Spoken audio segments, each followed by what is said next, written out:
поехали. И всем привет, паркуристы, с вами снова я, Вендер, и сегодня мы с вами проходим Long Sleeping Parkour. История.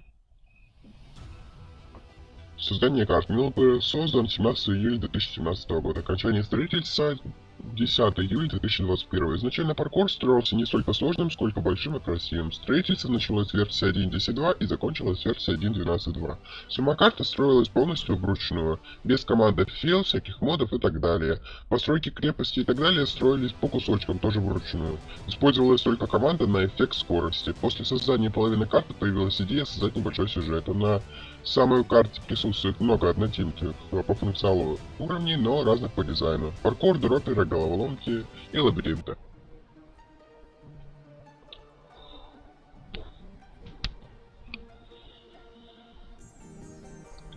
Лобби. Автора. Так, Анна Роза, Андриана 2016. Кликну на ник для просмотра статистики. Анна Роза, второй строитель, помощник глав строителя.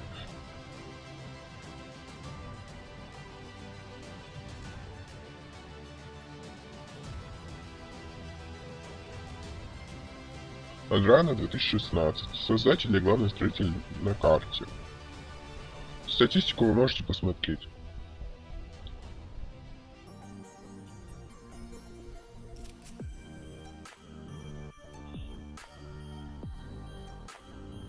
Правило: запрещено использовать читы, прорисовка чанки 15-25 или портасы разрешены, если играете с друзьями, не ломать блоки, геймер 2 включить при старте, не развивать миникеты и сложность мирная.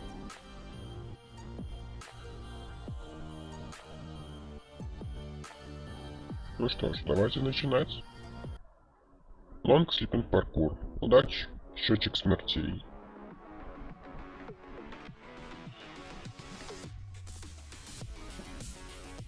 Первый уровень.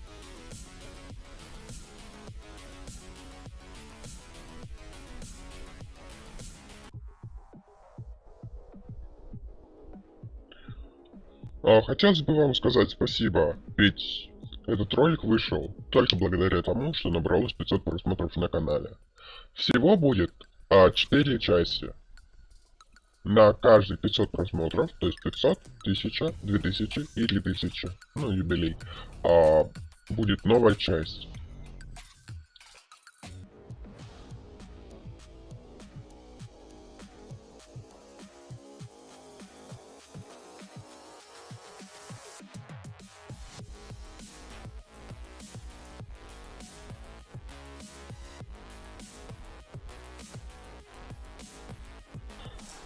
Также на 1000 подписчиков будет юбилейный ролик, на 100 подписчиков будет ролик, Да ладно!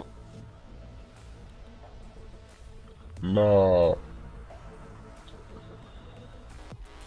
900 подписчиков будет кое-какой хороший сюрприз.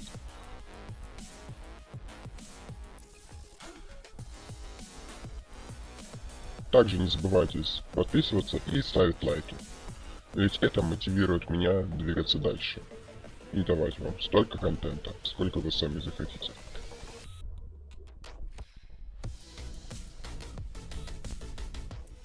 Также скоро у нас появится, скорее всего, телеграм-канал. Ссылочка будет на экране и в описании.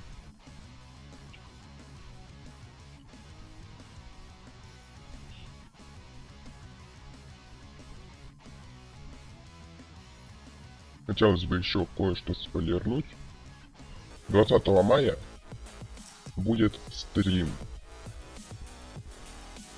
в честь года рождения канала. Точнее, дня рождения канала.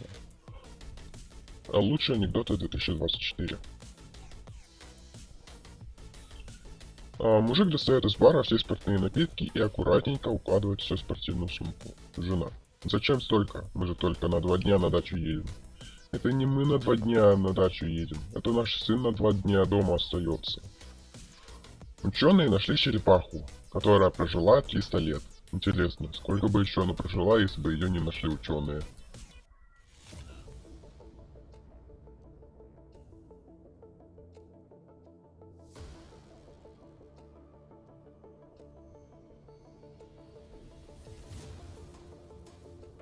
Они говорят, чтобы чего-то добиться в жизни, ты должен выйти из зоны комфорта. А вам не кажется, что если у человека есть зона комфорта, то он уже кое-чего добился в жизни? А, Проводится модное ныне тестирование перед поступлением в первый класс. Представительная комиссия опрашивает детишек. Один из эсов показывает картинку. На листе бумаги по кругу нарисованы цветы разные, а в середине кошка. Вопрос, что здесь лишнее? Один детеныш. Ничего. Вопрос повторяет. Ну ты подумай, что лишнее? Детеныш. Ничего. Комиссия начинает нервничать. Это что? Мак. А это что? Колокольчик. Ну а вот это что? Роза. А все вместе цветы. А это кошка. Кошка это кто? Зверь. Что же лишнее? Ничего. Поднимается старенький дедок из Рено и с интонацией Фаины Раневской дрожащим голосом вопрошает. Может, милый ребенок, ты скажешь нам, что здесь общего? Да как она сюда пришла? Я настолько стар, что помню времена, когда в магазинах продавали молоко без указания состава. Просто потому, что название продукта полностью совпадало с составом.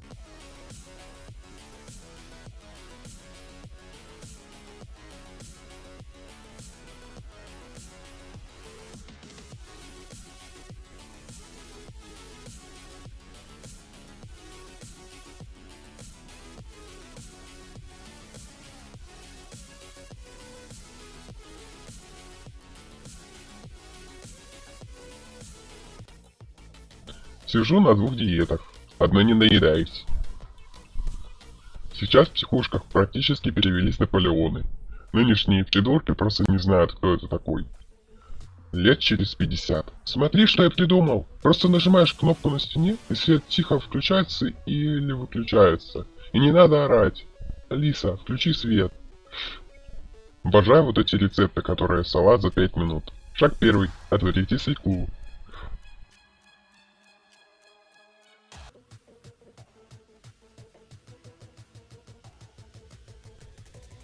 Почему-то с тем, что я ничего не делала целыми днями, не могут справиться трое новых сотрудников после моего увольнения. Если вы идете с женой под ручку, а навстречу идет красная девушка, и жена спрашивает, правда она красивая, то ответ «да» неверен. Это знают все мужики. Но не все мужики знают, что ответ «нет» тоже неверен. Правильный ответ «кто?». Также хотелось бы сказать, что скоро появится на канале. На канале наконец появятся субтитры, и на роликах больше 10 минут появятся наконец тайм-коды.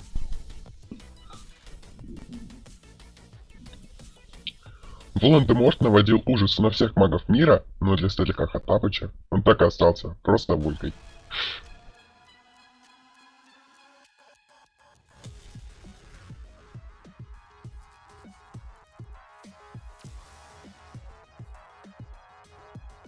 Нужно, чтобы у звонящих в службу поддержки была возможность разговаривать между собой, пока они дожидаются ответа. Я обожаю петь за то, что вот выхожу из дома в теплой куртке, а навстречу бежит девушка в платье, кожаной курточке и сандалиях. Мимо проходит солидная дама в шубе, а дедок в шортах загорает на лавочке возле многоэтажки. И все смотрят друг на друга, как на дебилов.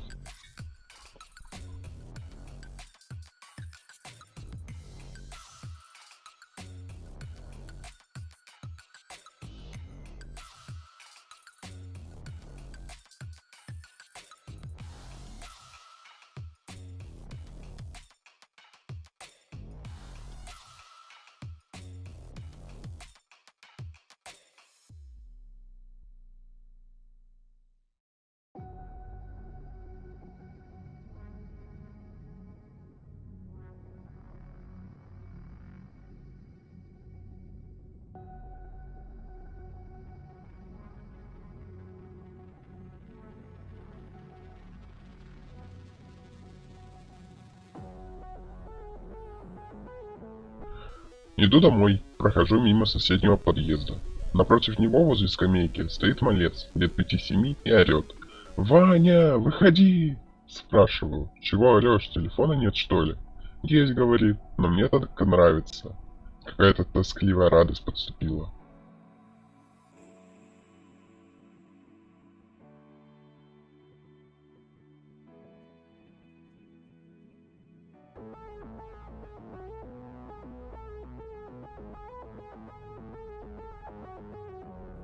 Жена уехала на пару дней и оставила записки с инструкциями. Вечером надеваю костюм, а в кармане у меня записка. И куда это ты собрался, Паскула?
Как показывает опыт, Фемида с зашитыми карманами гораздо эффективнее, чем завязанными глазами. Часто можно услышать размышления. То, что в детстве было наказанием, во взрослом возрасте приносит радость. Рано ложиться спать, не выходить из дома после обеденный сон. Я вам больше скажу, готов даже стоять в углу и думать над своим поведением, только бы на работу не идти. Если после свидания она добавила вашу совместную фотку в сторис, это еще не значит, что ты ей нравишься. Это вообще не для тебя, это для бывшего.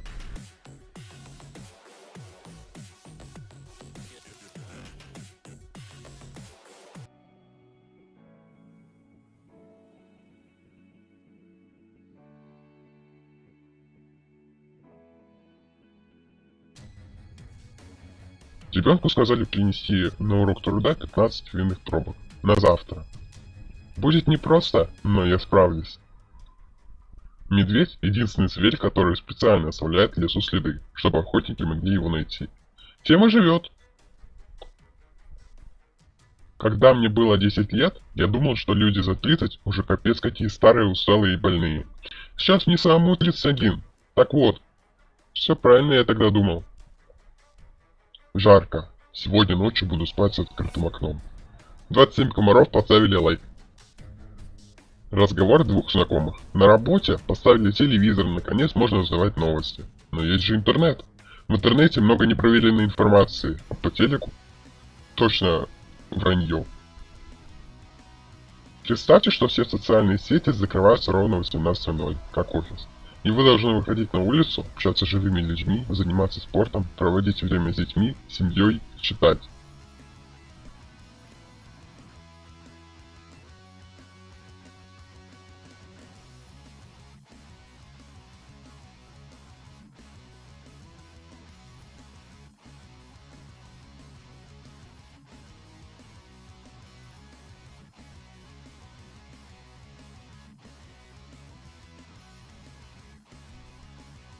Спать настолько приятно, что просто не верится, что это бесплатно и до сих пор законодательно не запрещено.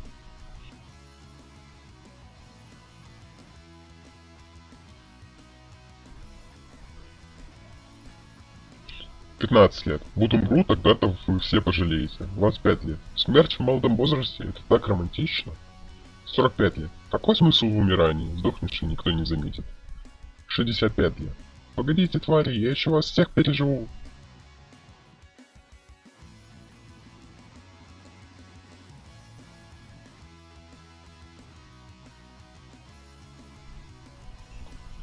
10 тысяч мужчин разного возраста ответили на вопрос. Если бы у вас был выбор между новым автомобилем и идеальной женщиной, что бы вы выбрали? Вот как распределились ответы. Дизель 57%, бензин 43%. В детстве у меня был плюшевый медвежонок, и он говорил «I love you», но только если на него надавить. Тратить 12-летний виски на 19-летнюю Вику — плохая идея.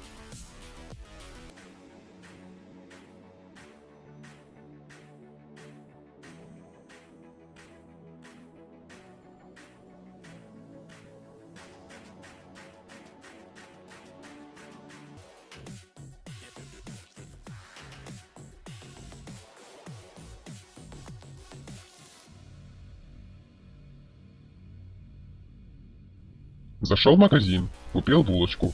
Камеры отследили продавца и производителя на упаковке булочки. И под белые руки продавца, директора магазина пекаря и директора пекарни.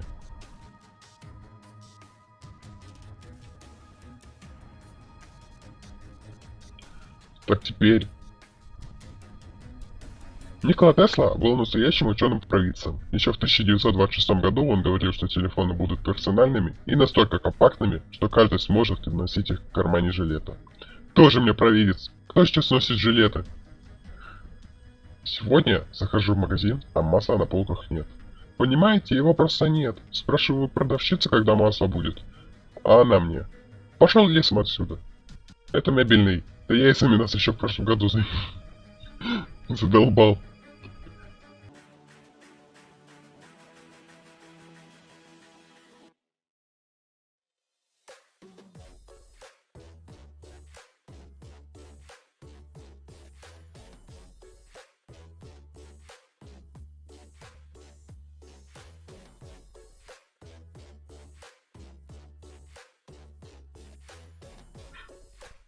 Стратегическое мышление – это когда не надеваешь белую футболку перед тем, как есть борщ. Это тактическое. Стратегическое – это когда вообще не покупаешь белых футболок.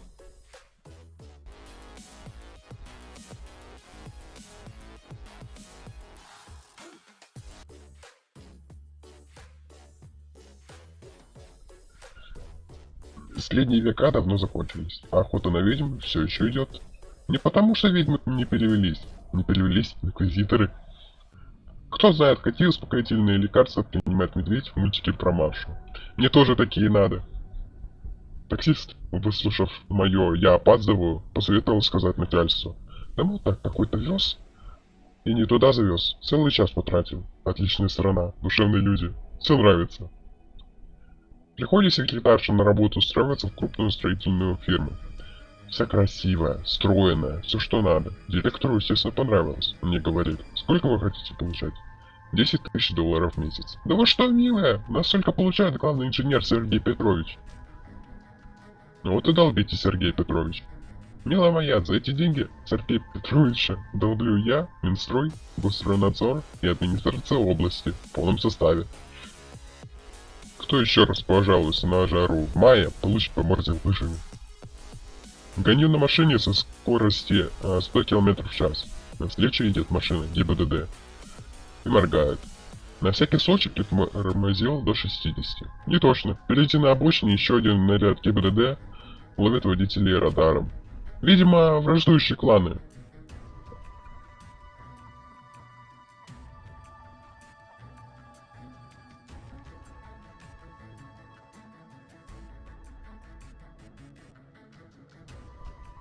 Эффект бабочки. Главный герой, попадая в прошлое, ведет себя по-разному в одних и тех же ситуациях, но настоящий никак не меняется, потому что его жизнь в принципе ни на что не влияет. В 2019 продаем машину, чтобы подкопить и купить получше. В 2024 подкупили на ту, которую продали в 2019.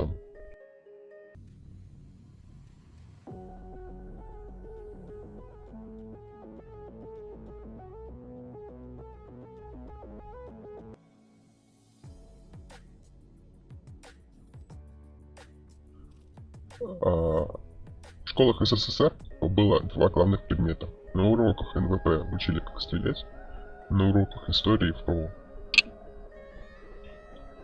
Задумайтесь, в одной крохотной молекуле воды более атомов водорода, чем звезд во всей Солнечной системе.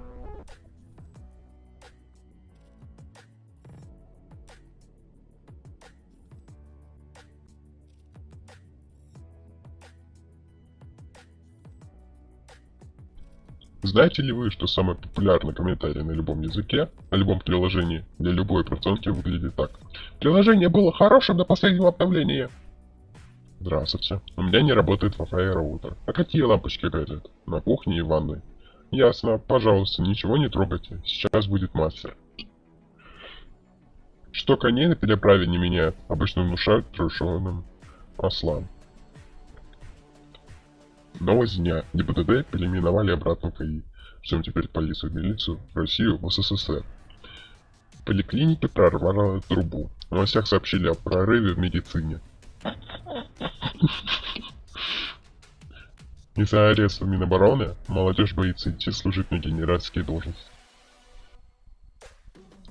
Вы замечали, что когда в браке или отношениях мужчина добивается успеха, то женщина говорит, что это она его сделала, и он с ней стал такой. Но когда мужчина с ней спивается, то выбрала плохого сразу. Роман 1984 Оруэлла пропал из списка зарубежной литературы для школьников Минпросвещения. Там слишком много спойлеров! А раньше мы думали, что для появления топ-зомби нужен неизлечимый вирус. Оказалось, что достаточно телевидения.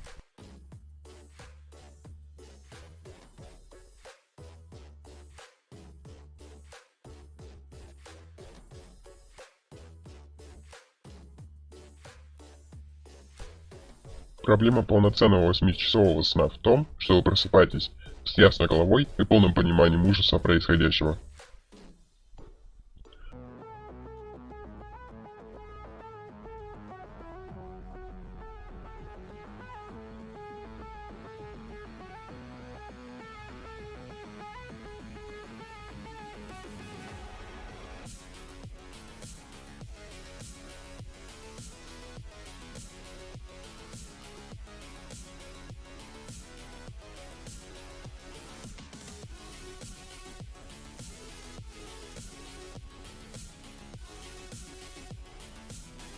В последнее время складывается впечатление, что долбанулись даже долбанутые. Начал на работе заряжать свой пауэрбанк, чтобы потом дома заряжать телефон. Вечером захотел поесть сало, но кажется, мне уже нельзя свинину.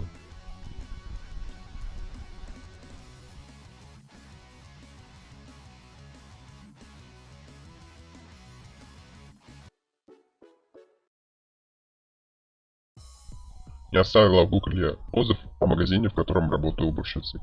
Что там всегда невероятно чисто.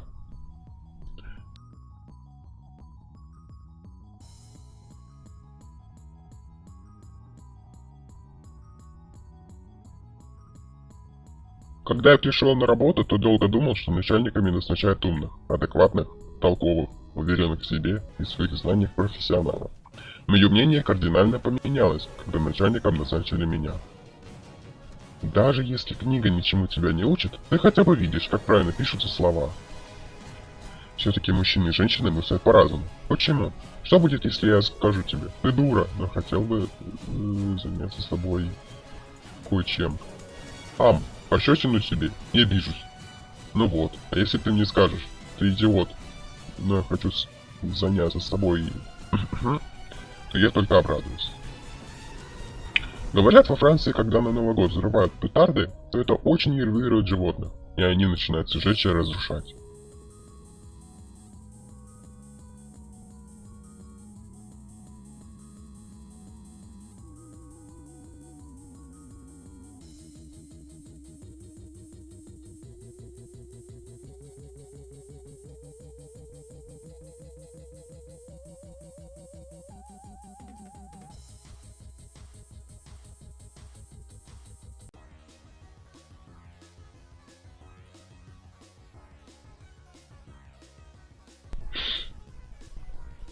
Причина, по которой мы допоздна не спим, это потому, что мы не хотим, чтобы заканчивалось наше свободное время и наступал следующий день.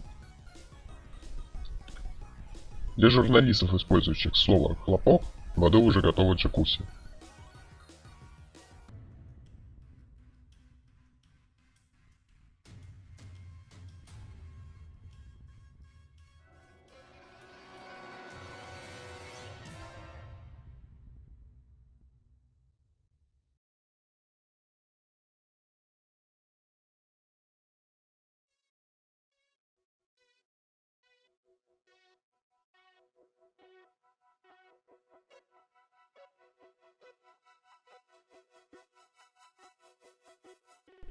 Я много что пережил. У кого еще такое было? Ее любовница, ты же во мне. Ушла от одного мужа к другому. Обожаю вот эти рецепты, которые салат за 5 минут. Шаг первый. Отварите свеклу. Называя себя неминарным, вы делите людей на бинарных и небинарных, что создает бинарную систему и делает вас бинарным.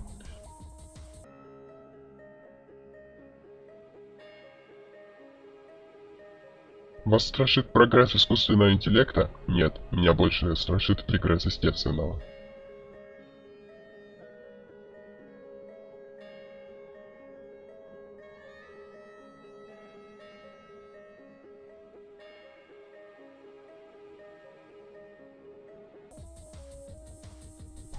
Снег послан нам с неба. Кто мы такие, чтобы его убирать? По требованию РПЦ в России запретили коммунальные службы. Если ты сел не в тот поезд, то выходи на первой же остановке. Дальше, вместе с расстоянием, стоимость возвращения будет только увеличиваться. И это применимо ко всему в жизни.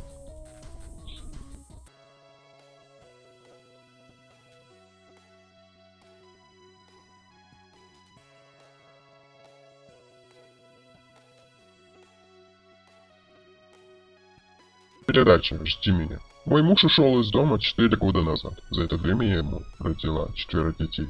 Имей совесть, Алёша, вернись домой. Почему бы авиакомпаниям не сделать зависимость перевозимого багажа от веса пассажира? Чем меньше весит пассажир, тем больше багажа он может взять. Добрый день, у меня письмо для факультета мифологии. Что-то не припомню у нас такого, но он еще раньше факультетом журналистики назывался.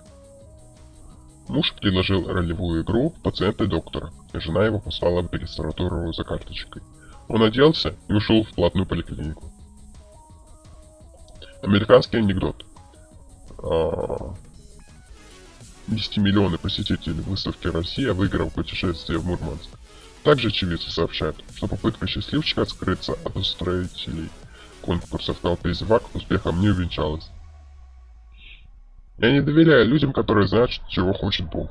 Ибо странным образом это всегда совпадает с тем, чего они сами хотят. Сьюзан Энтони.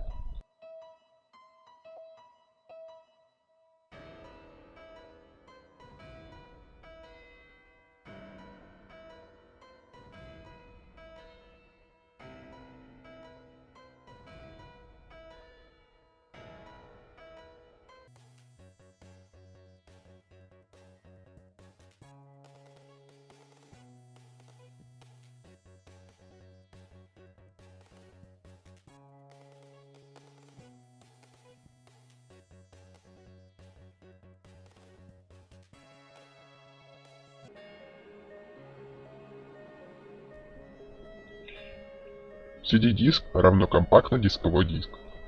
IT-технологии равно информационно-технологические технологии. VIP очень важна персонная персона. Маша, сколько тебе надо времени приготовить завтрак? Если группа Валера, то иди лесом.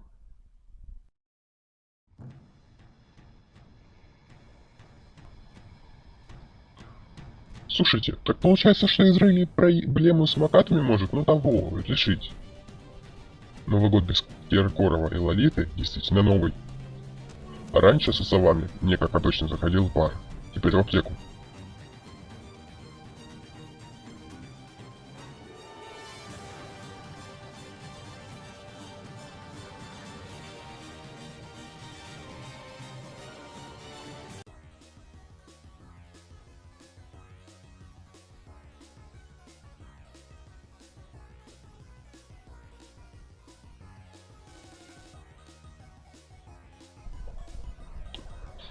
У вас стресс? Вас мучает тревожность, бессонница, депрессия? Отработайте одну смену грузчиком, тревожность как рукой снимет.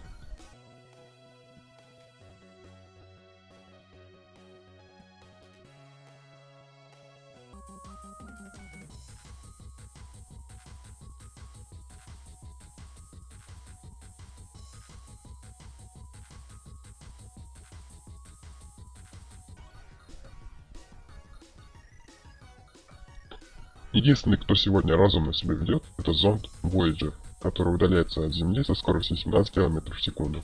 Неправда!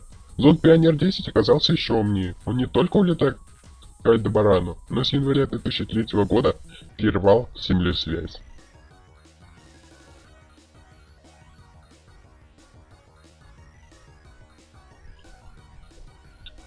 На трассе из грузовика выспались сотни экземпляров словаря синонимов русского языка.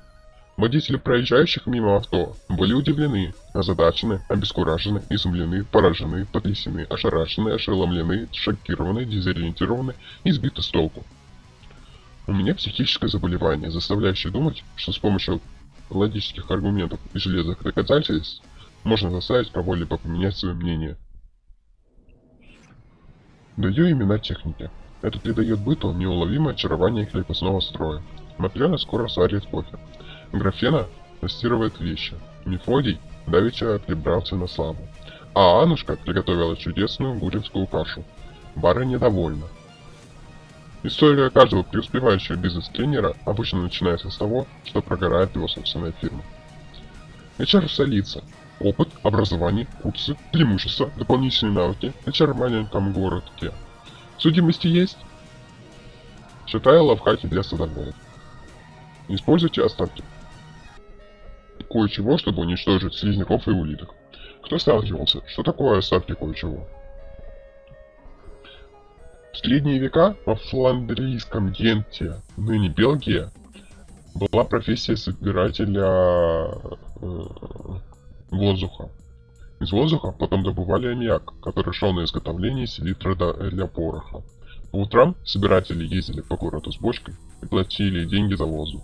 Разумеется, нашли хитрые горожане, которые стали разбавлять продукт. Тогда появилась новая профессия. Дегустатор воздуха, который органолептически определял качество и концентрацию драгоценного аммиака. Но пришли новые времена, люди научились синтезировать аммиак или добывать его другими способами. А профессия дегустатора воздуха стала ненужной. И вот все эти специалисты по воздуху покинули в Фландрию, переехали в Амстердам и основали пивоварню Хайнекен. Какие принципы у русских? Да все просто. Голодного накормить, замерзшего согреть, утопающего спасти, долбанутого долбануть. Ясно, не перепутать бы. В прежние времена реки в долгом плавании оставляли на каждом необитаемом острове по паре свиней или коз. А когда причаливали к этому острову, в следующий раз там их ждали уже целые стада. Моряки называли это посеянным мясом.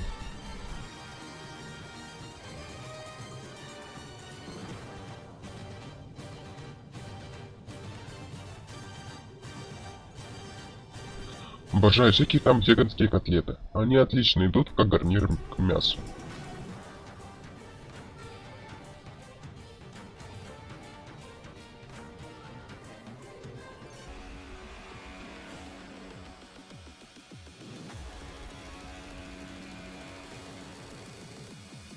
Сбербанк отнес стоимость посещения мной платного туалета категории развлечений и хобби.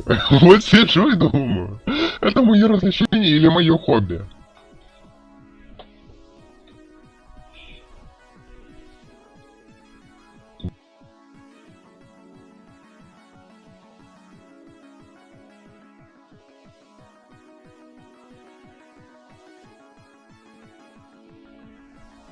Наступят последние времена, когда 9 больных придут к одному здоровому и скажут: «Ты болен, потому что ты не такой, как мы».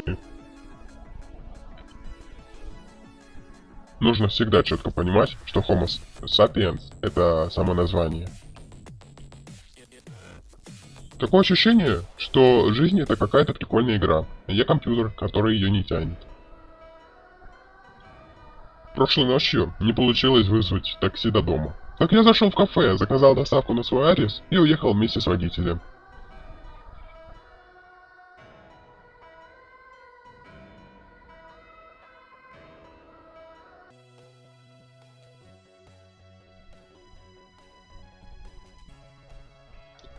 Приходит мужик в бордель, а там 2 двери. На одной табличка глупенькие, на другой умные. Но пошел глупеньким. Через некоторое время выходит довольный и говорит к хозяйке: «Мой вам совет, мадам.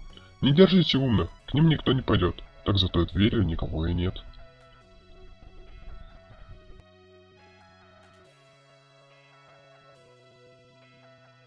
Да. И пришел я на кухню свою, и достал корм коту. И пришел кот и стал вожделеть корм.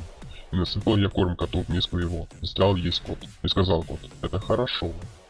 И удалился я в спальню свою, и лег, ибо была ночь. Но кот, увидев, что я лег в спальне своей, забыл все добро от господина своего и возволил: «Встань, не корми меня, ибо я голоден и жажду».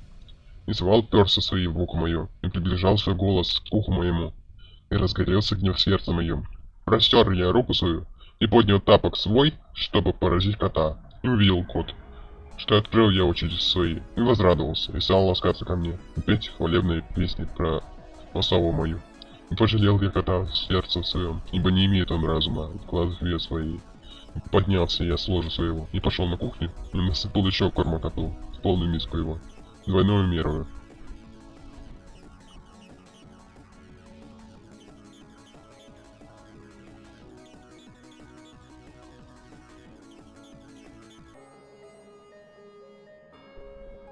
Молдавская избирательная система на сегодняшний день все-таки самая защищенная в мире. Не верите?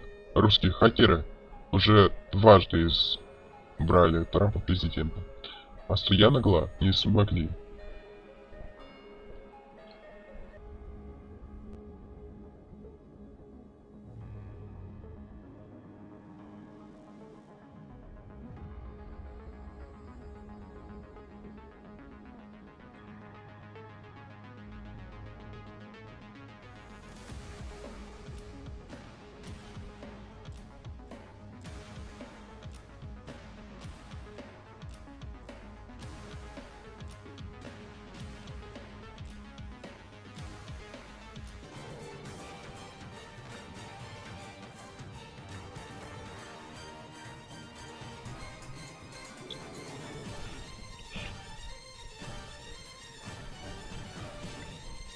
Владелец кота на слух определяет из другой комнаты. Делет животное как цветочку или так нафиг. Владелец кота хранит темную однотонную одежду в бронированном сейфе. Владелец кота всегда говорит чихнувшему коту: «Будь здоров». Владелец кота обязательно занесет перед котом, выбираясь из-под одеяла, на котором кот удобно устроился. Если на спящего владельца кота уронить энциклопедический словарь, он, не просыпаясь, будет пытаться почесать книгу за ухом. Переживая сердечную драму, владелец кота чаще консультируется с котом, чем с психологом. Владелец кота совершает бросок в гиперпространство, переставляя блюющее животное с дорогого ковра на пол, а потом извиняется перед котом. У владельца кота в гостях дергается глаз при виде открытого окна или входной двери. Владелец кота еще неделю не выбросит большой пустой бумажный пакет доставки суши, потому что котику дискотека. Владельцу кота борщ без шерсти кажется пресноватым. Владелец кота в глубине души недоумевает, когда друзья называют его кота просто кот, а не по паспорту. Рамуальдо Альфонсино Эухенио Пастелильо Пресьосо де Хамон Петров. Владелец кота передразнивает кота с интонациями, которые кот у него же и нахватался. Владелец кота каждый божий день сомневается, кто тут чей владелец. Дико угорая, когда в фильме подросток хлопает дверью и запирается в комнате. Его мама сидит под дверью и умоляет его выйти. Моя мама лет так 10 назад выломала бы эту дверь, а потом сломала бы ее об мою голову. Рабинович, а вы слышали, что в будущем не будет денег? Да вы шо? В будущем шо тоже? Объявление. Ищу высокого мужчину, чтобы помог снять туль для стирки. Разовые отношения не интересуют. Потом тюль нужно будет повесить обратно.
Объявление. Ищу высокого мужчину, чтобы помог снять тюль из стирки. Разовые отношения не интересуют. Потом тюль нужно будет повесить обратно. То, что не удается запрограммировать на ассемблере, приходится паять. Среди городов-побратимов образовалась новая пара. Париж и Павлов Посад. Прошлое не вернуть. Но зато как можно его вывернуть? Ночь — это нормальное состояние Вселенной, а день — это аномалия, вызванная ближайшей звездой. Раньше я думал, что люди, которые много выпендриваются, крутые профессионалы и специалисты. Потом я узнал, что крутые профессионалы и специалисты вообще не выпендриваются. Если я молчу, это не значит, что вы правы. Это значит, что я не вижу вам смысла что-либо объяснять. Возвращаюсь с трехдневной рыбалки, включаю телевизор. Ничего не могу понять. Кто такая Камбала Хариус? С тобой поделиться не тот, у кого много, а тот, кто знает, что такое не иметь ничего.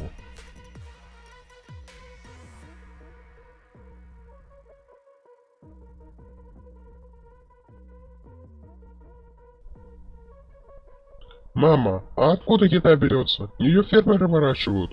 Ну что ты глупенькая, нас кормят певцы и музыканты. 2,5 недели я заворачивала лекарства для собаки во все подряд. От сыра до стейка. А она съедала все, только не таблетку. А сегодня утром я бросила таблетку на пол, крикнула «нельзя», и она съела ее. Это мой новый метод. Привет. Подскажите, как найти девушку, если все время на работе, а свободного времени еле хватает на элементарные домашние обязанности? А что ты собираешься делать с найденной девушкой? Водить с собой на работу? Всего 10 цифр в математике. Мы получаем бесчисленное количество от чисел. Всего 10 сюжетных линий. Неожиданная беременность, разорение, кома, потеря памяти, смерть в автокатастрофе родителей или супруга, неожиданное наследство, коварная подруга или деловой партнер, деревенская наивность, разлученные близнецы или тайное усыновление, примитивный карьерный рост, деревенской прослушки. И мы получаем бесчисленное количество сценариев дебильных сериалов отечественного ТВ.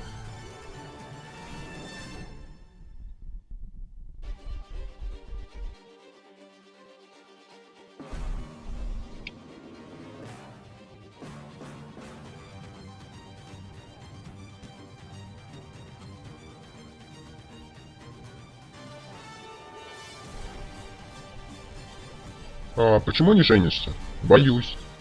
Однажды я шел по улице кавитки в маске, и на меня напала женщина. Она меня материла, ударила ногой в пах, расцарапала лицо, а потом сказала: «Извините, я думала, вы мой муж». В России кадровые назначения идут по принципу: не справился? Иди на повышение. Учитель — это уникальная профессия уникальных людей. Если ученый видит дебила, то он его просто выкидывает из своего круга. Глупо тратить на него время. Если администратор видит дурака, то он его запрягает максимальной работой на себя. Дурак дан природой для того, чтобы ездить на нем. И только учитель пытается сделать из дебилов и дураков какого-то приличного человека, убивая на это собственную жизнь. Если драка неизбежна, то надо бить первым. А как понять, что драка неизбежна? Очень просто. Если быть первым, то драка неизбежна. Природа настолько очистилась, что на дороге снова вернулись гаишники. Уходя из дома, я поцеловал вилку утюга. Зато теперь точно помню, что выключил его. Молодежь негодная! Они в жопу целовать готовы, облизывать, чтобы они к нам на предприятие шли. А они в офисе бегут. По целованием жопы вы имеете в виду высокие зарплаты, ДМС и хорошие условия труда? Что? Платить новичку?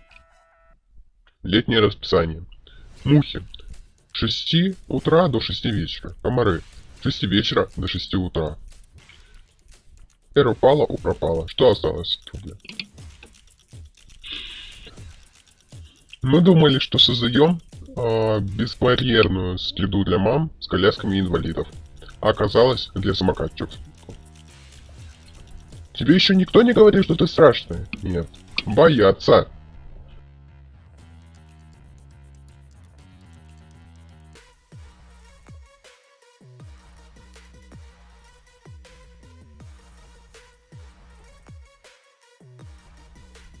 Смешно слышать от радиоведущей, что физика никому не нужна. Интересно, а кто бы изобрел радио, если бы не было физики?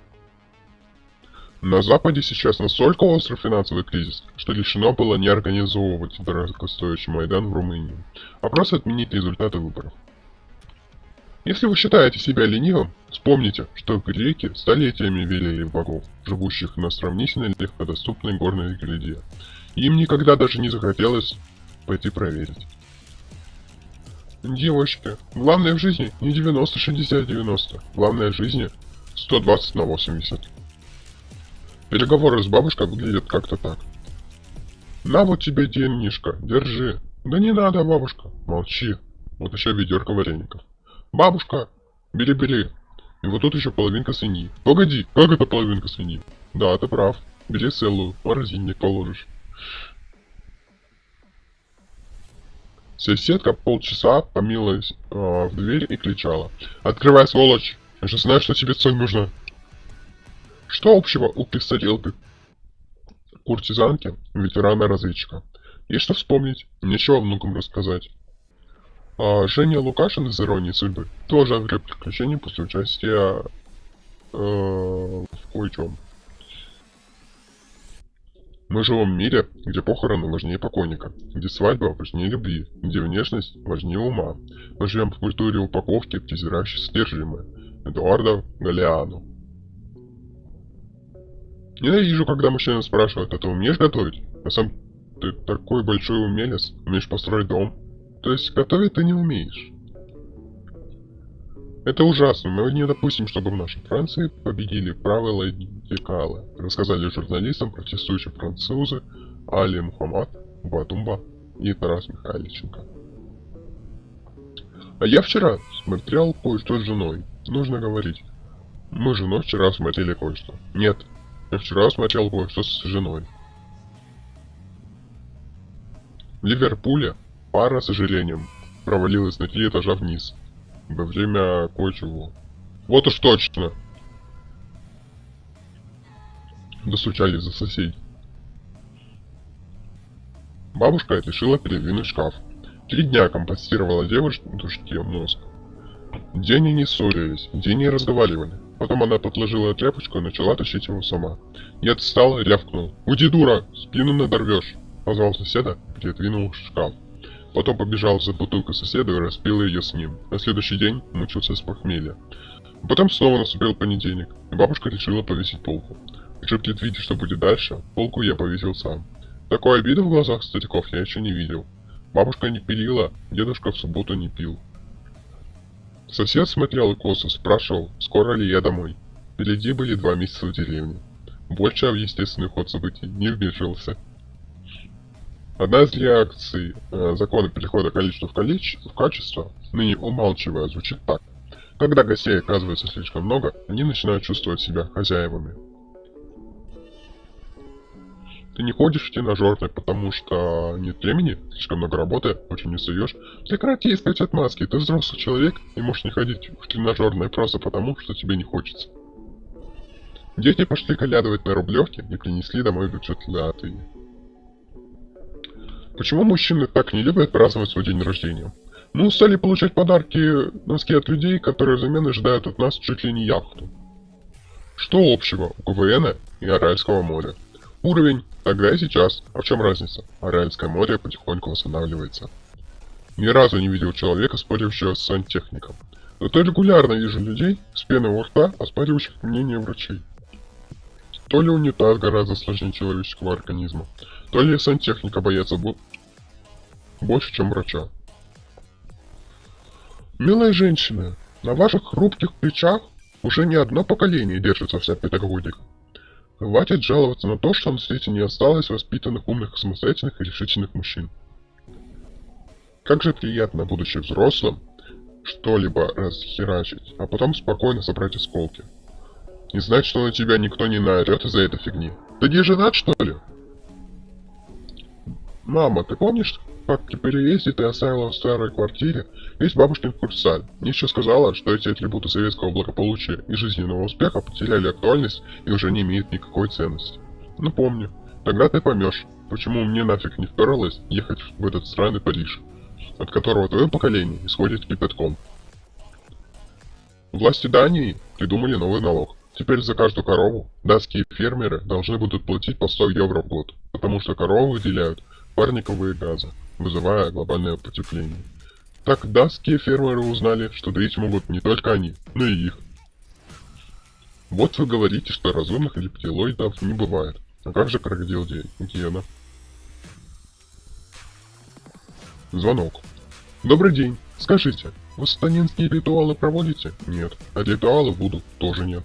А индуистский очистительный ритуал Ачаманы? Или может ритуал Навджот из зороастризма? Молодой человек, куда вы звоните? Мы ничем подобным не занимаемся. Так какое же вы к черту агентство ритуальных услуг? Бабка и детка учили свои ошибки. Так на Руси прекратили выпекать колобки, а стали выпекать хлеб в кирпичиках.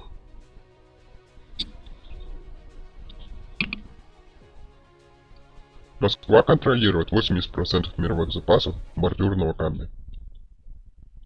Операторам техподдержки по телефону есть у кого учиться.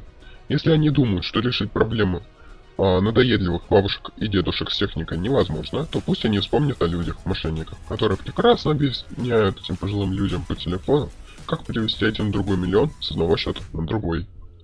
А вы можете себе представить, как могли бы выглядеть дебаты Брежнева с Жириновским? Я вот теперь могу.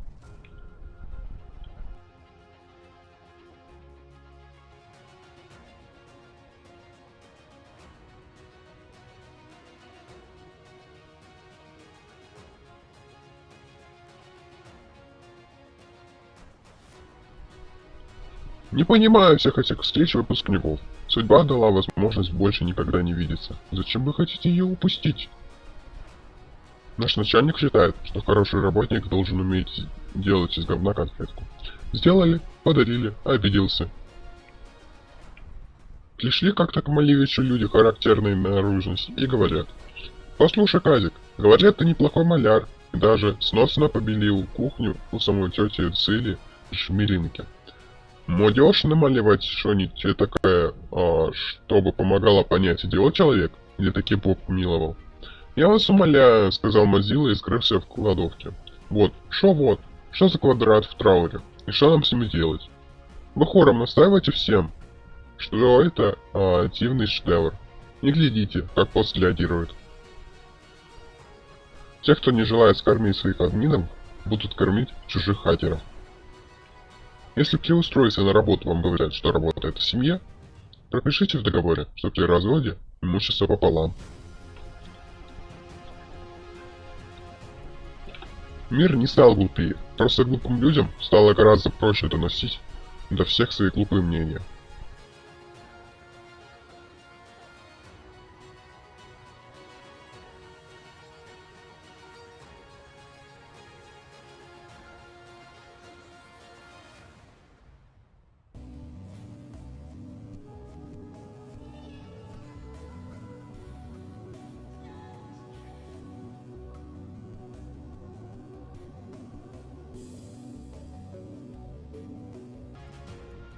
Оказывается, чтобы дети были счастливы, родители должны любить не только их, но и друг друга. Я вот думаю, в какой момент Бермудский треугольник испортился? Что-то там больше ничего не происходит. Помните, что совет Воланда? Ничего не просите, сами придут и все дадут. Работает только со звездюлями. Включились мужиками до дачи, старый добрый Рамштайн. Тащимся. Жена: «Выключите эту жесть! Вот даже собака соседская лает». Я: «Соседский пес Геральт, немецкая овчарка. Он не лает, он подпевает». Как вы добились богатства? Понимаете? Самое главное не деньги, не социальные блага, не обустроенность, жизнь. Самое главное — отдавать всего себя работе, предприятию. Пусть даже сейчас это не приносит тебе денег, работай до последнего. Только во благо общего дела. И когда вы приняли эту мысль, она привела вас к успеху? Нет, я внушил эту мысль своим работникам. Яйца курицу не учат. И это главное, что вам нужно знать об отношениях в браке. Старость — это когда твои мышцы могут болеть от того, что ты на них спал. Мотоциклы с объемом двигателя больше 1 литра часто служат своим хозяевам до конца жизни. Один еврей– торговая точка, два еврея– банк, три еврея– конгресс по проблемам русского народа.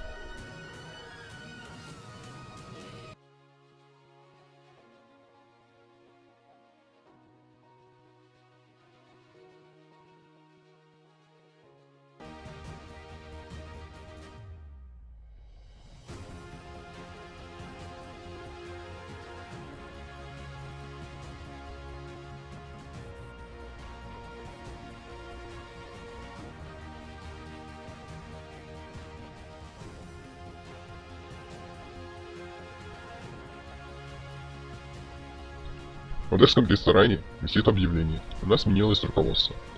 Один из постоянных клиентов спрашивает: «А шо, Арон Моисеевич продал таки ресторан?» «Нет, он таки женился». Со мной в автобусе ехал парень и лайкал серые непрогрузившиеся квадраты фоток в инстаграме какой-то бабы. Мужик решил узнать. Мужик идет к своей цели, не сворачивая. Жизненный палиндром. Вот немилая уходит, и дофига алиментов. Эпоха возрождения средневековья. Когда я работала баристой, ко мне каждое утро приходил помятого вида парень. «Деночка, выручай, дай мне своего волшебного кофейку». Он не знал, что это доливало ему в кофе кое-что, но чаевые оставлял большие. Мой папа сказал мне однажды: «Доченька, я как любящий отец хочу донести до тебя одну вещь. Самое главное, чтобы у женщины всегда была своя работа и собственные деньги. Потому что с мужем бывает по-всякому. Сегодня он есть, а завтра его уже нету». А на следующий день ушел от нас с мамой.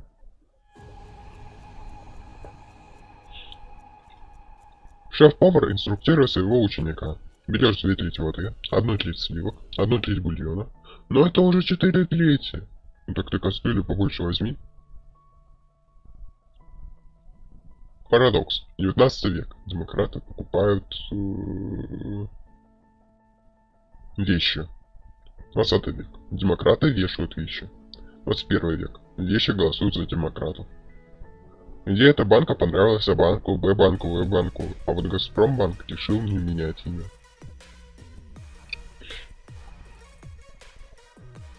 Почему в интернет-банке напротив всех операций, где ты перечисляешь деньги, есть кнопка «Повторить», а напротив операций, где ты деньги получаешь, такой кнопки нет? Семья выбирает имя новорожденному мальчику. Мать: Яромир, Мирослав. Счастливый час, когда он продолжает перебирать модную линию. Любомир, Солнцеслав. Дед кряхтя вылезает из своей комнаты. А Солнцедар, не подойдет? Падает самолет. В салоне паника. Все мечутся, кричат.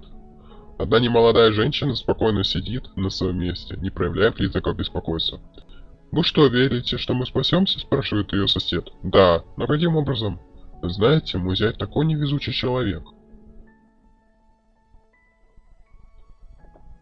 Взрослый — это когда понимаешь, что после твоего отказа уговоров может и не быть.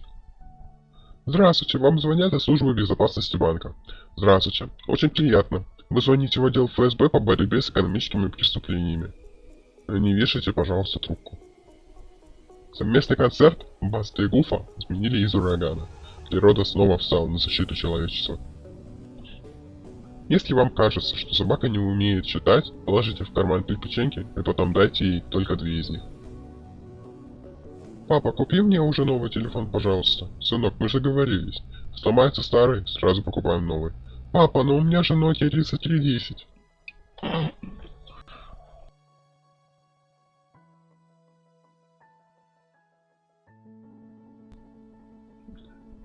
Помните времена, когда появилась надпись: «Юра, прости, мы все про...» Есть хорошие новости. Тогда мы еще просрали не все. Последнее время, куда ни зайдешь, цены как в аэропорту. Похоже, мы все куда-то летим. Похоже, в лес.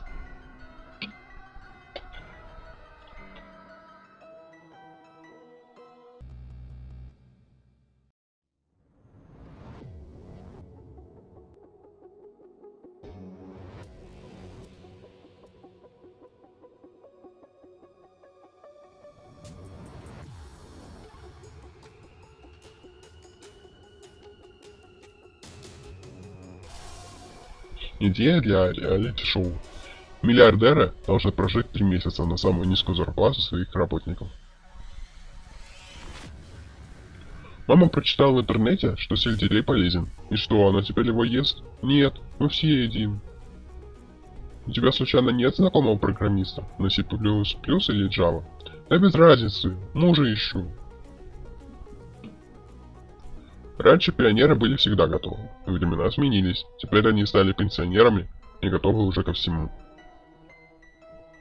Жена устала подозревать мужа, что он часто носит ее одежду. Но муж все отрицал. Однажды она пригласила специалиста за детектором лжи, чтобы узнать, врет он или нет. Специалист пришел, подключил оборудование, повесил на мужа датчики и начал задавать вопросы.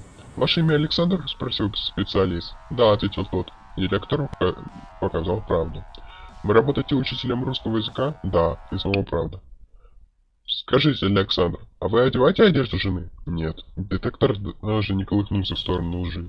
Александр однозначно говорил правду. Жена была удивлена и даже извинилась перед мужем. Когда специалист оделся и вышел из квартиры, Александр сказал ему вслед: «Правильно не одевать надежду, а надевать». Едет автобус по Израилю. Останавливает его полиция, проверяет документы и бесплатно раздает всем арбузы. «Вот тебе и Израиль!» — восклицает кто-то из пассажиров. «Не удивляйтесь, если через некоторое время мы остановимся у платных туалетов с космическими ценами», — замечает пассажир, сидящих через проход. Если цены будут и дальше так расти, то только вечеринки станут вынужденными.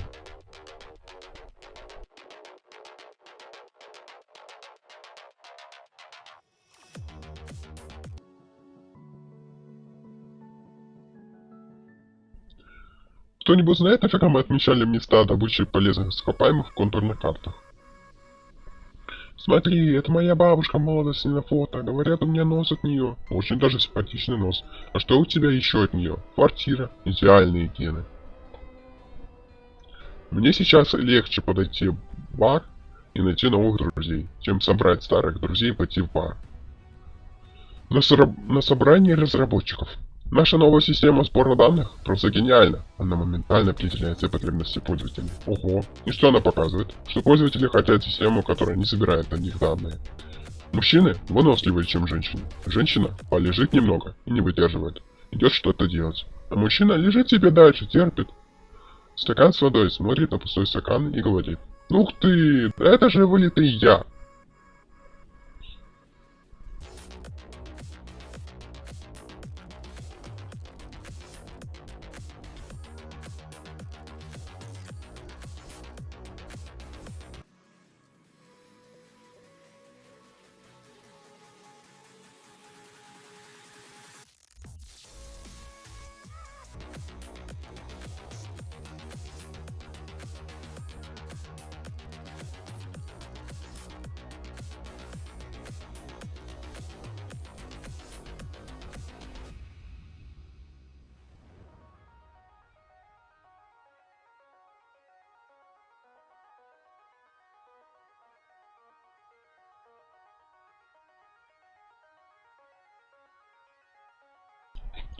Нейросеть уже способна рисовать картины, как настоящий художник. Но уехать в Питер во время творческого кризиса и там идти в запой ей пока не по силам.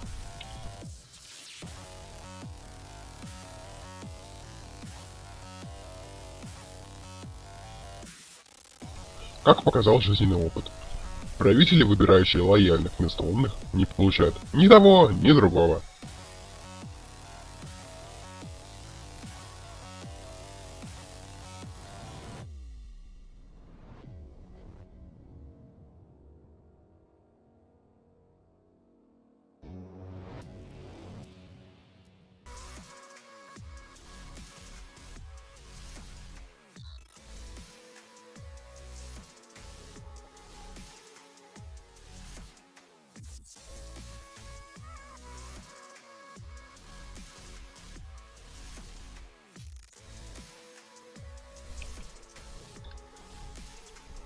Хорош в постели в определенном возрасте это начинает означать не хранит и не перетягивает на себя все одеяло.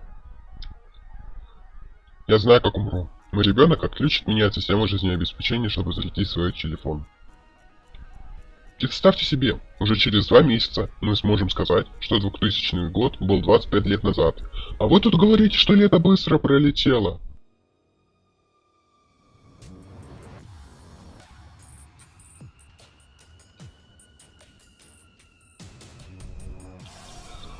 Девушка, в вашем сердце есть свободное место для меня? Да. Вам какой ряд?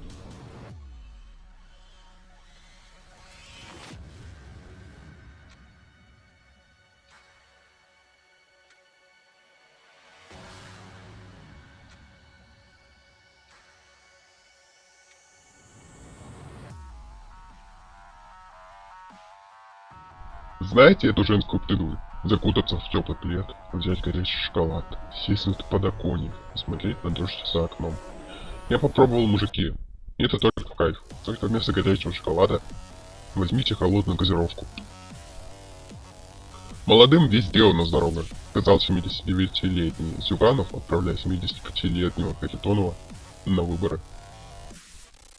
4 английских леди выросли вместе, были подругами. Каждый четверг они играли в бридж.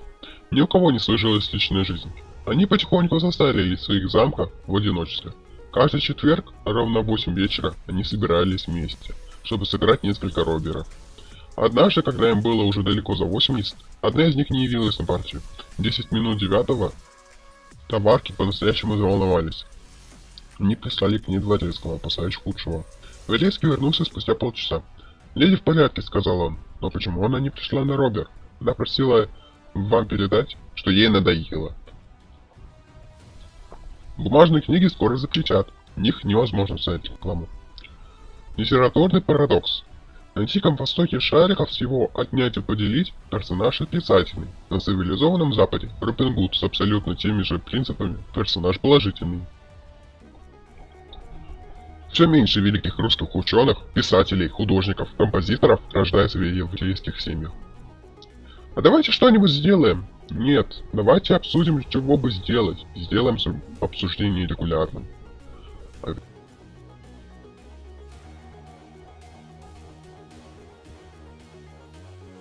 Сара спрашивает мужа. «Моня, тебе нравится моя новая прическа?» «Да, очень». А это даже не посмотрел. «А что на нее смотреть, если я и так ответил правильно?»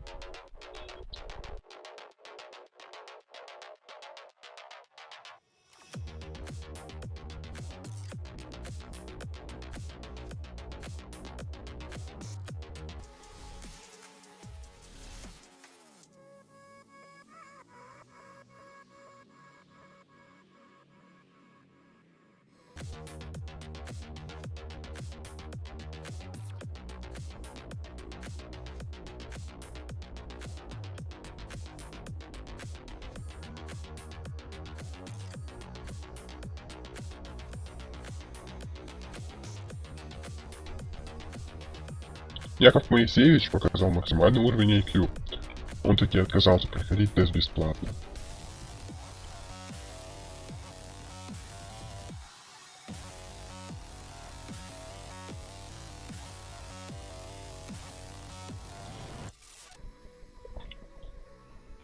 А кто-нибудь знает, зачем вообще нужно идти 4 часа на работе в пятницу после обеда?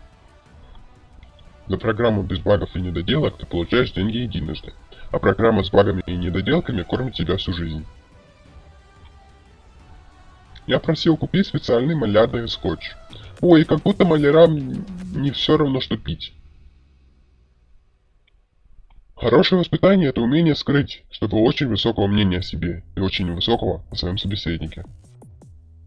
Сервис 9 присоединился к сенсациям против России. «Мама, у меня спина болит». Это уже не ко мне. Проблема возникла в процессе эксплуатации. Производитель ни при чем. Гарантийный срок закончился. Уважаемые дамы, если в вас влюбился одинокий, богатый, умный, красивый и галантный мужчина, не забывайте, что вы в интернете.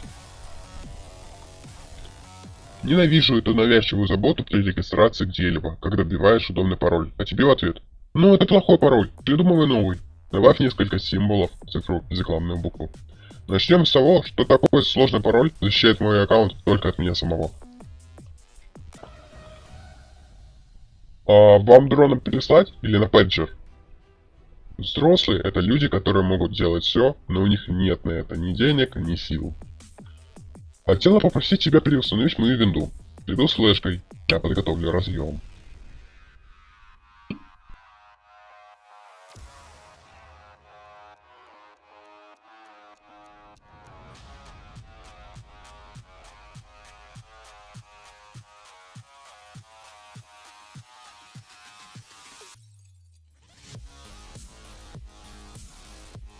У нас было счастливое детство, мы не знали памперсов. Так выпьем же за то, чтобы не знать их и в старости. Спрашиваю дочь. Что пойдешь на 1 сентября? Слеза! С логикой у женщин все в порядке. Если мужчина не получается давить, то он козел. В каждой стране есть свои шуты. Но чтобы у шута была своя страна, выдумывать правду становится все труднее и труднее. Советы пенсионерам. Ешьте сколько влезет, все равно много уже не влезает. В человеке важен не вес, а то, как он его носит. Спите сколько хотите, у пенсионера когда встал, тогда и утро. Не ждите, когда кто-то сделает вас счастливым. Налейте себе сами. Если вас незаслуженно обидели, вернитесь и заслужите. Не жалуйтесь на судьбу, ей с вами, может быть, тоже не сильно повезло. Если жизнь после 50 вас не устраивает, примите еще 50. И не берите от жизни все, не донесете. Относитесь к себе с любовью, а ко всему остальному с юмором.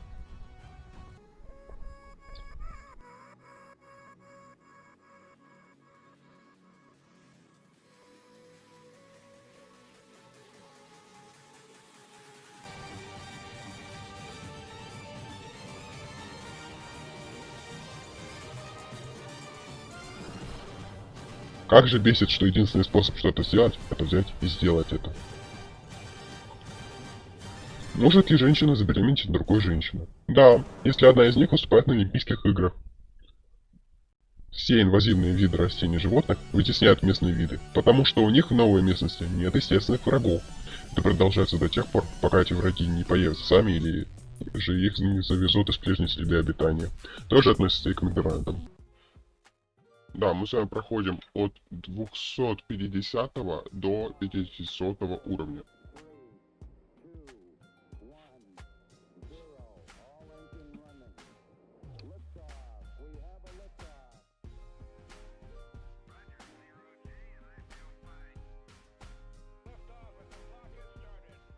А какое у тебя любимое время года?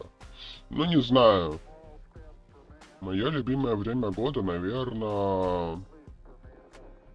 Ну, больше лета. Поскольку летом у меня день рождения, летом жарко. Но при этом именно жарко. То есть, да, я не люблю жару, но при этом нету как таковых дождей, ничего. Хотя в нашем городе это, ну, не сказать, что прям ух. Какой твой любимый цвет? Мой любимый цвет, как ни странно, зеленый. Да, у меня кофта как раз таки такого цвета, который мой любимый цвет. Вот. Вы эту кофту могли видеть на роликах по Рельворду. А какую музыку ты предпочитаешь? На самом деле, по-разному. То есть у меня может быть такое, то что вот я сходил на какое-нибудь мероприятие, и мне понравилась одна музыка. Может быть, я посмотрел, там, не знаю, того же самого Руслана Гладенко, мне понравилась вообще другая музыка. Там, каких-нибудь ютуберов по Майнкрафту, у них там вышел какой-нибудь юбилейный ролик, тоже нравится.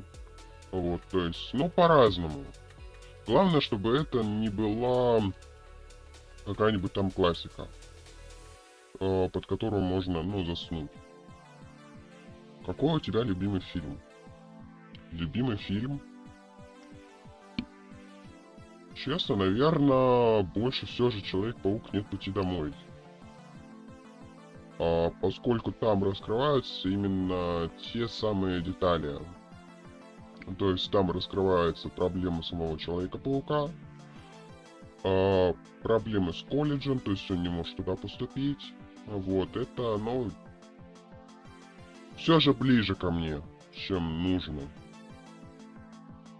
Есть ли у тебя хобби? Если да, то какое?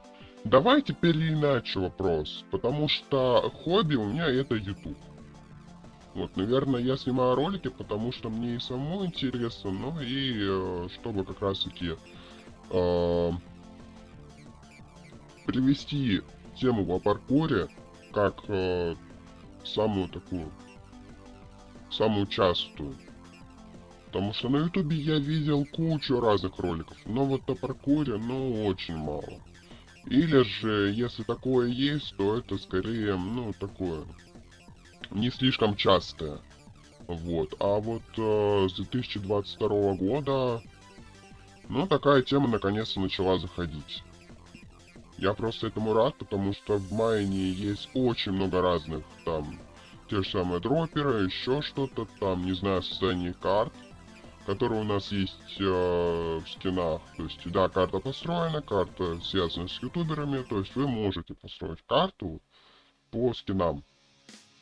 Да, то есть это, ну, в принципе, неплохо. А вот, в основном, ну, там, по реворду это выживание, Майнкрафт, но и так далее. То есть, ну, паркур, он, ну, не сказать, чтобы себя изжил. Это такая бесконечная тема, которую можно развивать. Особенно благодаря авторам, там, ну, сайтов, которые выкладывают карты по Майнкрафт паркуру. Тот же самый Майнкрафт инсайт, кстати. Или же Really World. Какой предмет в школе был твоим любимым? Честно, пока не знаю. Потому что такого вот любимого предмета я не знаю, наверное, и не было. Хотя больше, мне кажется, все же информатика. Вот, потому что это связано больше с компьютерами. Да, я обожаю там ну, всякие предметы, которые именно по компьютерам. То есть информатика была связана с этим, плюс у меня у самого специальность, направленная именно на IT. Точно, забыл еще вопрос по поводу работы. Работаю я в ресторане. В каком, ну, говорить не буду. Единственное скажу то, что в принципе, по-моему, он ну, где-то... Да, он в том же году, кстати, появился. В каком и был создан мой канал. То есть в 22-м. Больше, по крайней мере, я говорить точно ничего не хочу.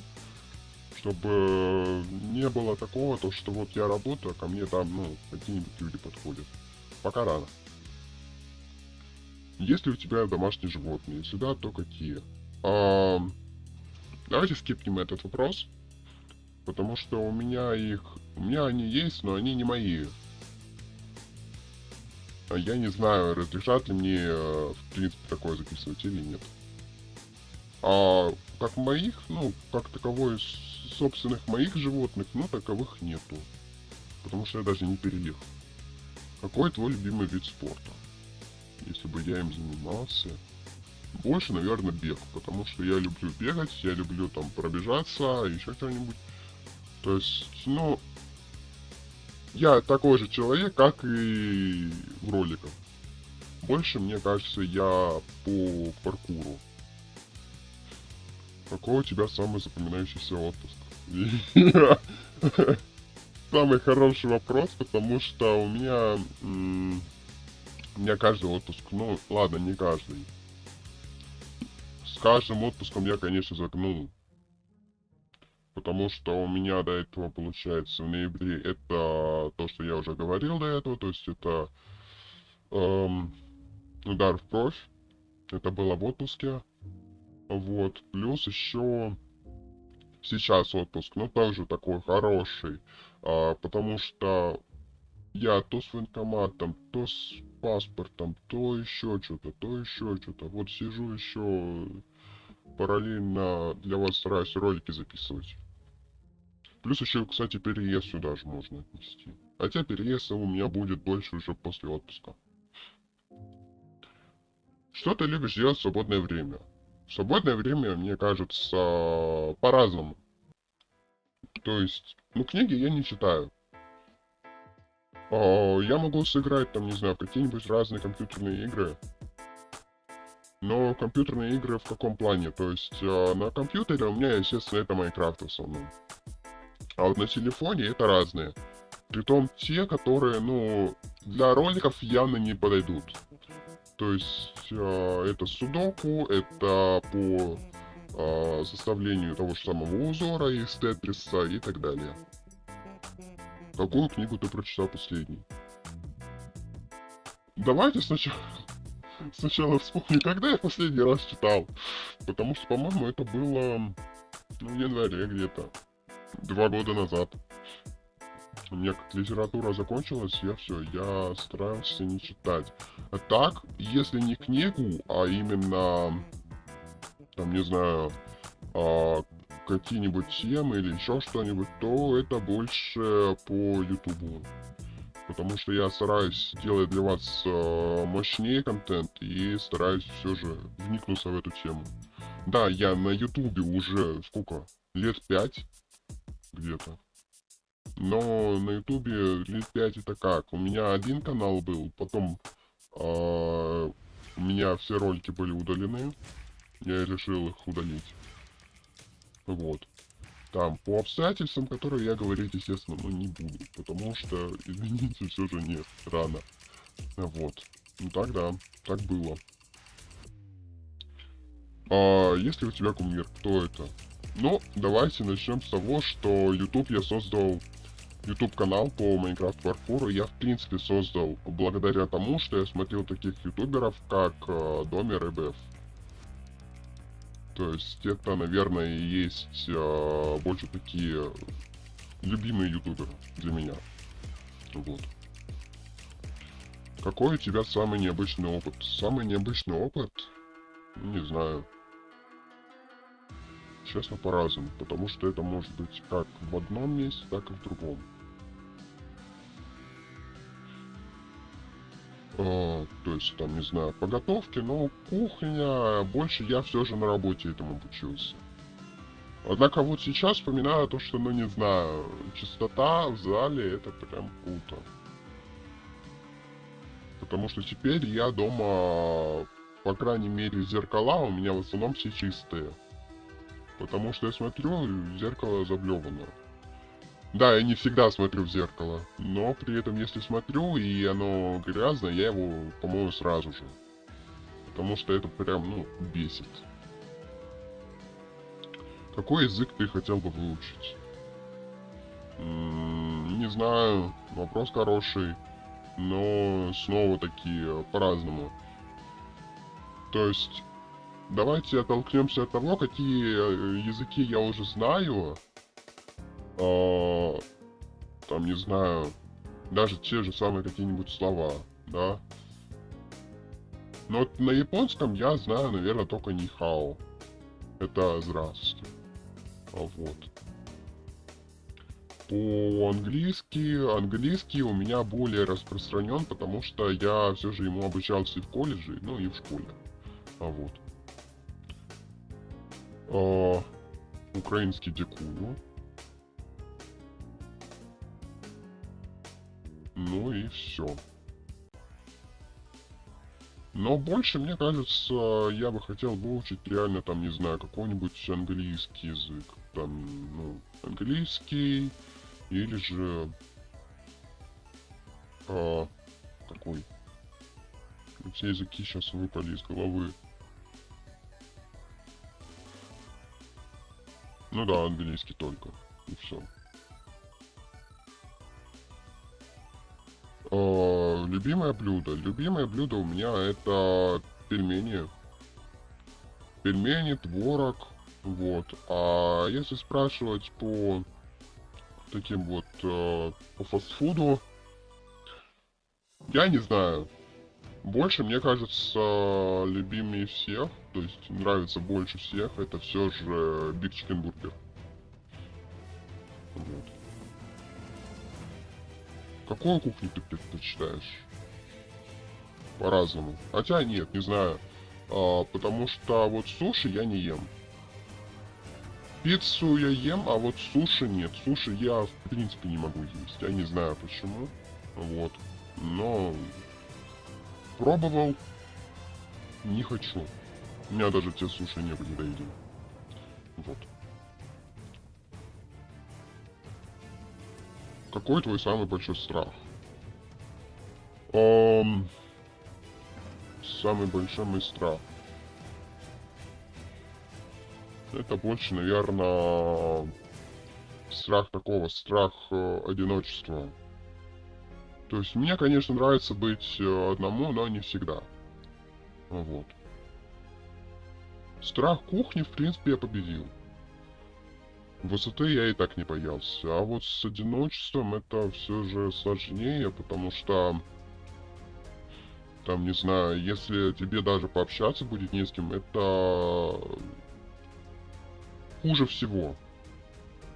То есть, не знаю, у тебя что-то случилось в жизни, а ты об этом даже ни с кем поделиться не можешь. Вот. Какой совет ты бы дал себе в молодости? Не быть доверчивым. Не быть доверчивым, не совершать ошибок и следить желательно за финансами и своим здоровьем. Какое качество ты ценишь в людях больше всего? В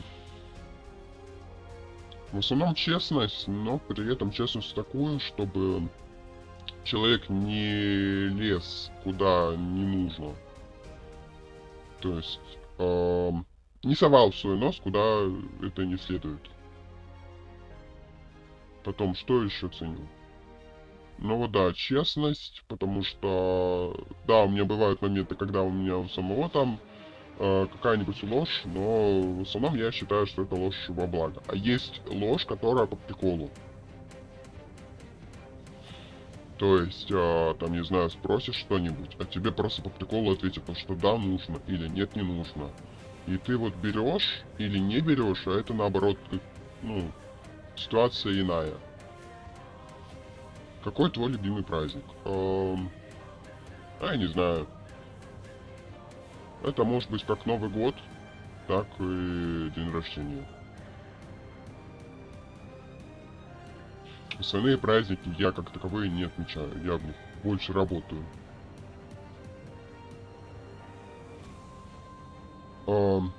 Какое место в мире ты мечтаешь посетить? Ух ты. Именно мечтаю.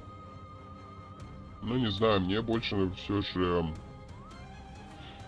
какой-нибудь там, не знаю, ВК-фест тот же самый. То есть, ну, те места, где выступают всякие там, не знаю, блогеры, знаменитости и так далее. Вот. А именно насчет страны или города. Город, наверное, Москва. Страна.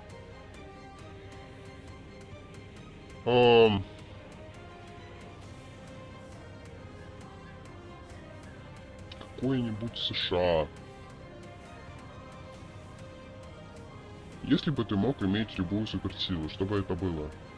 Ну, это очевидно, это суперскорость. Чтобы никогда не опаздывать и стараться приходить именно вовремя.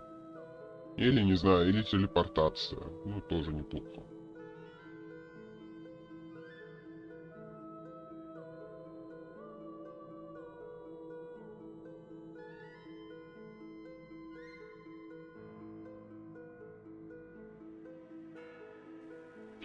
Какое достижение ты считаешь самым значимым в своей жизни?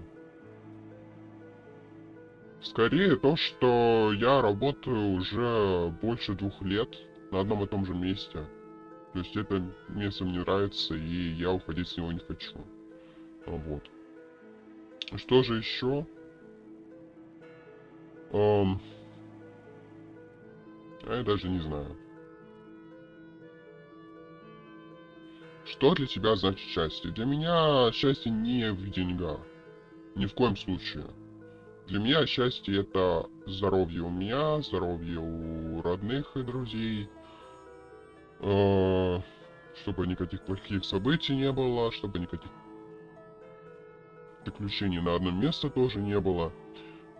Так. Что ты делаешь, чтобы расслабиться после трудного дня? Ну, я думаю, вы скоро сами все услышите. Поэтому говорить, я не знаю. Я думаю, не стоит. У тебя есть какие-либо таланты? Какие именно? Ну, не знаю. Больше, мне кажется, там по бегу. Именно не тот, который дальний, потому что дальний у меня, к сожалению, по здоровью просто не выходит. Вот. А, ну, не знаю. Тоже вопрос хороший, который я сам такой задаюсь. Потому что иногда бывает такое, то что в этом меня больше превосходят. Но вот куда меня тянет больше всего, это, наверное, создание роликов, видеомонтаж. Вот. Опять же, не всегда. У тебя какой твой идеальный выходной день? Идеальный выходной день это когда я наконец-то просто возьму, соберу вещи и поеду куда-нибудь отдыхать. На то же самое, не знаю, море, там, еще куда-нибудь. Это будет куда круче.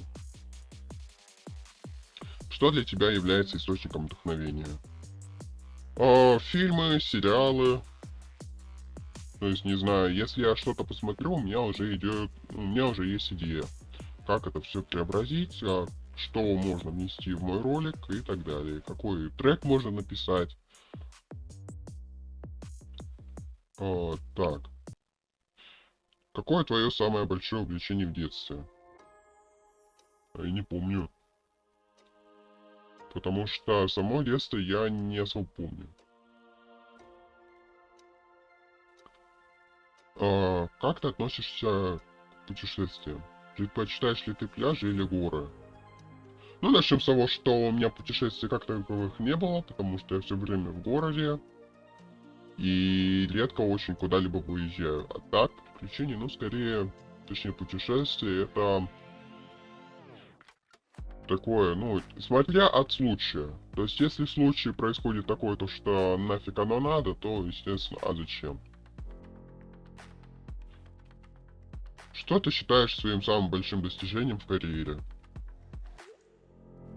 На ютубе больше, мне кажется, по просмотрам. Потому что снова-таки там просмотры, показы, а именно на тех роликах, которые я даже не ожидал. То есть эта реакция оказалась то, что вот мне реакция залетела, а это значит то, что нужно еще что-то.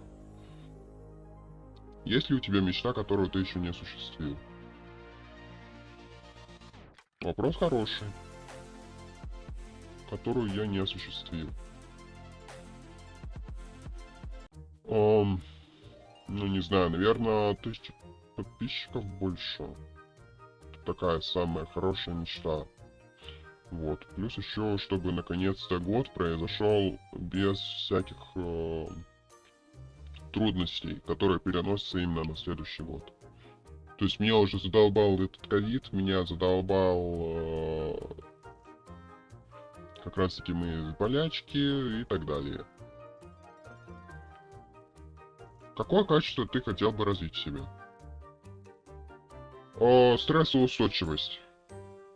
Потому что она у меня, конечно, развита, но не слишком.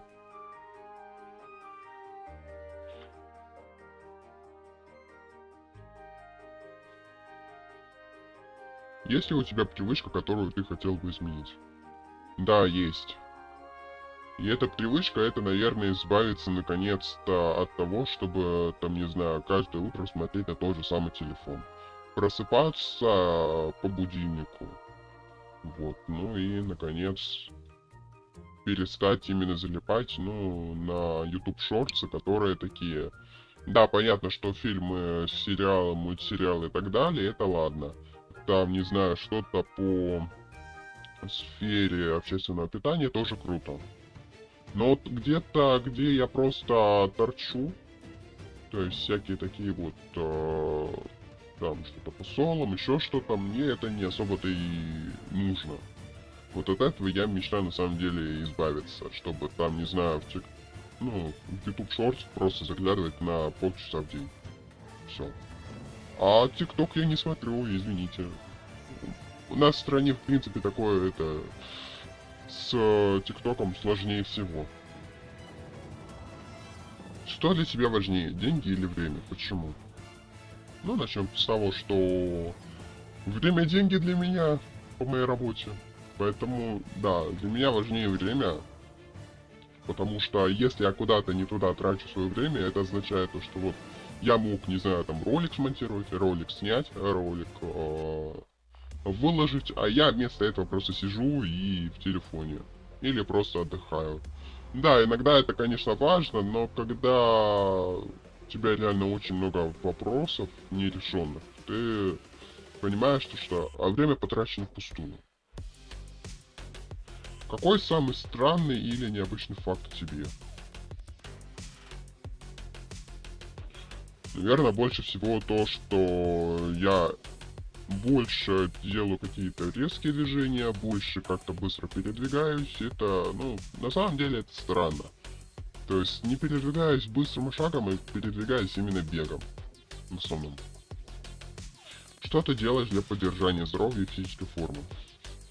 А, Творог ем, ну то есть молочные продукты всякие и все.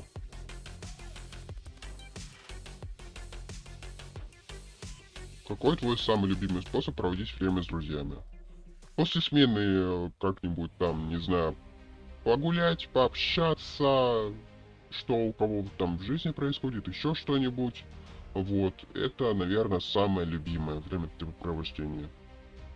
То есть я считаю, что больше это, наверное, именно жизнь, обсуждение и так далее. Это круче.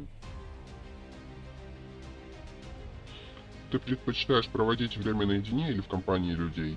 Но вот опять же, это связано больше со страхом потерять кого-нибудь. И в конце просто остаться в одиночестве. Для меня это сложнее всего. Да, наедине время тоже круто. Можно, конечно, в некоторых случаях, особенно когда тебя уже, не знаю, там, на работе просто уже достали. А достали еще и настолько, что... А зачем? Ну вот да. Какое событие в мире произвело на тебя наибольшее впечатление? А стоит ли это вообще говорить? Потому что если я это скажу, то начнется опять бунт в комментариях какой-нибудь, чего я очень сильно боюсь. Но больше, мне кажется, это все же то самое событие, которое до сих пор происходит, которое я говорить тут не буду, но все мы знаем, что происходит, в принципе, сейчас в мире. Ковид на меня произвел не такое огромное впечатление, как это. То есть, я нашел работу, я нашел еще что-то, еще что-то.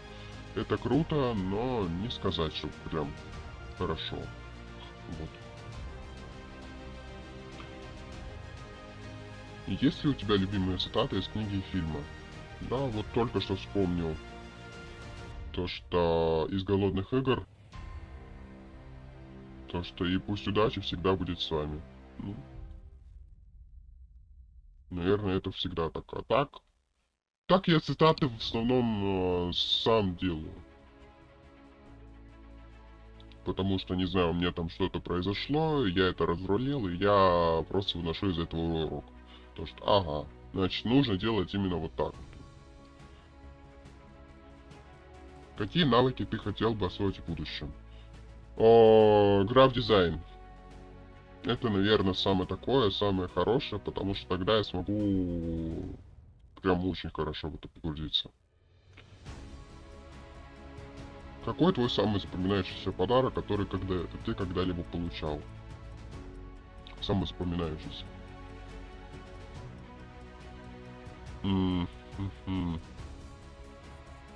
Я не знаю, наверное, больше самое запоминающееся это когда после стрима мне просто позвонили и поздравили. И поздравили настолько круто, что прям, ну, насколько я это представлял. Да, я представлял это получить не от всех людей, но мой день просто был спасен. Потому что изначально просто было чувство, будто ты по факту просто такой, как человек. Все. И звать тебя, ну, никак. Что для тебя является самым важным в дружбе? Не доставать людей. Стараться как-то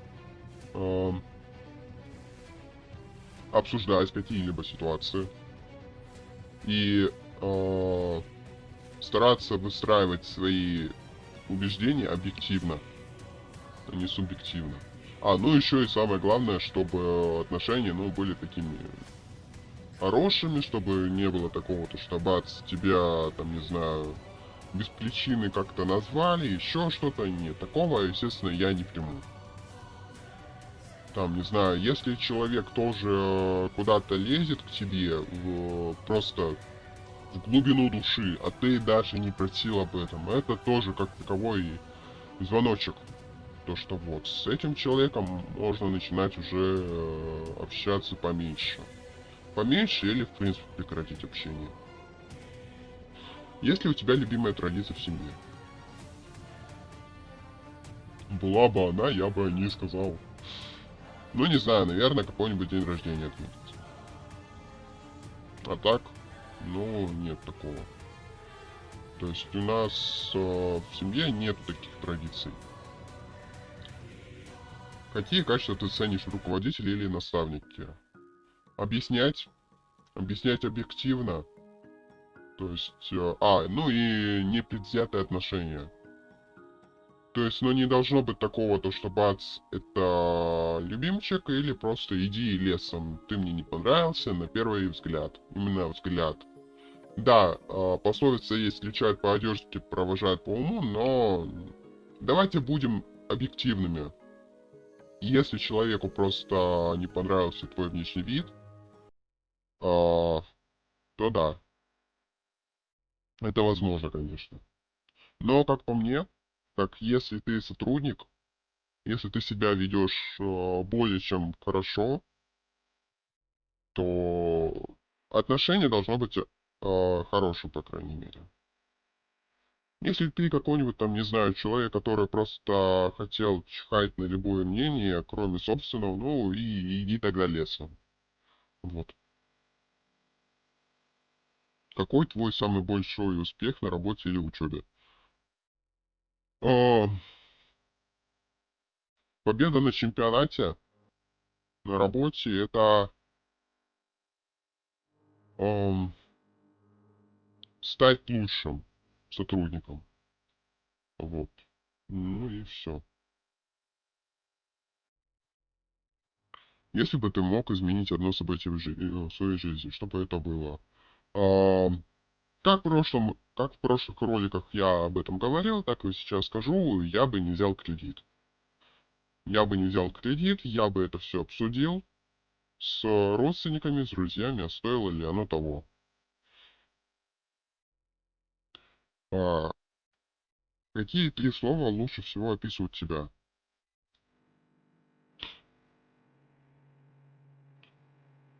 Ам, Именно три слова.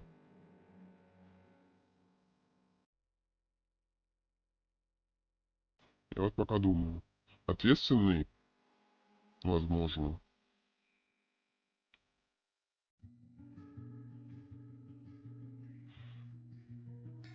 М,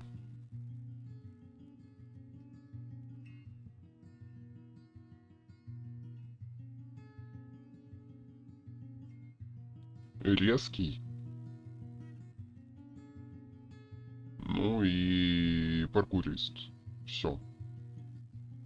Так.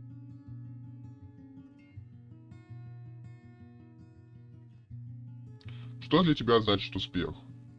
Успех это когда, наверное, если смотреть со стороны Ютуба, то это когда у тебя, там, не знаю, ролик не стоит на месте, там, не знаю, на нуле просмотров, а все же как-то выстреливает. То есть, ну, не знаю, за час те же самые 5 просмотров. Вот. Ну и показывает там штук 100 хотя бы. А вот на работе это когда заказов не так уж и много. То есть ты заканчиваешь вовремя и приходишь на работу тоже вовремя. Вот. Есть ли у тебя любимая игра на телефоне или компьютере? Начнем с того, что на компьютере я в основном играю только в одну игру, это Майнкрафт, а на телефоне Судоку, наверное. Какое твое самое большое разочарование в жизни? Ам, Разочарование это, наверное, когда человек не хочет признавать свои ошибки и при этом как-то старается тебя просто выбить из колеи. Это возможно. Есть ли у тебя любимый стиль одежды? Как бы ты его описал? Синяя рубашка, джинсы и ботинки. Все. А что еще надо?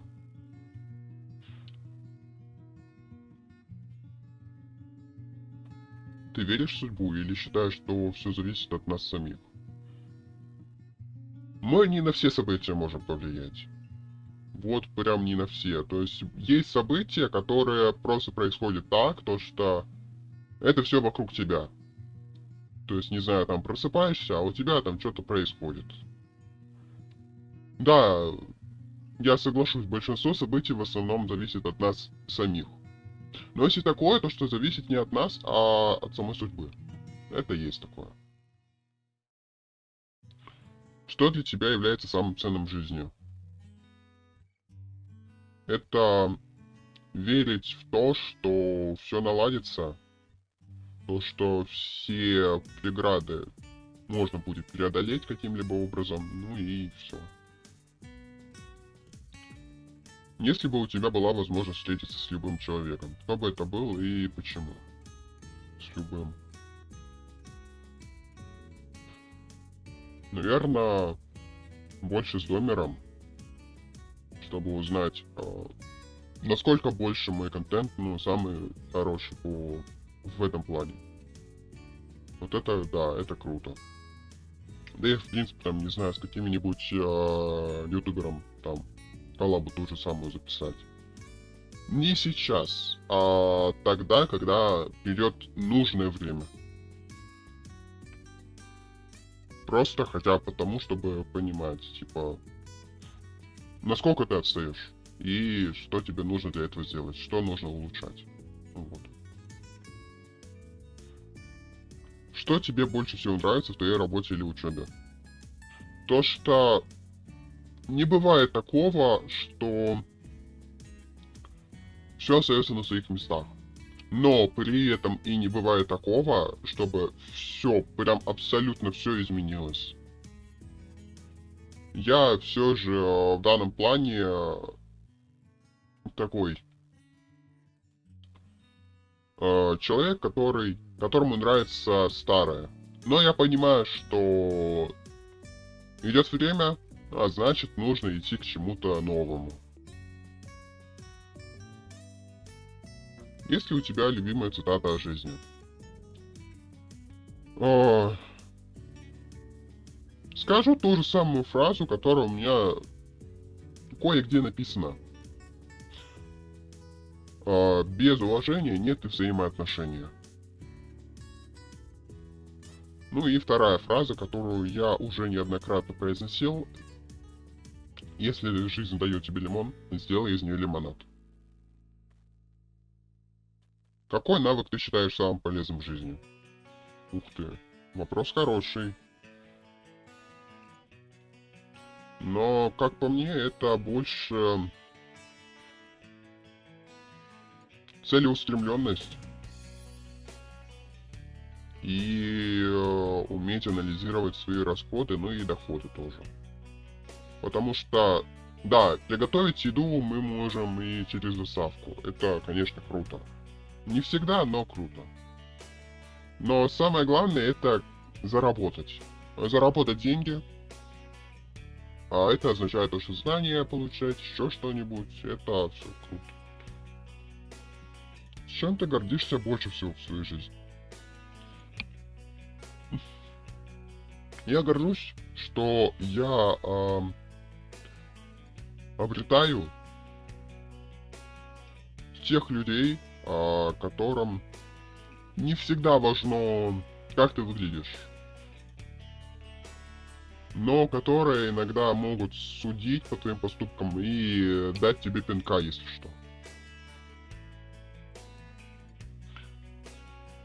Есть ли у тебя любимая программа на телевидении или стриминговом сервисе?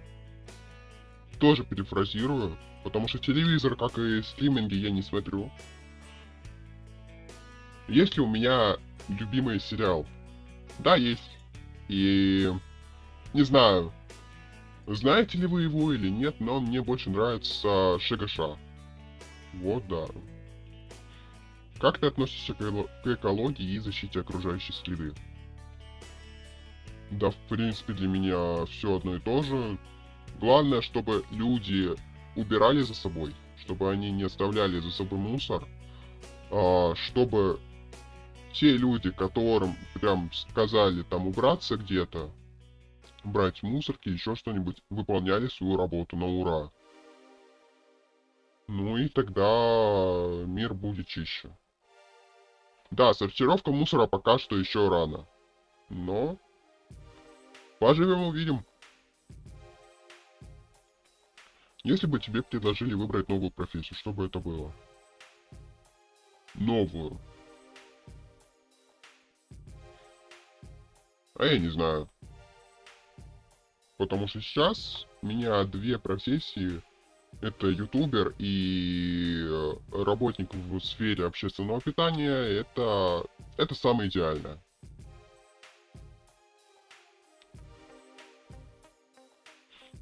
Какое ваше самое яркое воспоминание о праздновании дня рождения? Когда я его праздновал с другом, но и не было никаких приключений или проблем. Есть ли у тебя любимая пословица или поговорка? Ну вот. Это уже во второй раз за ролик я просто говорю.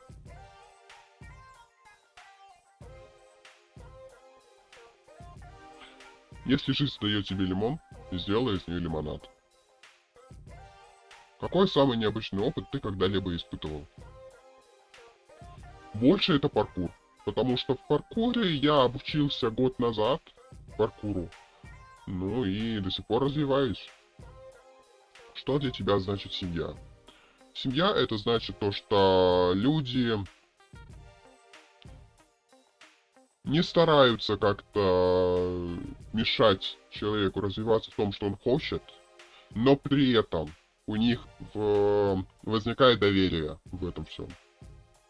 Это для меня значит семья. Если человек лезет куда-то, ну, не особо в свое дело, ну, а чё? Ладно. Главное, чтобы это не было прям сразу с негатива. Это да. Что еще для меня это значит? Ценность других традиций. Ценность других увлечений. То есть, ладно, если это прям, не знаю, вредные привычки какие-нибудь. Это ладно, это еще пускай. Но когда это твои увлечения, то есть, не знаю, там компьютерные игры или еще что-то, ну а чё, не надо иногда. Вот. Все же впоследствии из-за этого можно там помочь ему, как-то подсказать, что можно улучшить, ну и так далее. Вот. Что еще важно? Доверие, это я говорю. Уважение друг к другу. И стараться что-то обсуждать сразу же, как это возникнет. И если, там, не знаю, человек это не умеет, то обучай друг друга каким-либо навыкам. Вот это для меня считаю, то, что это уже является семьей. А ты предпочитаешь планировать свои дни или действовать спонтанно? Когда как, потому что, опять же, ты хоть и спланируешь свой день, а что по итогу? По итогу у тебя выйдет такая фигня, то что даже если ты спланируешь свой день, это будет одно и то же. Есть ли у тебя любимая форма искусства? Живопись, музыка, театр и так далее. Наверное, умение, ну как, запись музыки, видеоблогинг какой-нибудь, актерское мастерство, кино какое-нибудь. Какие 3 вещи ты всегда носишь с собой? Телефон, ключи и карта. Если бы у тебя была возможность жить в любой эпохе, какую бы ты выбрал? Эпоха будущего, наверное. Потому что в прошлом я бы все равно не жил. Там есть свои минусы, там где-то грязь, где-то еще что-то, где-то вообще это просто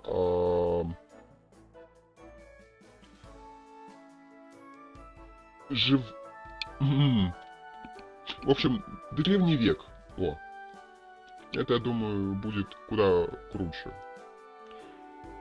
Какие места в своем городе ты считаешь самыми красивыми?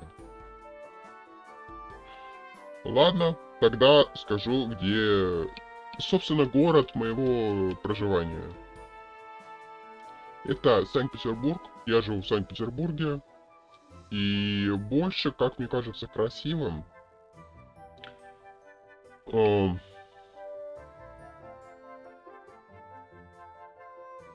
принципе, вся Дворцовая площадь вместе с мостами. Ну и вид с моста. Что бы ты сделал, если бы выиграл $1 000 000?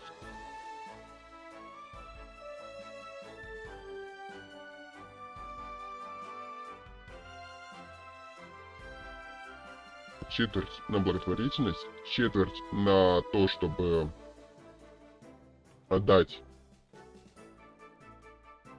на продвижение какого-нибудь там, не знаю, ресторана, еще чего-нибудь. Особенно того ресторана, где ты сам работаешь. То есть, чтобы это все развивалось.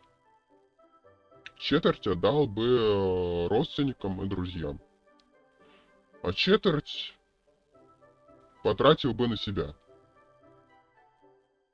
То есть, это на квартиру на какую-нибудь, на улучшение контента, на создание какого-нибудь тоже контента, который стоит, там, не знаю, дорого. Это да. Какие качества делают человека хорошим другом? Верность, стараться всегда помочь, ну, то есть взаимовыручка. И все. А, еще и уважение. Уважение, стараться судить по поступкам, если что, давать вообще пинок, чтобы прям человек понимал. То есть не быть прислугой человека, а стараться, там, не знаю, вот ты что-то делаешь не так, сделай по-другому. Участвовал ли ты когда-нибудь в конкурсах или соревнованиях? О, самая хорошая тема, потому что я участвовал и в конкурсах чтецов, и в каких-нибудь там соревнованиях по IT-сфере. Да, такое тоже было. Ну и все. Больше, в принципе, нигде. Есть ли у тебя привычка, от которой трудно избавиться? Ну, во-первых, это грызть ногти, а во-вторых, есть вредную еду. Ну, а в-третьих,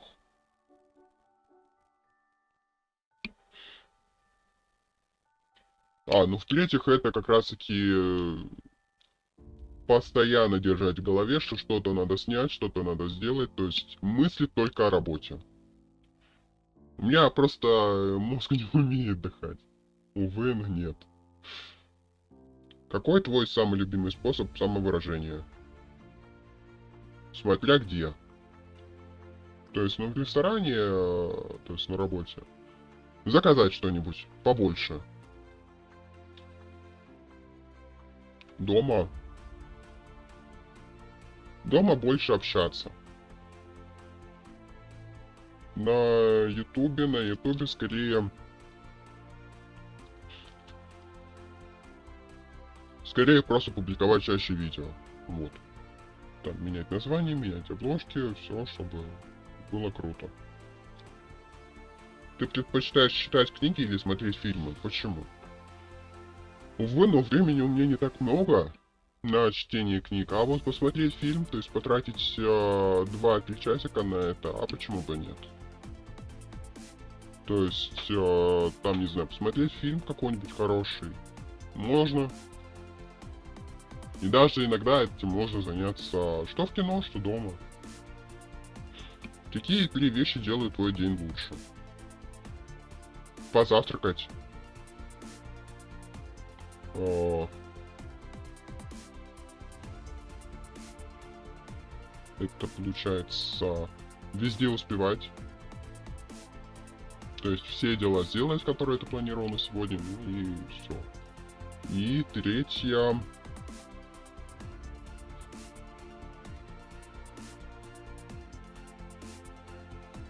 Спокойствие больше.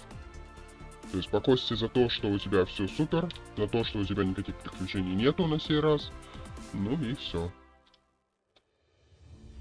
Есть ли у тебя любимый способ готовить еду? Я не знаю. Я очень редко готовлю. При условии, что готовить я умею, конечно, но не так много, как хотелось бы. Что для тебя важнее, стабильность или приключение? Ам,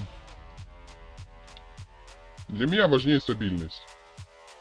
То есть, ну, мне не по душе, когда у меня там, не знаю, что-то в жизни произошло резко и без меня это не решить. Если бы тебе предложили стать экспертом в любой области, что бы это было? Видеомонтаж и какая-нибудь там, не знаю, частота.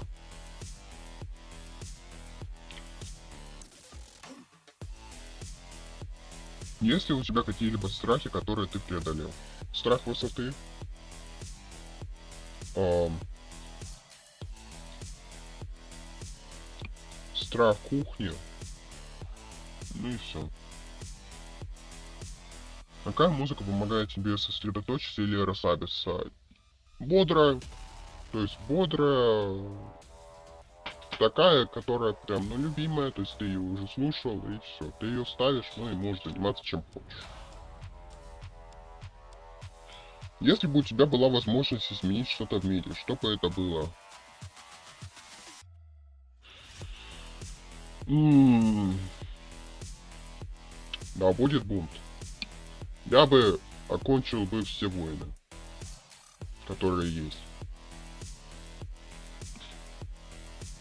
И больше их вообще никогда не создавал.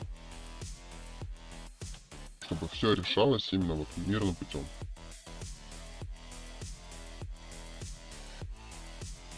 Какие 3 достижения делают тебя гордым за себя? Видеомонтаж, что еще? Окончание колледжа и... Ну, я не знаю, это можно считать за достижение или нет. Но навык писать музыку. Ты веришь в любовь с первого взгляда? Почему да или нет? У кого-то да, у кого-то нет. Я, в принципе, осуждать никого не буду. Для меня важнее только одно, чтобы любовь была не с первого взгляда, а любовь была по поступкам. То есть, ну не знаю, если вы друг друга стараетесь спасти, стараетесь как-то помочь друг другу, то почему бы и нет? Что делает, что для тебя значит быть счастливым человеком? Поменьше приключений на одно место, поменьше плохих событий в жизни и веселье. То есть умение веселиться, радоваться за других и все. Каким образом ты планируешь развиваться в будущем? В будущем, наверное, тоже пока не знаю, но Это это делать контент круче, делать контент еще масштабнее. А, написать хотя бы альбом. На работе это повыситься хотя бы там, не знаю, до инструктора того же самого. Ну и все. А, еще и в семье. В семье это помогать другим. Как финансово, так и морально. Ну и физически, соответственно, тоже.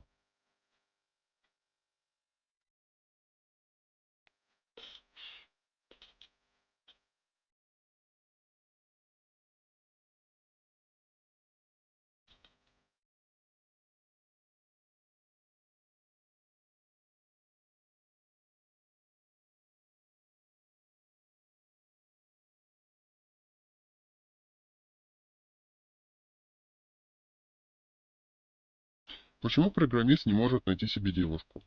Потому что у него слишком много ошибок в коде. Оптимист говорит, все будет хорошо. Пессимист отвечает, а если нет? Оптимист, тогда будет еще лучше. Врач, у меня проблема. Я все время забываю, что хотел сказать. Когда это у вас началось? Когда что началось? Дорогая, ты бы меня любила, даже если бы я стал богатым. Конечно, милый. А если бы я стал бедным? Но тогда мне придется подумать о твоем богатстве. Какой самый оптимистичный студент? Тот, который приходит на экзамен без подготовки и говорит «Я надеюсь на чудо». Почему собака сидит под столом на уроках? Она ждет, когда учитель скажет «Соберите тетради».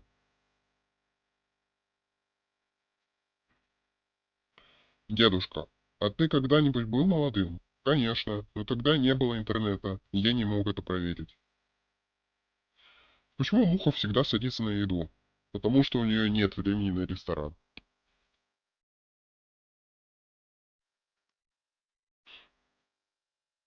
Кстати, а, у меня есть свой телеграм-канал, в котором я стараюсь публиковать все свои новости из жизни, всю мою жизнь, там что-то заспойлерить вам, анонсировать что-нибудь, то есть когда выйдет следующий ролик, когда выйдет ролик по какой-нибудь рубрике и так далее. Вот. Ссылочка будет на экране, ну и в описании. Также я играю еще и на сервере Вериор. Заходи на 31 гриф по именно этой ссылочке, и тогда, возможно, ты сможешь со мной поиграть.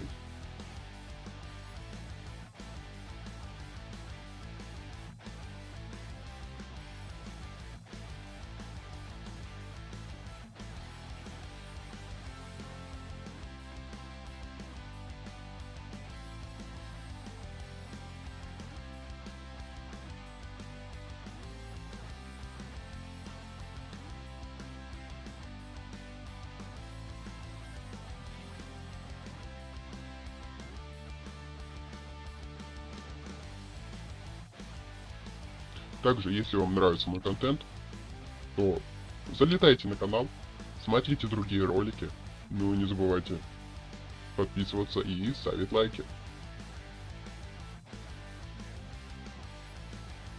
Да, сейчас мы прыгаем по заборам.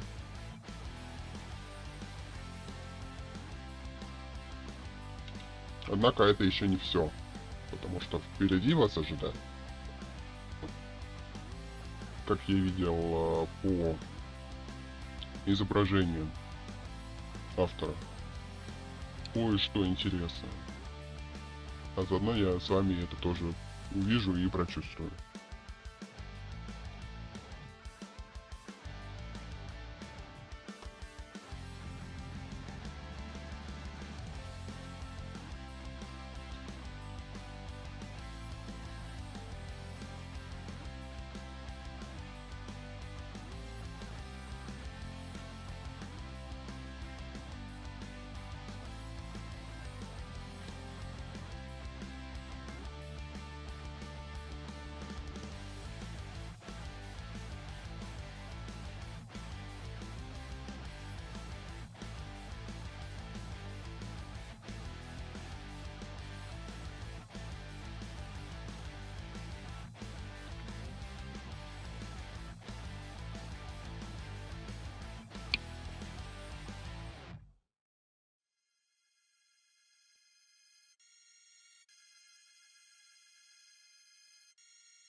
Кстати, уже 25 августа в 10:00 выйдет новый трек, который вы сможете послушать. И это будет приквелом к другому юбилейному ролику, который выйдет только на 1000 подписчиков. Так что не пропустите и готовьте вкусняшки.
Офигеть! Как тут много!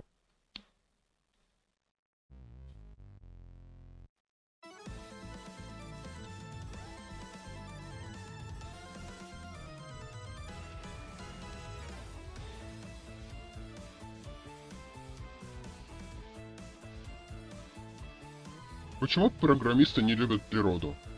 Потому что в ней слишком много багов.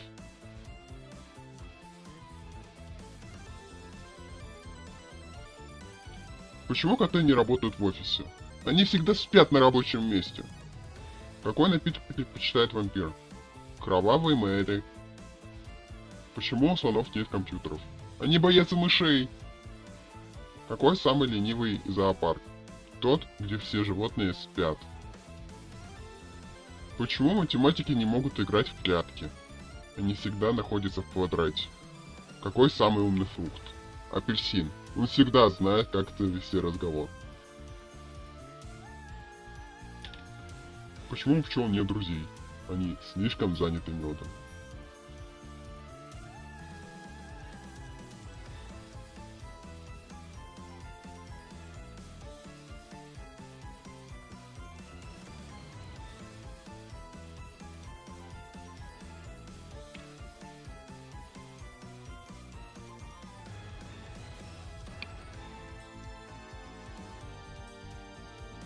Почему у рыб нет интернета? Они не могут найти Wi-Fi под водой.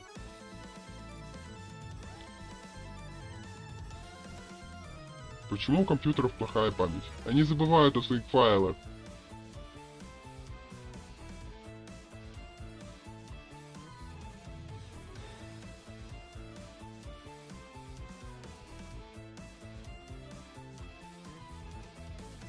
Какой самый щедрый овощ?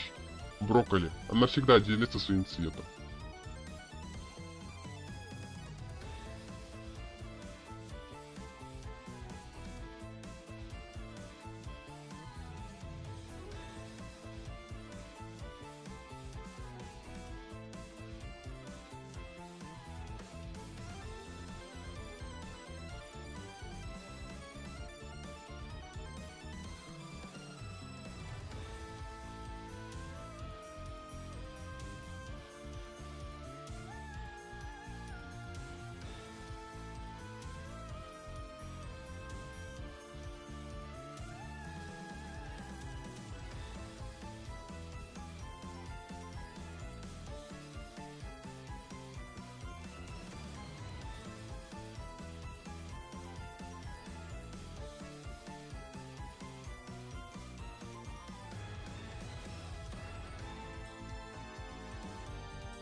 Племянник высылал на Авито подарок, который выручил ему на Новый год. Я купил его анонимно и теперь подарю ему на день рождения в феврале.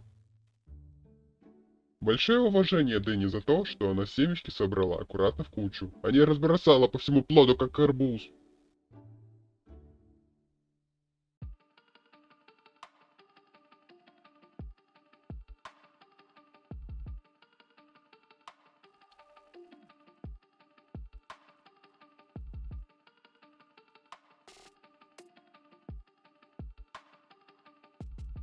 Читаю эти ежедневные новости о том, как простые люди переводят телефоны мошенникам миллионы рублей. Откуда у них такие деньги? У нас в стране какие-то огромные тайные спецвыплаты тупым дают.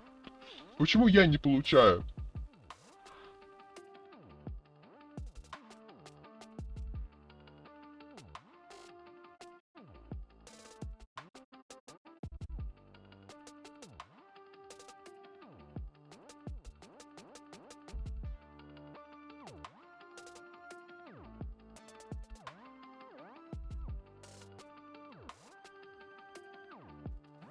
Вчера соседка спросила, почему я до сих пор не замужем.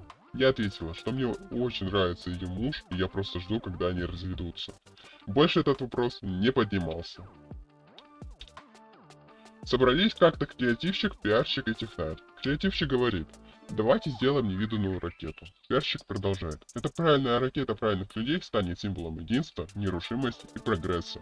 А технарь начинает перечислять. Нам понадобятся инженеры, рабочие, производственные мощности, металл, топливо. И первые двое смотрят на него недоуменно, а потом хором. Вот кто мешает нам сделать ракету!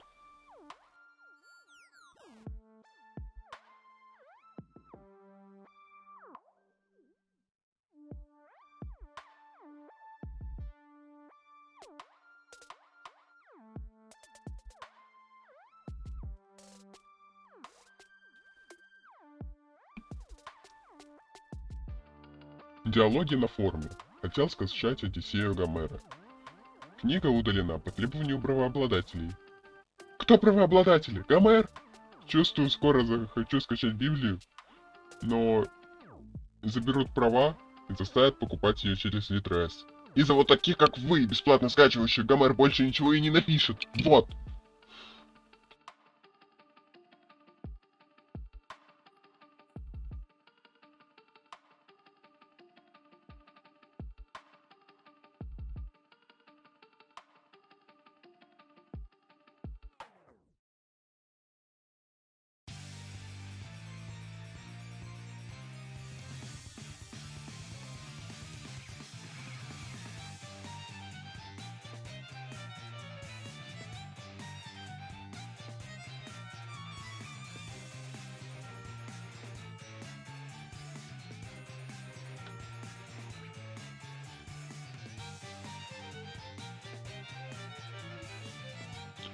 У меня сейчас есть не просто пакет с пакетами, а еще и подарочный пакет с подарочными пакетами. Парень, работающий в IT, рассказал, что никогда не просит клиента по телефону проверить, подключен ли кабель, а просит вытащить его, продуть и вставить обратно. Таким образом, у клиента есть шанс сохранить лицо, если кабель не подключен.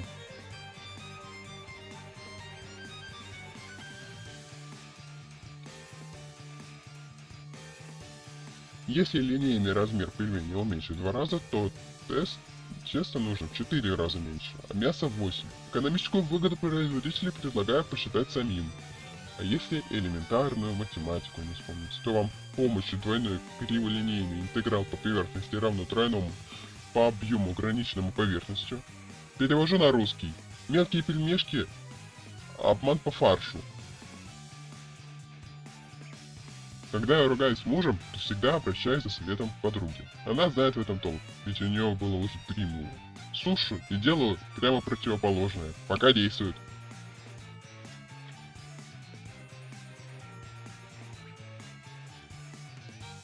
Одни думают, что Земля круглая, другие верят, что она плоская. И только в втором пункте знают правду. Земля скользкая. Женщина.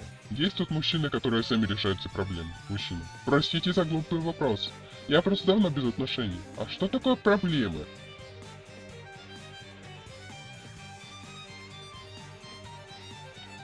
посетители ресторана в сильном подпитии музыкантам. Ребята, а вы можете сыграть песню на заказ музыкантам? Сможем, наверное, если слышали ее. Сыграйте мне избушку. Музыканты в шоке. Что за избушка? Какая к черту избушка? Никто никогда не слышал? Но Парнас деньги уже у вокалиста. Надо играть как-то, вокалист. Так, парни, 7 тональность, 7 минор. Барабанщик, себе за четверть. 100 ударов, поехали. Унс. Играют полную святину, минуты 3. Вокалист кое-где вставляет ключевую, избушка. Вдруг видят, посетители плачут, доиграли, спрашивают. Ты чё, мужик, случилось что? Все нормально, спасибо, ребята. Каких только кабаках не заказывал избушку, но ваша круче всех.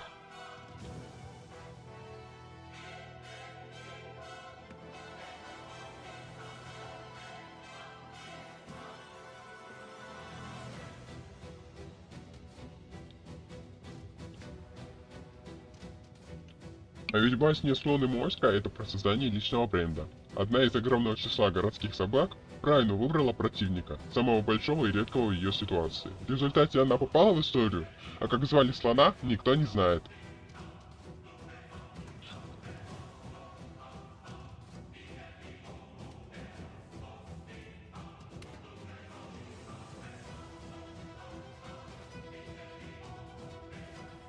Привет, котенок, какая у тебя новость? Привет, зай. Я беременна. Здорово, у нас будет ребенок. Зай, ты у меня самый лучший. А то все начинают. Это не от меня! Это не от меня!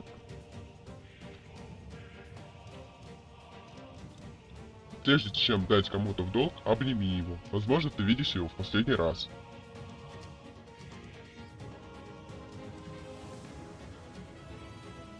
Короче, пригоняет клиент свою машину в автосервис. Подходит мастер и задает стандартные вопросы.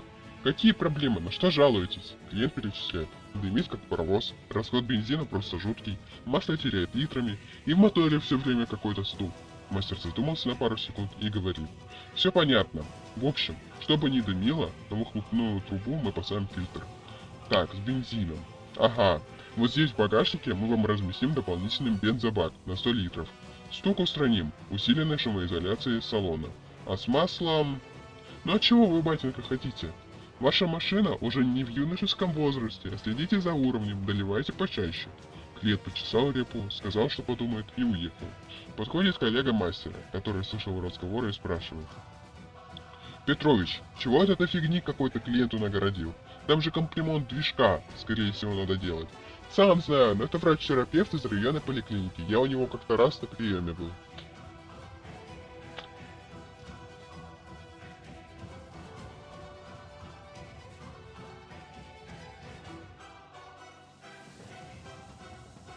В детстве искал клад. Помогали родители и дед. Как потом выяснилось, копали погреб.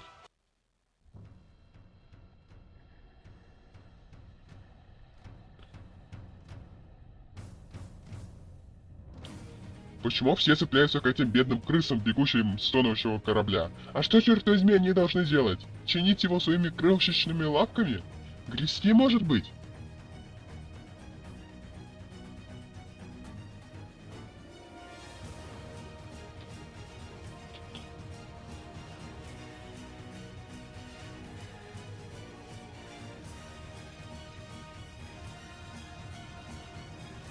Красиво это не тогда, когда с центнером макияжа после пластического хирурга и в брендовых шмотках. Не трогай, осыпется или помнешь. Красиво это когда еще заспанная, без ретуши, в обычных трусах или без. Просто подтягивается, ты смотришь и балдеешь. Удовольствие от хорошего качества длится дольше, чем радость от низкой цены. Так во всем.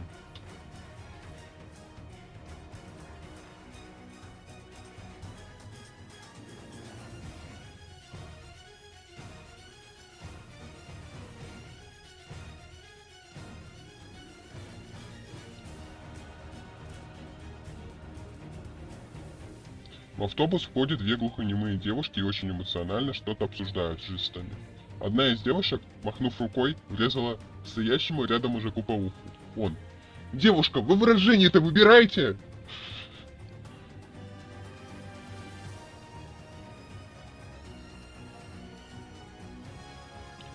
Я не ищу работу, но периодически рассылаю запросы, просто чтобы спросить о диапазоне зарплаты и сказать им, что она слишком низкая, независимо от того, какая она. Так я вношу свою лепту в то, чтобы остальным из вас нормально платили.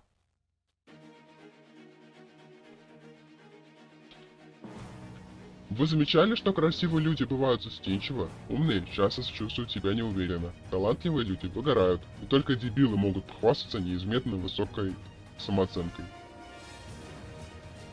В сложное время живем. Состоятельным людям, чтобы перевести деньги за рубеж, приходится выдавать это за обман телефонными мошенниками.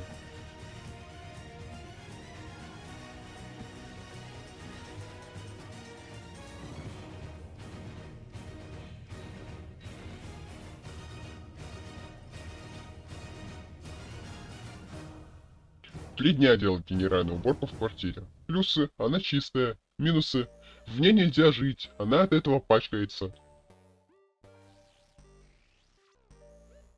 Кратко о современной медицине. Раньше врачи в поликлиниках, да даже фельдшера знали латынь, а сейчас и по-русски-то плохо говорят.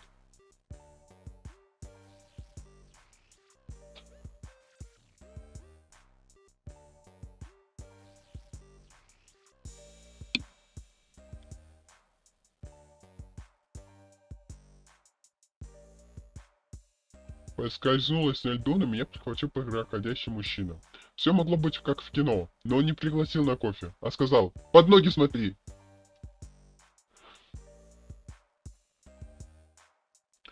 Мы можем забыть пин-код от банковской карты, пароль от компьютера, номер телефона важного человека, но эти фразы мы не забудем уже никогда. А зачем нам кузнец? Нам кузнец не нужен.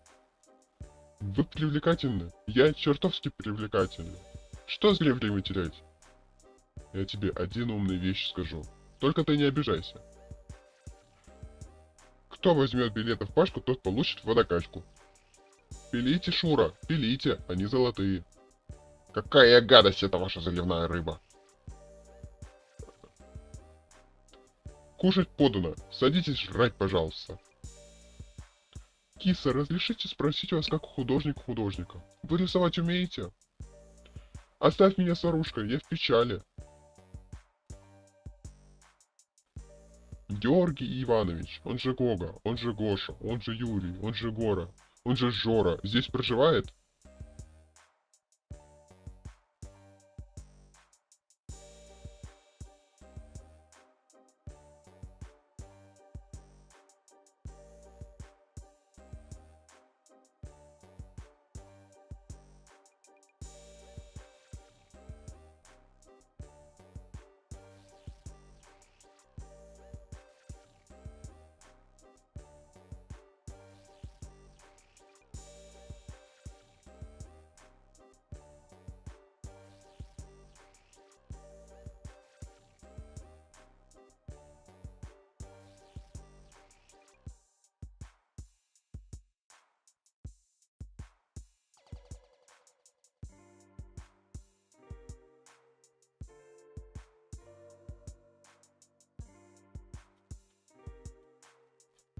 Сидят в тюрьме три бизнесмена. Я сделал цену ниже всех, посадили за демпинг. А я сделал цену выше всех, посадили за необоснованное обогащение. А у меня была цена, как у всех, посадили за картельный сговор.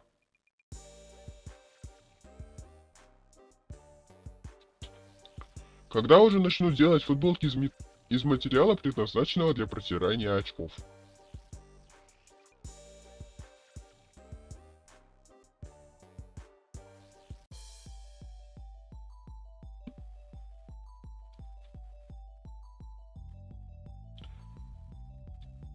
Дальний кишлак, школа, идет урок. Важный, прилично одетый учитель пишет что-то на доске.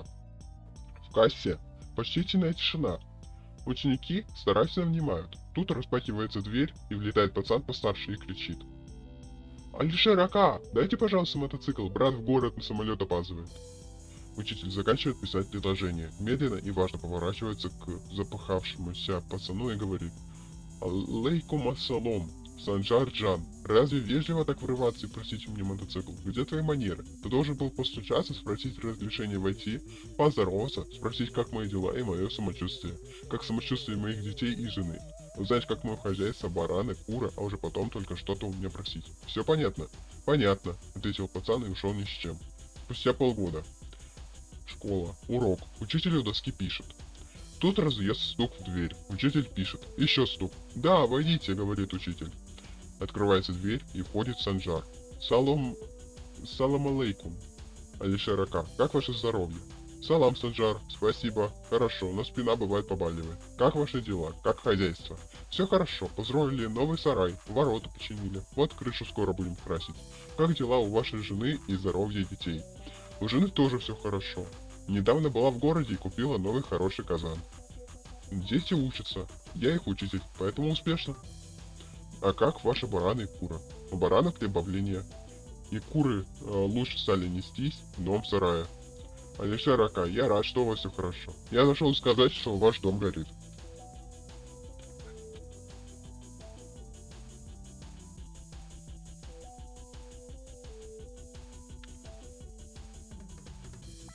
Первыми сломались те, кто верил, что скоро все закончится. Потом те, кто не верил, что это когда-то закончится. Выжили те, кто сфокусировался на своих делах, без ожидания того, что еще может случиться. Только в русских семьях, играя со своими детьми, сажают их на колени и приговаривают: по ковочкам, в ямку, бух. Спустя много лет я сел за руль и понял, что это вовсе не игра, а подготовка к реалиям российских дорог.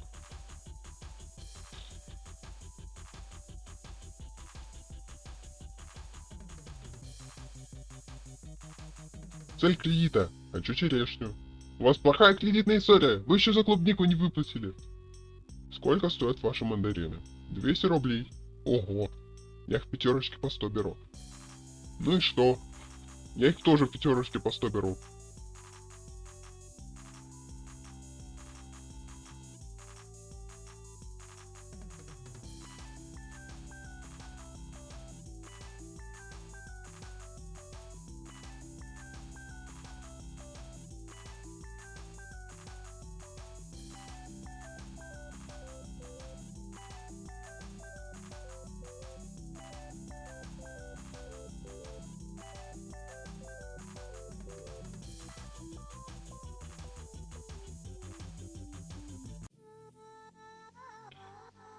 Мое детство закончилось ровно тогда, когда мама сказала: «Доченька, ты уже тяжелая, я не могу тебя поднимать». И оставила меня пьяной лежать в коридоре.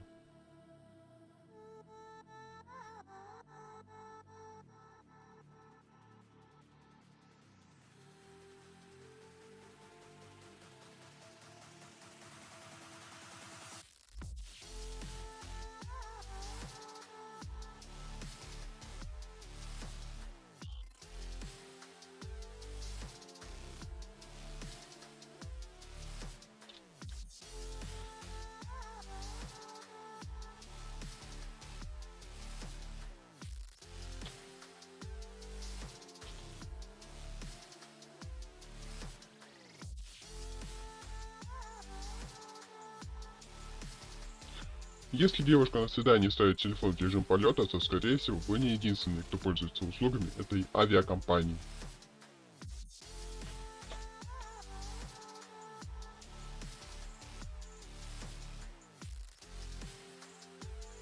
Бросил в фонтан рубль и загадал желание бросить курить. Не сдержался, зашел в магазин, набрал еды, взял пачку сигарет. На кассе не хватило рубля.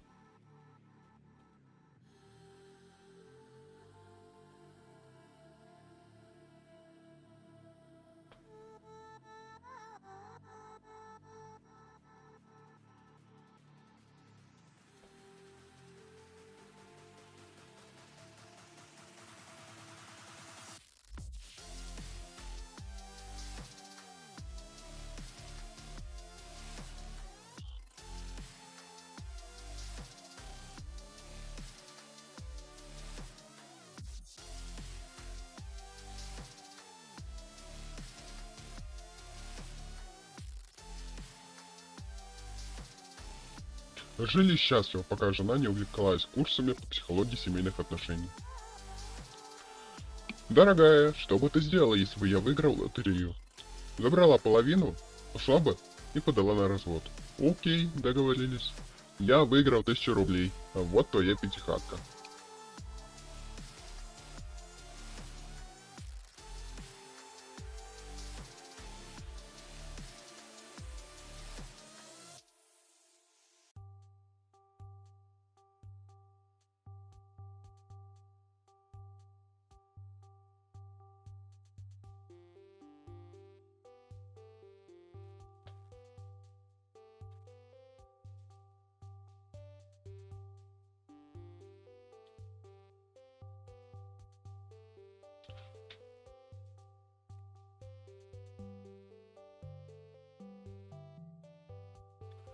Приходит мужик к ведьмаку и говорит: «Слушай, помоги, замучили тараканы, сил нет, дай какое-нибудь средство от них». «Ладно, дам, с тебя 200 злотых». «Да ты что, охренел совсем, 200 злотых? У тебя ж полно разной отравы. Это ж даже не работа для ведьмака». «Ну ладно, вот на тебе снадобье, с тебя 1 золотой. Но вот это другое дело, спасибо». На следующий день прибегает к ведьмаку тот же мужик. «Ты мне что дал, урод? Тараканы выросли до размера свиней и жрут курей. Ну вот, теперь это работа для ведьмака, с тебя 200 злотых». Пословица «встречают по одежке, провожают по уму» заиграла новыми красками.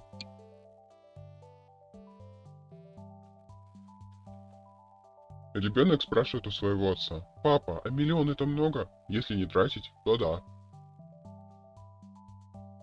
Однажды у луча света спросили: «Ты волнуешься?» Он ответил: «Частично». Папа учит маленького ребенка разговаривать, пока мама на работе. Скажи папа, мама, не скажи папа, мама.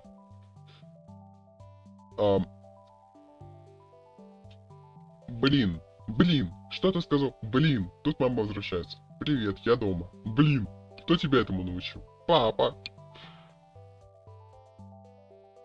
Я в армии научился ныкать деньги, сим-карту, телефон так, чтобы при шмоне не нашли.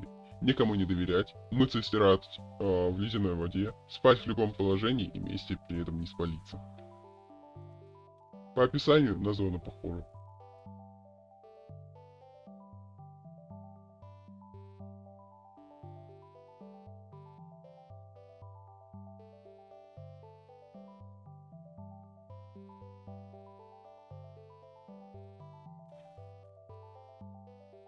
Ваша зарплата на первых порах не будет не слишком высокой. Договорились? Моя продуктивность на первых порах будет не слишком высокой. Договорились?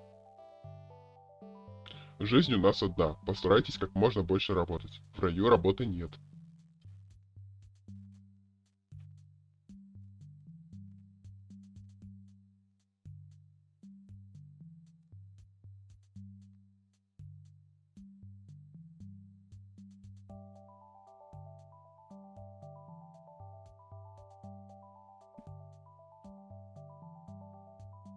У нас новый сотрудник, Алексей. Введите его в курс дел нашей фирмы. Леха, беги!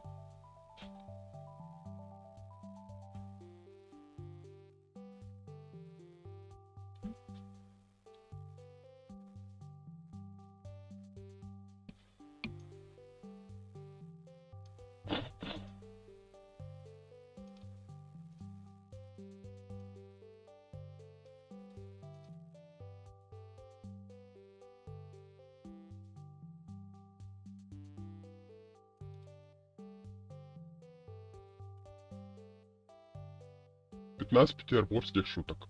Материально крепко стоишь на ногах, это когда можешь купить билет в Мариинку. Как узнать оптимиста в Питере? Он перед выходом чистит обувь. Настоящего петербуржца выдают такие слова-паразиты, как «извините» и «спасибо». Петербург – это город, в котором название, унесенное ветром, может быть воспринято буквально. В Санкт-Петербурге места «пофиг пляжам» говорят «пренебречь, вальсируем». Позвать на стрелку – это встретиться на Васильском острове. Теплое море для слабаков, купаюсь на Ладожском озере. Как говорится, любишь Петербург, люби и в дороге по 3 часа в день проводить. В Санкт-Петербурге выпить чего-нибудь крепкого – это выпить кофе. В Петербурге не ходит в магазин за гречкой. В Петербурге ходит в магазин за гречей. А может, Петр построил город в таком дождливом месте, потому что любил дожди, кофе и подоконники? Сделал случайно орфографическую ошибку в сообщении. Полдня самобичевания. Миллион серых луж. Зонт. Предмет-символ, который надо захватить с собой, чтобы не пошел дождь. Иметь летний шарфик и летнее пальто – нормальное явление.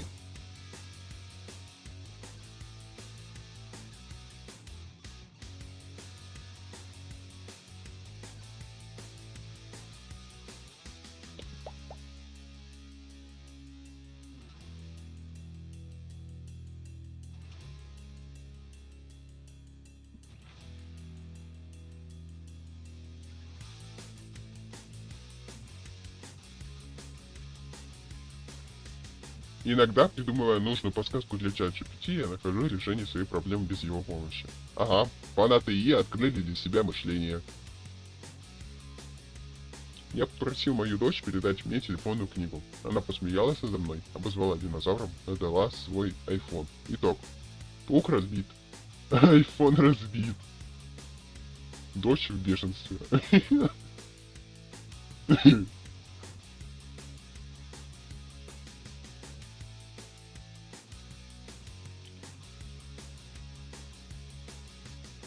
Зрелость.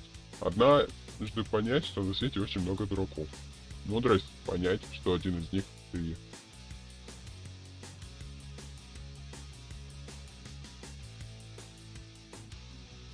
У тебя глаза такие голубые, как будто дырки в черепе, а через них небо видно. Да ты, блин, романтик!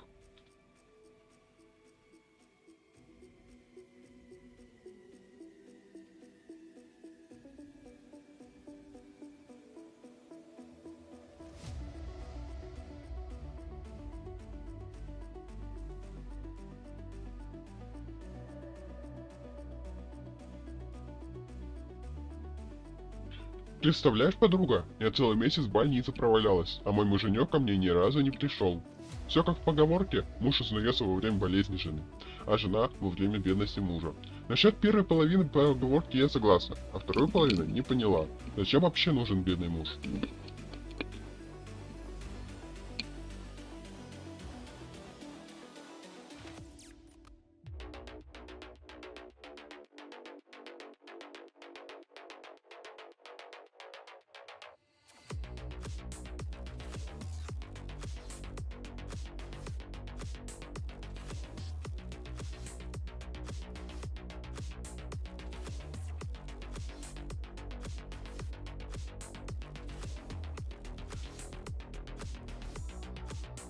Брат твой все время в походах из леса, можно сказать, не вылезает. А ты-то чего всю дорогу дома за компом сидишь? Так я же не в розыске. Только представьте, выпускники думают, что самое страшное позади.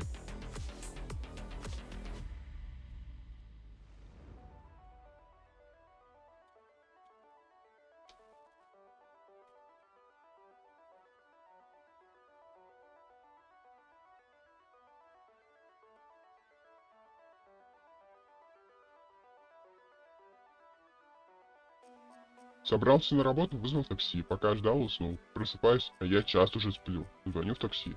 Девушка, я такси час назад вызвал и уснул. Пришлите мне снова машину. Ок, ждите звонка. Перезванивает, ржет. Эркин, у вас та же машина стоит, выходите. Водитель, пока вас ждал, тоже уснул. Собеседование в отделе кадров на заводе. Каковы ваши слабые стороны? Выпить люблю, а сильные? Могу много выпить.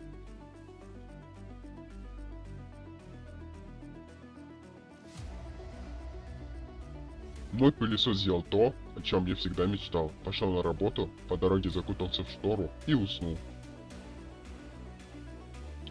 Добро пожаловать в весну. Время, когда какую бы ты куртку ни надел, ты бы ошибся.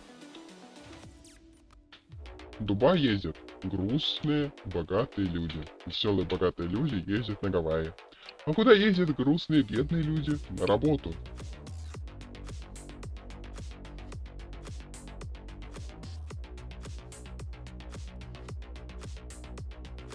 Ненавижу ту стадию диеты, когда ты уже очень голодный, но еще совсем не худая.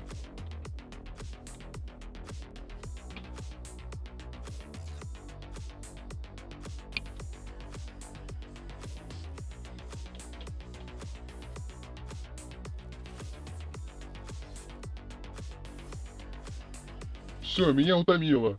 Не могу так больше. Никто меня не понимает. Да что ты, я тебя понимаю, как никто другой.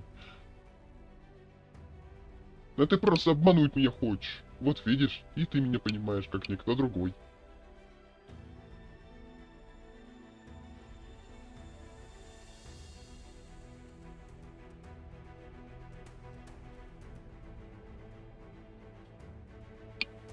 Это же какую дичь придумал Сбер? Улыбаться, рассылаясь деньгами.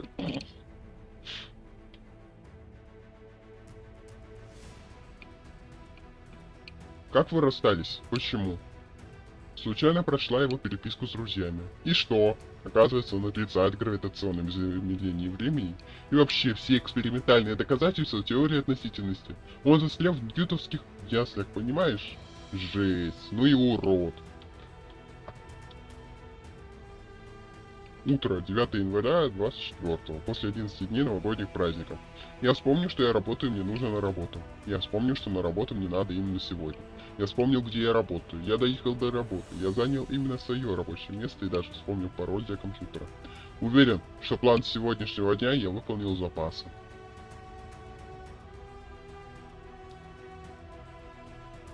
Сегодня утром на меня напал киса бодрости. Но он не на того напал! Если тебя закроют за неуплату налогов, то будешь содержаться за счет налогов, на которые ты не скидывался. Я машину новую купил. Навороченную. Она столько всего умеет. И паркуется сама. И в полосе держится. И за машинами впереди следит, тормозит. Прикольно. А ты ей зачем?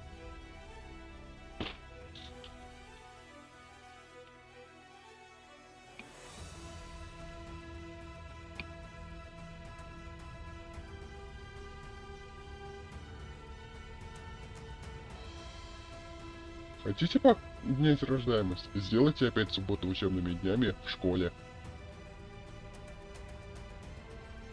Тот самый парень из интернета, который рассказывает тебе, как он достиг успеха. Встал каждый день в 5 утра, 90 минут на кардио и растяжку, принимал холодный душ, читал одну главу книги «Как стать богаче в день», расписывал свой график дня, медитировал, его отец принадлежит 500 компаний по всей стране, и он дал ему денег, верил в себя. А у вас санузел совмещенный или раздельный? Раздельный. Туалет во дворе, баня через 2 остановки.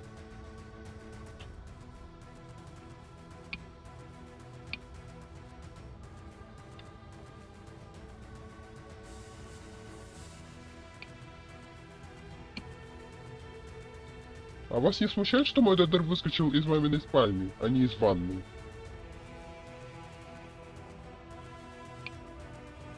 Одни люди мечтают о большом доме, дорогущем авто, яхте и куче денег. Другие мечтают об уютном домике в лесу вдали от тех первых.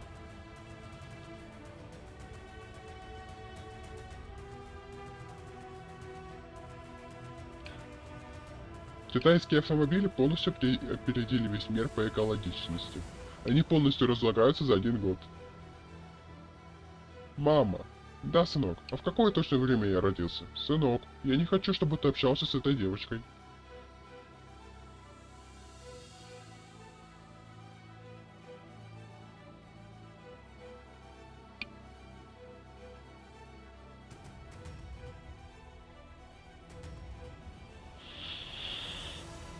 Как свидание прошло? Да трындец, готовил для нее ужин, долго выбирал картошку, чистил ее, натирал, сметану с утра купил, поджарил все на лучшем масле и стол накрыл офигенный. Она пришла, сразу накинулась на меня и даже не поехала.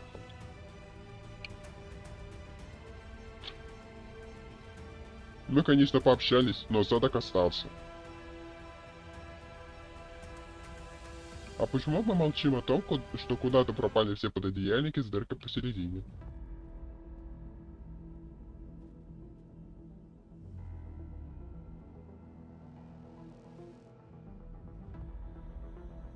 Почему мужчинам так везет? Их оргазм всегда правдив. Всегда. Их фамилия остается. Гараж — это все они. Они никогда не планируют свадебное торжество. Автомеханик всегда говорит им правду. Им все равно, если кто-то не заметит их новую стрижку. Та же работа, больше зарплаты. Морщины лишь добавляют им харизмы. Им не нужно выходить из комнаты, чтобы улучшить свой внешний вид. А люди никогда не смотрят на их грудь во время разговора. Новые туфли им не жмут. Одно настроение всегда. Телефонные звонки за 30 секунд. Для 5-дневного отпуска нужна всего 1 сумка. Баночки они сами открывают. Если им 35 лет и одиноко, никто этого не замечает. Достаточно 3 пар обуви. Они не пользуются каблуками. Если другой парень приходит на вечеринку в такой же одежде, они могут стать лучшими друзьями на долгие годы. Им не нужно знать название больше 5 цветов. Им не нужно задавать вопросов, как закручивать шелупу.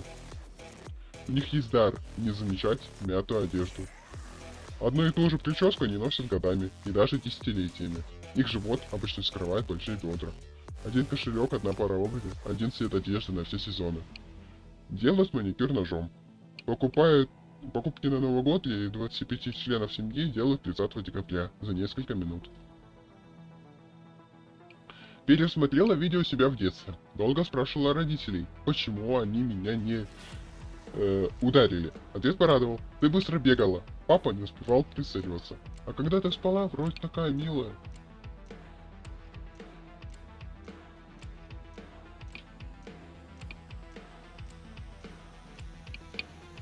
Василий Иванович, а что такое стабильность? Ну вот, Петька, есть у тебя личный автомобиль? Нету. И не будет. Это и называется стабильность. Не пойму, как это? Око за око, но при этом если по левой щеке, то подставь правую. Это для разных целевых аудиторий.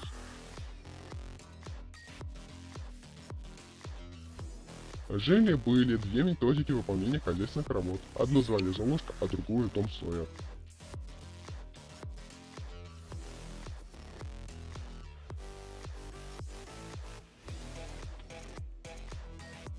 В аду открыли новый котел.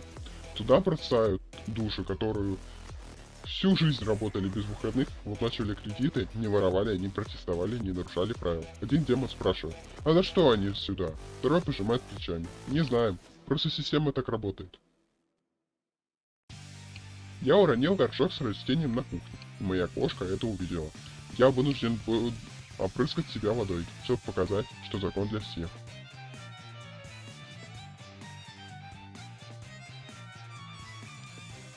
Оказывается, при большом желании можно построить общественный уклад, в котором причудливым образом сочетаются коммунизм для избранных, социализм для лояльных и капитализм с элементами феодализма для остальных. Ваш заказ, прошлогодний снег, доставлен. Распишитесь в получении. Почта России.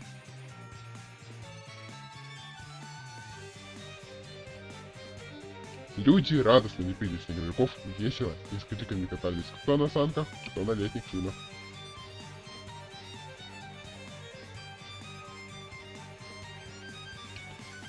Подскажите, что подарить жене на 8 марта, если хорошие, дорогие перфоратор и шуруповерт у нее уже есть? Пчелы не тратят время на мух, объясняя им, что мед лучше говна. И вы не тратите. Если долго сидеть в интернете, то может наступить утро. А если очень долго, то и лето.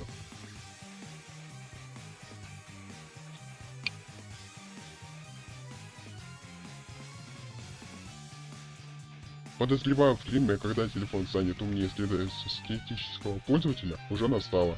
И не потому, что телефоны стали умными.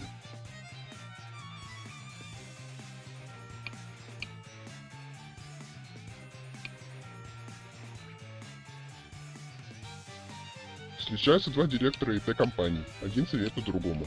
Своди своих программистов на стройку в воспитательных целях, чтобы посмотрели, как выглядит работа руками и повысили мотивацию. Пробовал, потерял тимлида. Говорит, работа та же, а рэпу подчинена, а на стройке еще и матом можно.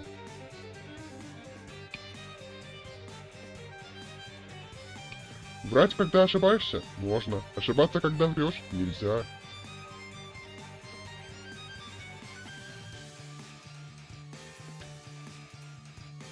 Уважаемые клиенты, настоятельно рекомендуем вам в общественных местах сохранять серьезное выражение лица во избежание несанкционированной оплаты улыбкой.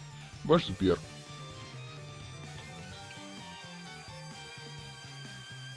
Оплата лицом от Сбера очень хорошая фича, но несовершенная. Оказывается, что для успешной оплаты необходимо, чтобы на карте были деньги.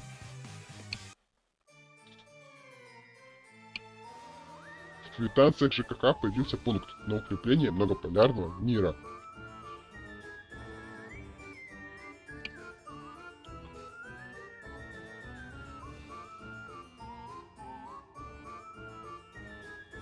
Ну что ж, мы с вами уже заканчиваем.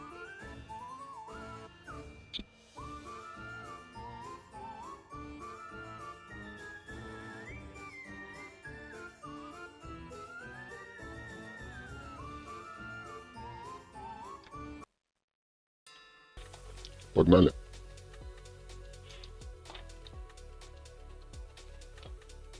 В своем телеграм-канале и в своем сообществе YouTube канала я написал, чтобы вы написали комментарий.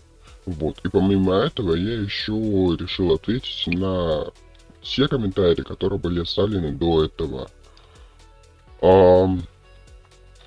Разбор и реакция на клип Домер Семицвет. Ну, тут действительно я вижу только позитив, в принципе нормально. Особенно учитывая то, что этот разбор в первый раз, это было, наверное, ну, сначала это был действительно разбор, а потом это началось перепевка. Вот. Пройди паркур с желтым двигающимся блоком. Высокомерные авторы. Дружище, привет, классный ролик, получился имба. Приятно смотреть, у тебя хорошо получается снимать. Держи лайк, держу кулачки за то, что ты многого добьешься. Спасибо огромное, потому что, в принципе, да, я на тот момент тогда еще много что снимал. Старался, по крайней мере. Вот, но не забудем и про тот факт, что у меня еще был и кредит, который я тоже закрывал. Ты сможешь осуществить свои мечты, я верю в тебя. Желаю успехов и успехов во всем. А я верю в вас, то, что мы наконец наберем 1000 подписчиков. Вот. Также, в принципе, можете подписаться на Мамона, потому что этот автор действительно помогает. Он помогает, ну, больше с Ютубом. То есть, если вы хотите продвинуть свой YouTube канал, можете смело писать ему. Там, на стримах, еще что-нибудь, еще где-нибудь. Вот.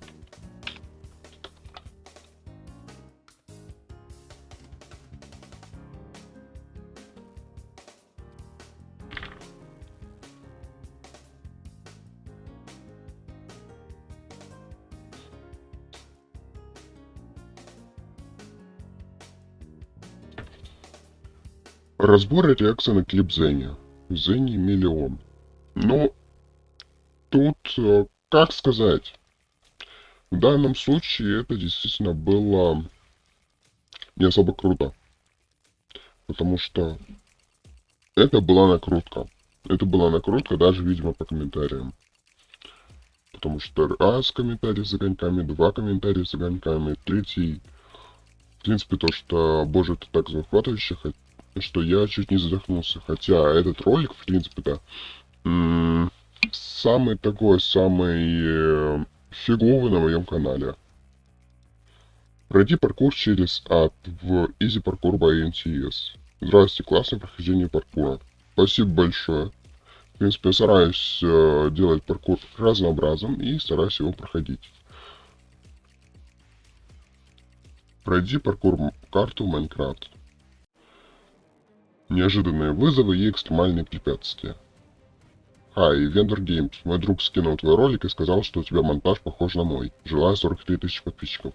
Ну, начну с того, что я ни у кого ничего не смотрю по монтажу. То есть монтаж это только мое. Монтаж я делаю сам, самостоятельно. Вот.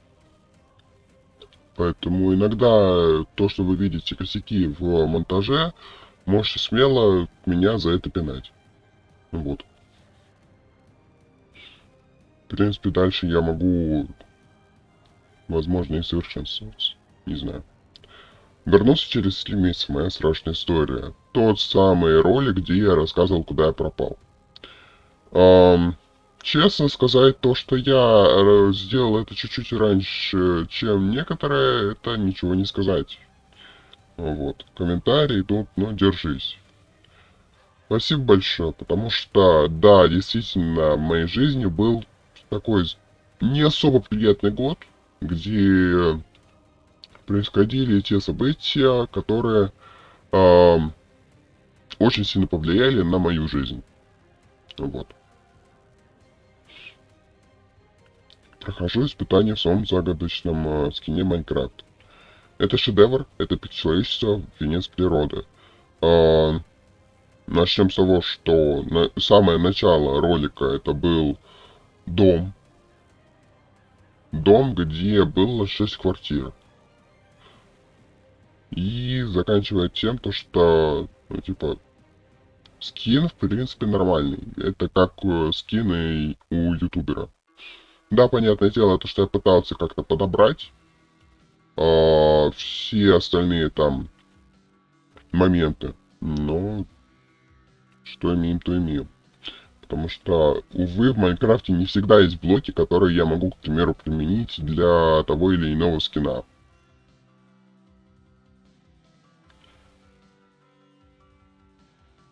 Прыгни приключения. Паркур Майнкрафт ждет тебя. Тут, если что, есть небольшая подсказочка, что, в принципе, вы увидите в одном из роликов. Ну и с кем коллабу. Переходим к моему телеграм-каналу. Паркурист Вендора. Да, я выкладываю про свою жизнь, про ролики, про анонс роликов и про то, что там вообще движется. Потому что это не только YouTube канал, это еще и мой личный телеграм-канал. Тут я пишу про паспорт, то, что он был получен, и то, что я, ну, чуть-чуть офигел, когда мне его отдали быстрее, чем я его относил, чтобы отдать и заменить. И тут комментарий, я ваша фанатка. Ну, спасибо большое. Очень приятно. Но, типа, не под этим постом.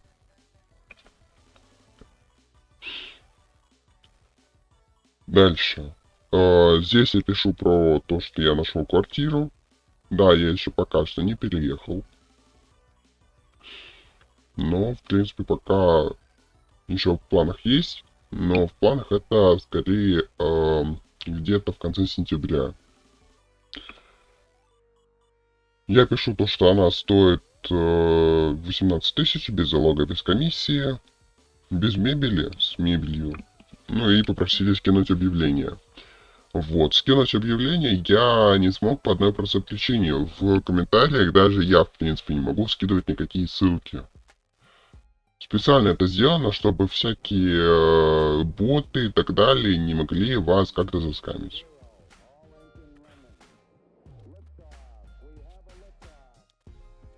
Так.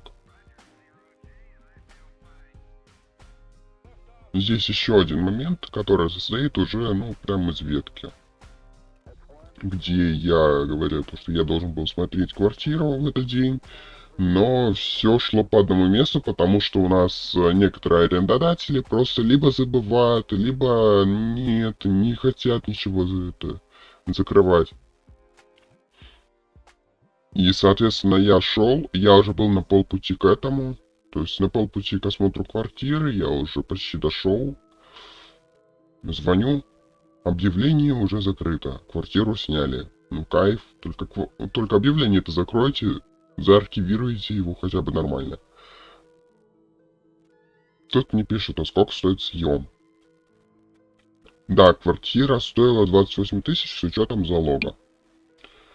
А так, ну, поблизости к моей квартире, где я живу, то поблизости от 45 тысяч с учетом залога. Поэтому я так часто работаю и ролики иногда делаю просто ночью. Вот. Остальные либо без мебели, либо далеко. Переезд, конечно, планируется, но менять работу я не планировал. Сейчас пока не знаю, вопрос очень хороший, потому что организация, в которой я работаю, может сделать мне же хуже. Тут не пишут то, что я один собираюсь снимать, удовольствие не из дешевых просто. Да, это я понимаю, но, во-первых, у меня подходящих людей просто нету, которые тоже согласны были бы снять квартиру. А во-вторых, ну, как бы с девушки у меня нету и не надо. Пока надо отойти от того, что до этого было. До этого был кредит. Если что, ролик про то, как я закрывал кредит, находится в подсказочке.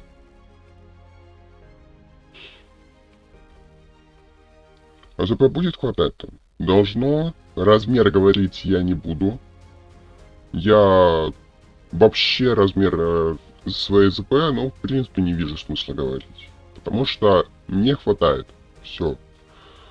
Да, это не слишком много, но средняя зарплата. Вот.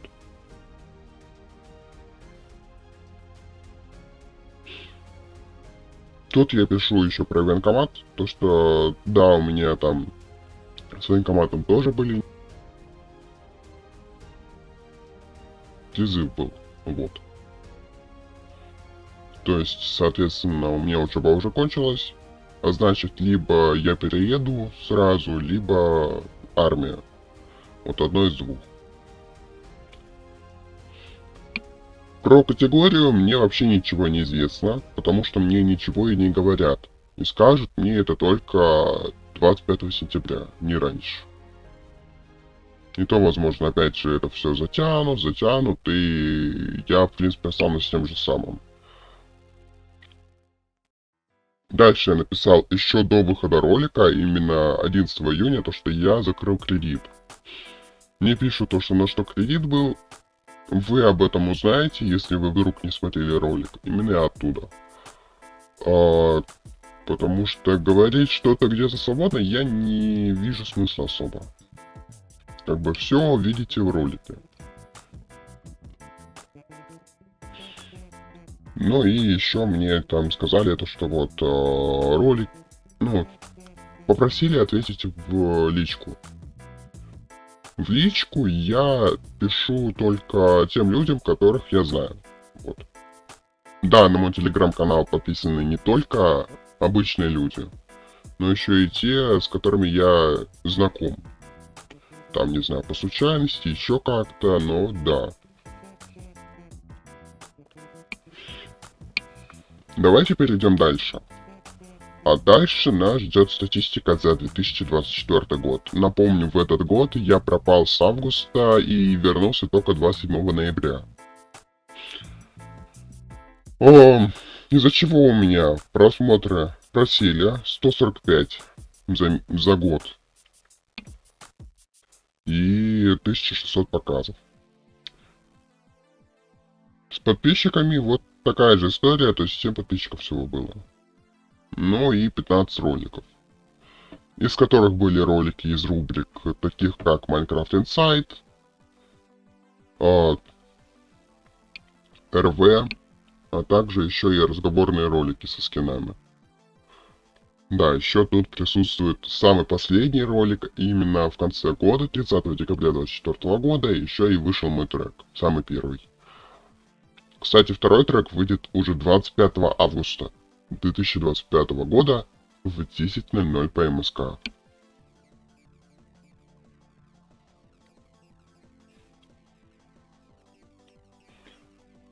Ну что ж, давайте тогда дальше продолжим. А дальше нас с вами ожидают вопросы. Вопросы, которые мне нужно ответить. Начнем с интересов и увлечений. Есть ли у вас любимая книга? Если да, то какая? Ну, начнем с того, что книги... Последний раз я их читал года 2 назад. А так, это либо статьи, либо еще что-то. Да, я читаю, но не книги. Какие фильмы или книги повлияли на вашу жизнь? Я бы сказал сериал, но... это чуть-чуть не то. А фильм, наверное, не знаю, Человек-паук нет пути домой, к примеру, да. То есть некоторые фильмы, они действительно меня вдохновляют. А сериал, который меня вдохновляет, он выходит на ютубе, это ШГШ. Школа глазами школьника. Какой ваш любимый вид спорта? Бег, наверное, только если. Есть ли у вас любимый вид спорта для зрелища? Нет, такого нету. Потому что я только вот могу пробежаться и все. Какие ваши самые большие достижения в спорте или физической активности?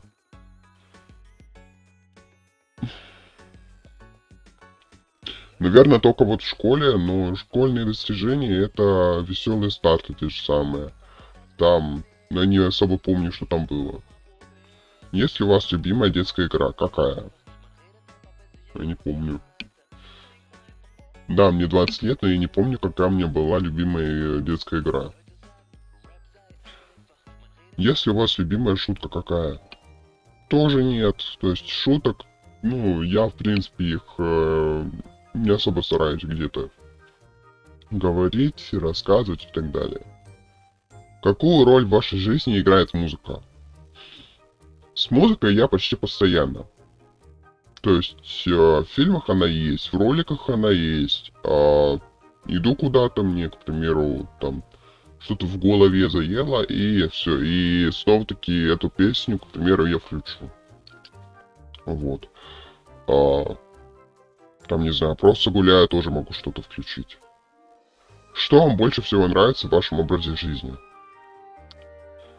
В моем образе жизни мне нравится то, что я могу как-то иногда сам сделать то, что я сам хочу. Понятное дело, то, что я сейчас кружусь между двух сторон, это работа и это YouTube, но при этом я осознанно это все делаю. То есть нет такого, то, что вот я не хочу, значит, я не пойду. Нет, такое тоже бывало. Типа, если я хочу, то я, к примеру, могу, там, не знаю, отдохнуть, да. Но не больше, чем на сутки. То есть, к примеру, когда у меня все сделано по Ютубу, я могу себе позволить отдых. Есть ли у вас хобби, которое стало вашей работой? Оно еще не стало. Пока что. Потому что работа у меня уже есть. А хобби это YouTube. Что вам больше всего нравится в ваших увлечениях и хобби? То, что я могу делать, в принципе, иногда то, что я сам хочу. То есть, к примеру, я могу там, не знаю, смонтировать ролик, могу записать какой-нибудь трек, могу там придумать что-то, еще что-нибудь. То есть, к примеру, на моем YouTube-канале выходят ролики, которым, ну, среди которых есть и те ролики, которые мне самому нравятся. Те же самые скины, к примеру, не все, понятное дело, но да, я к ним приложил руку, так что я сам этого хотел. Какое ваше самое странное увлечение? Я такого даже и не скажу. Потому что это судить не мне, а вам скорее. Чем вы любите заниматься на природе? Наверное, только гулять. Гулять и дышать свежим воздухом. Да и на природе я уже давно не был. Я в основном в городе, в основном где-то что-то делаю и все. Есть ли у вас кумиры из мира искусства или науки? Искусство в каком плане? Искусство в плане кино, ну, не сказал бы, потому что тут, ну, наверное, сразу два. Это, получается, ну да, Том Холланд и какой-нибудь там, не знаю, Бенедикт Камбербэтч. Вот. А если учитывать именно YouTube, то в YouTube у меня есть два кумира, к которым я стараюсь стремиться. В принципе, вы их должны знать, наверное. Это Домер и Беф. У них у двоих все это получилось, все супер. И, в принципе, иногда даже можно что-то посмотреть. Можно как-то это все привести так, то что вот, возможно, это ко мне относится, да. Ну, вот, но да. Отдых и развлечения. Какой ваш любимый способ расслабиться? Выкинуть все нафиг с головы и просто отдохнуть, просто поспать. То же самое. Какой ваш любимый способ путешествовать? На машине, поезде или самолете? На машине я в основном, ну, только на такси. На самолете у меня был всего один раз. Туда и обратно, это когда я ездил на чемпионат. На поезде я не помню. Потому что это было в далеком детстве, это было снова-таки в Екатеринбург и обратно. Но да. То есть чаще всего я катаюсь именно на машине, но, наверное, любимый способ путешествовать, когда я могу просто отдохнуть, это, наверное, самолет. Вот. Хоть он и дорогой, хоть я и как летал на нем один раз, но все же. Есть ли у вас любимые места для отдыха? Кровать, наверное. Плюс еще, не знаю, там аквапарк тоже самый. То есть я могу, к примеру, отдохнуть. В аквапарке, там, искупаться, еще что-нибудь. Есть ли у вас любимые виды отдыха на выходных? У меня выходных таковых и нету. Я в основном только вот работаю. Работаю, еще раз работаю. Что вы предпочитаете, море или горы? Больше я, наверное, предпочитаю море. Потому что, ну, даже учитывая то, что даже не лето, а осень, к примеру, то же самое. Все равно море. Потому что можно позагорать, можно отдохнуть, можно искупаться. А горы, ну а что горы? На горы это просто так не заберешься. Какой ваш самый смешной момент в жизни? Самый смешной момент это...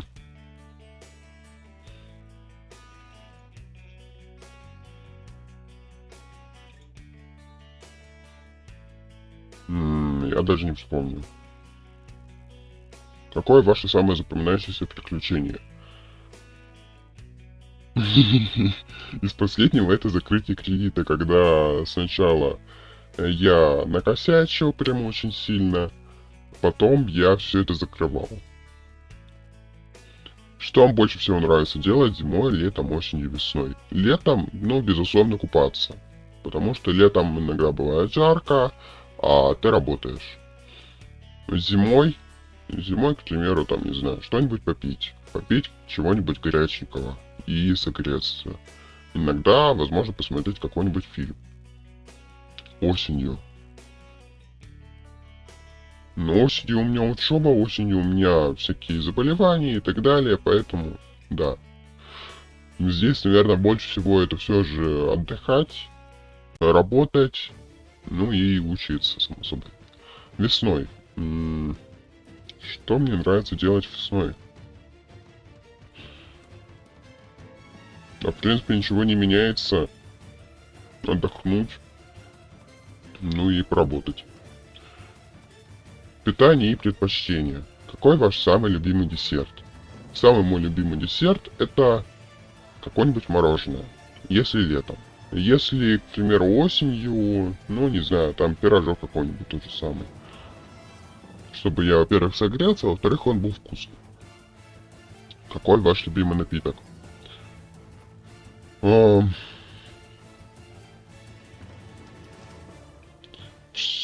получается, кола, фанта, ну и другие напитки. То есть газированные напитки, но они мне нравятся. Если это только не кислые какие-нибудь и не тоники.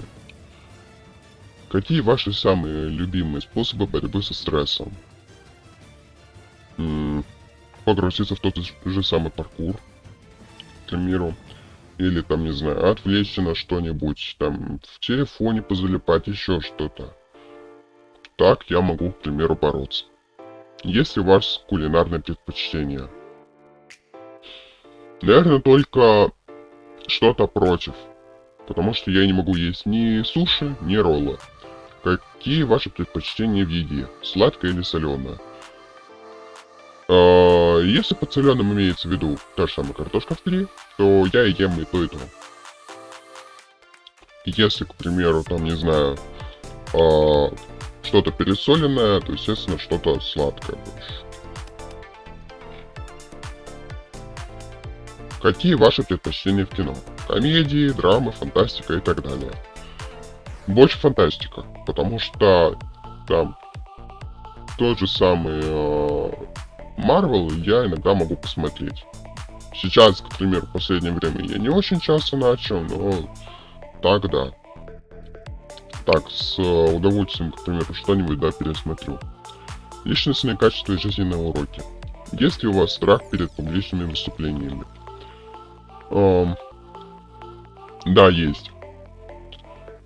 И этот страх на самом деле это даже когда, к примеру, включают твой ролик, да, мне чуть-чуть, не знаю, не по себе после этого. Я смущаюсь. Пока что этот страх я еще не победил, но, возможно, в дальнейшем будет. Какие ваши самые большие страхи перед будущим? Страхи, что я останусь один. Страхи, что, ну, не все пойдет по плану, как я хочу. Ну и все. Какой ваш самый ценный совет, который вы получили в жизни? Не доверяйте остальным. Не доверяй другим людям, с кем ты не общался, с кем ты очень мало общаешься. И не давать денег вообще никому. Доверяй только себе.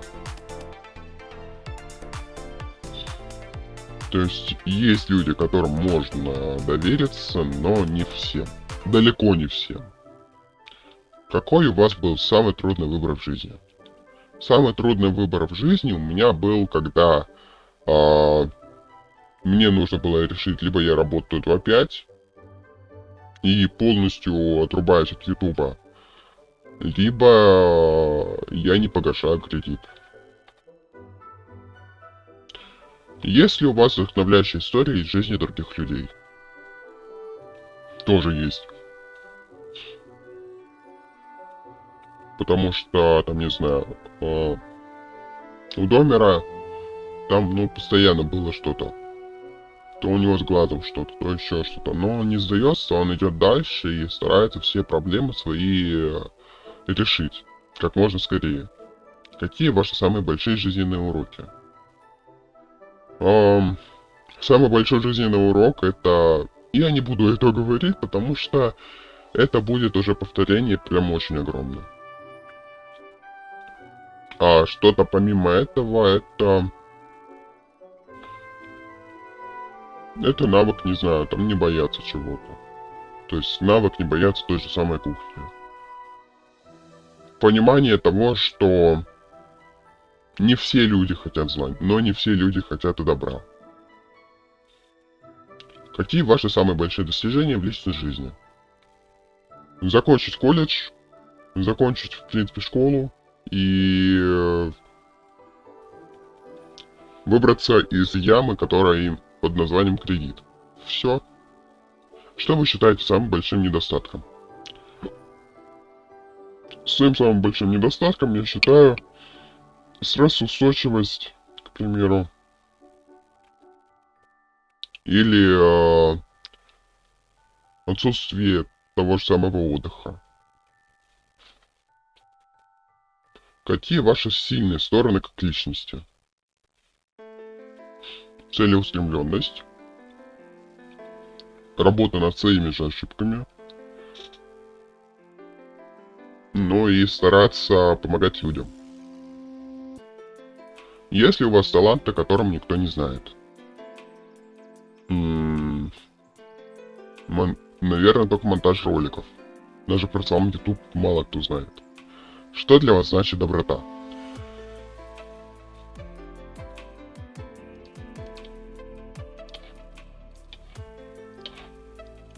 Доброта для меня значит это то, что ты помогаешь другим, взамен ничего не прося. Что для вас важнее, работа или личная жизнь? Для меня иногда важна личная жизнь. То есть мне нужен отдых. Но чаще всего все же важнее работа. Потому что на работе я на той же самой могу реально отдохнуть. Понятное дело, то, что не так, как нужно, но да, отдохну.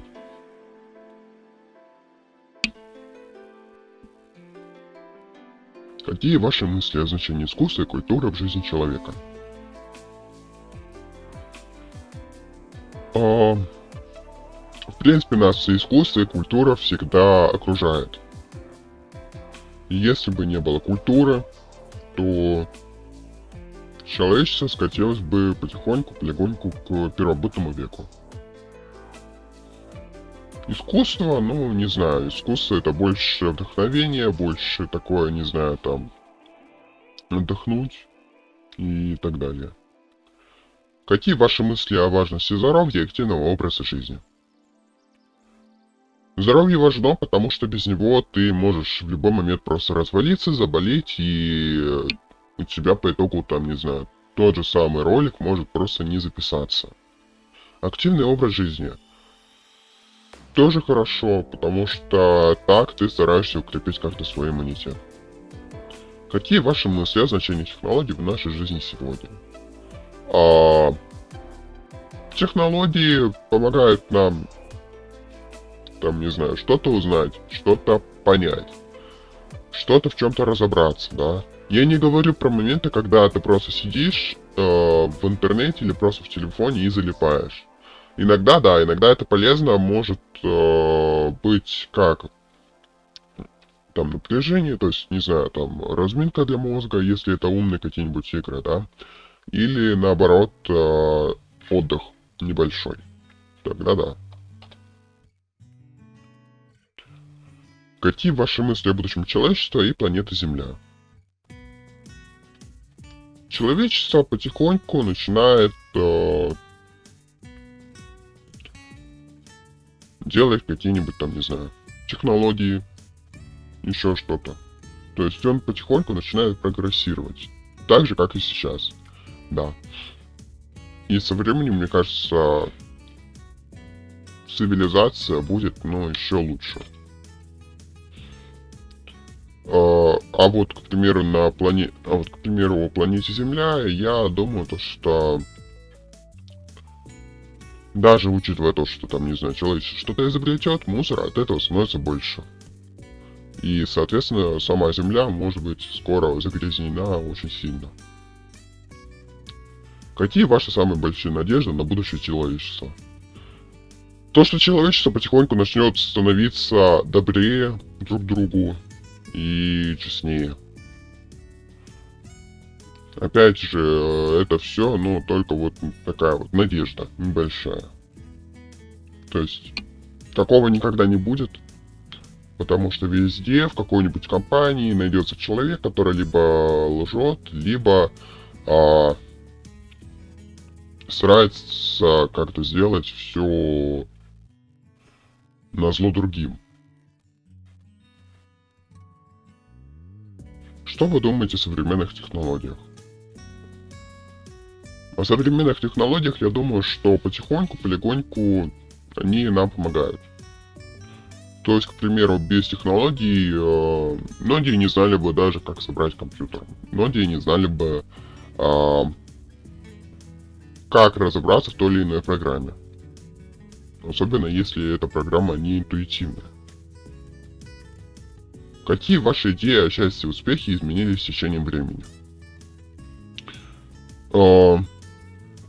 Счастье это дело такое временное, переменное, то есть у каждого человека своя идея счастья. Успех, ну, то же самое. То есть для меня, к примеру, счастье это когда у меня наконец-таки наступает отдых, полностью отдых, когда я наконец-то отдыхаю и не думаю вообще ни о чем. И при этом у меня еще и есть какая-нибудь там, не знаю, прибыль. То есть я могу там, не знаю, отложить деньги, еще что-то. Успех. Успех тоже хороший вопрос, потому что это у меня это больше, наверное, с популярностью связано. Потому что, ну, для меня успех это когда там, не знаю, ролик слетит или еще что-нибудь, пока что. Потому что у меня канал такой, канал застывший. У меня уже год каналу, даже больше года, но при этом подписчиков также еще 15. Ну ладно, там было 7, с 24 года увеличилось на 8. Это уже круто, но это все еще не 100. То же самое. Что для вас значит самореализация?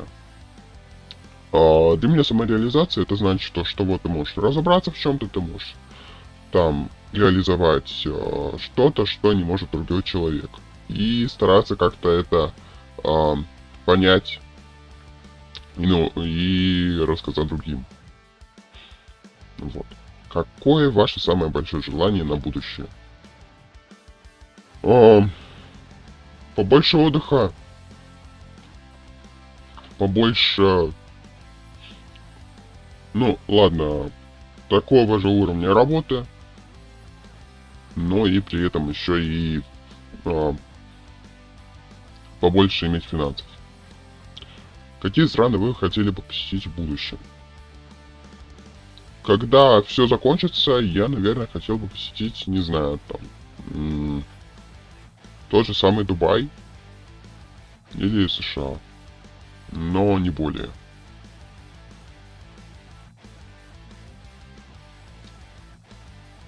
Какие ваши самые большие мечты на будущее? Набрать 1000 подписчиков, повыситься, там, не знаю, до инструктора или до менеджера, и, наконец, закончить все свои проблемы, которые у меня есть и будут.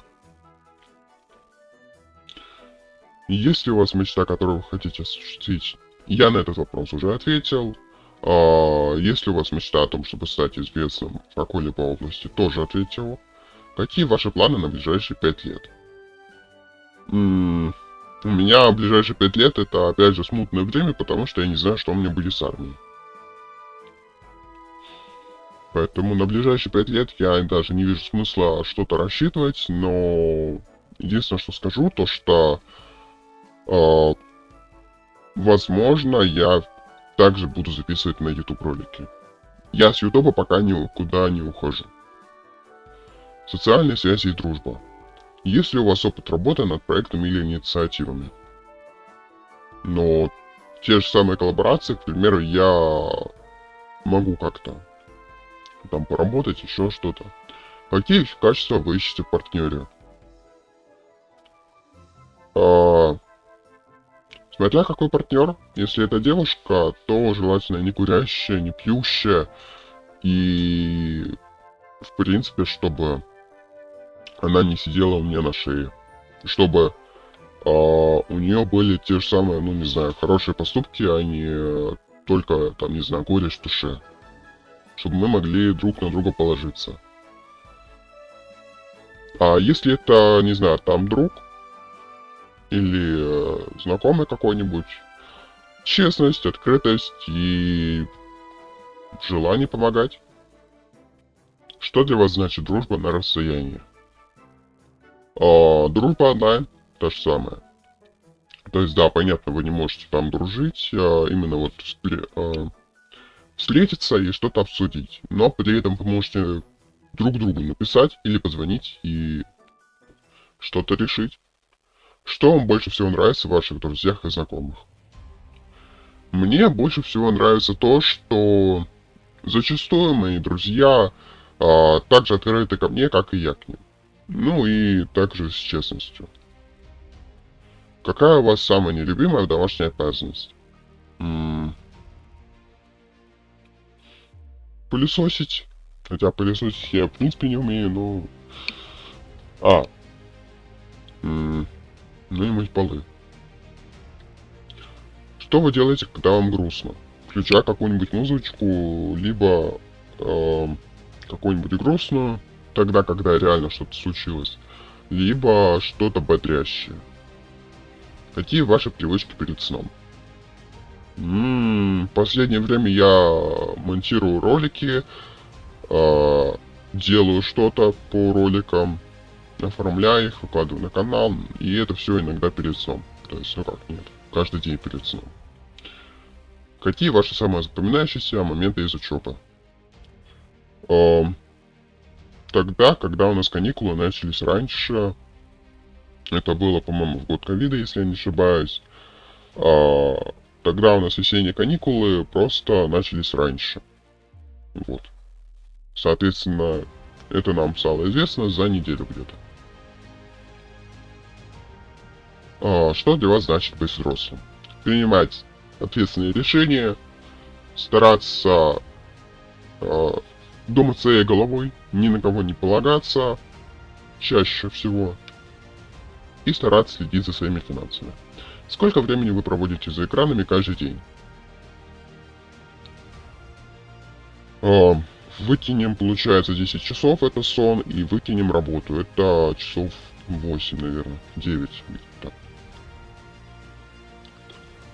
Ну вот и получается, что 5 часов Ну, пример. Да и сплю я иногда бывает 6 часов, иногда 8, поэтому от 5 часов и выше. Что вам больше всего нравится в вашем характере? То, что я люблю помогать другим. Я люблю помогать другим и стараться как-то все это сделать. Если, к примеру,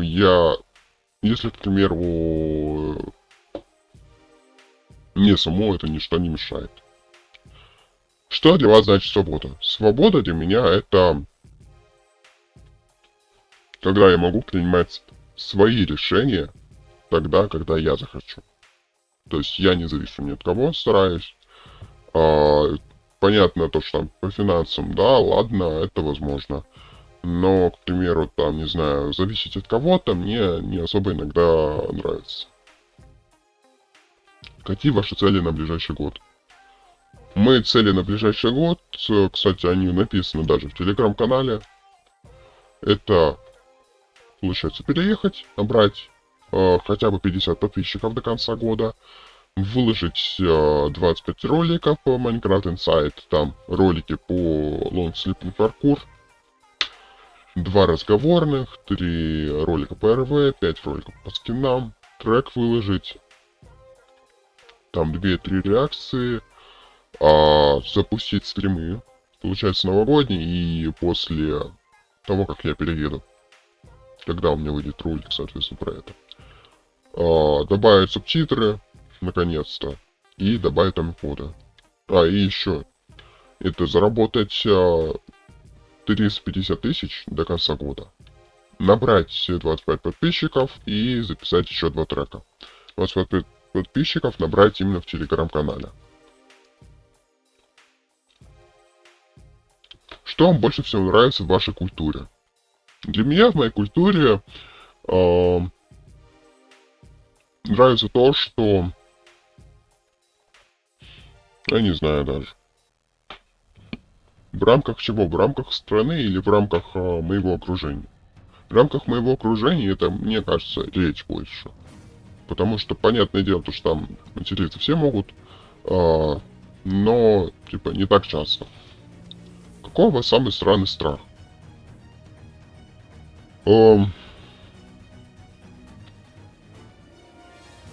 Наверное, страх одиночества. И все. Какой ваш самый странный опыт на работе или учебе? Еще я, кстати, работал в Росселекоме. И мне там, в принципе, не понравилось. Ставлю этому месту 2 из 10. Потому что это надо иметь прям очень хорошие нервы. Я не буду говорить, что я там делал, но я там работал. Есть ли у вас опыт работы за границей или в другой стране? Нет, нету.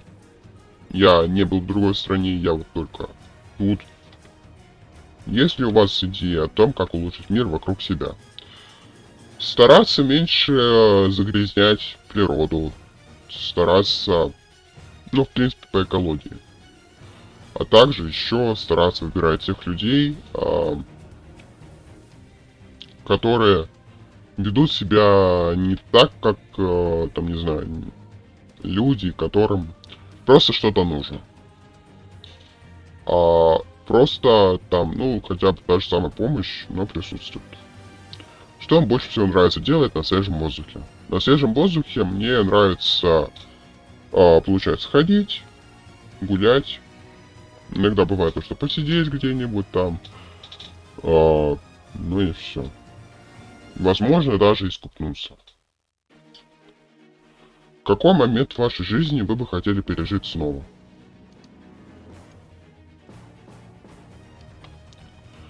В принципе, я бы, наверное, снова пережил бы тот момент, когда я заканчивал колледж. Когда я хотел признаться в отношениях перед девушкой. Когда я просто не мог не прервать связь с другой девушкой, которая меня морозила, к примеру. Что для вас важнее, карьера или семья? Для меня и то важно, потому что карьера позволяет тебе повыситься выше, семья же это Нет ничего важнее семьи, как говорится, потому что семья тебе может помочь в любую минуту. Сколько языков вы знаете или хотите выучить? Я знаю русский, я знаю английский, по большей части, ну ладно, средний. Несколько слов на украинском, несколько слов на... Ну как, нет, ладно, одно слово на китайском и все. По-моему, еще японский чуть-чуть. Буквально одно слово. Вот. А вот какой бы я хотел бы выучить, это, наверное, все же английский.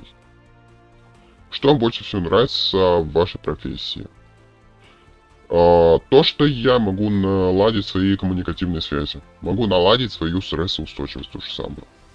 Какие ваши самые запоминающиеся моменты из путешествий? Из путешествий, наверное, то, что с кем бы я их ни проводил, эти люди как-то мне помогали. Что вам больше всего нравится делать по утрам? Выпить какой-нибудь напиток, то есть морс, компот, там, иногда молоко, ладно, там, чай какой-нибудь, горячий шоколад. То есть газированные напитки я пью в основном, там, не знаю, ночью, вечером или днем. А утром я пью больше такое. Воду, молоко, морс, компот. Какие ваши мысли о важности образования и саморазвития? Образование должно быть, в принципе, хорошим для нас всех. И оно, естественно, важно, потому что мы сегодня, к примеру, там, не знаю, умеем одно, но не умеем другое, да. А в следующем месяце мы этому уже научились. То есть, к примеру, там, не знаю, монтаж роликов. Я до этого просто ничего не умел. Я в этом просто до этого вообще ничего не понимал до одного момента, когда я наконец-таки начал как-то что-то монтировать. Тогда я потихоньку, полегоньку все это начал над этим работать. Что для вас значит быть частью сообщества или группы людей?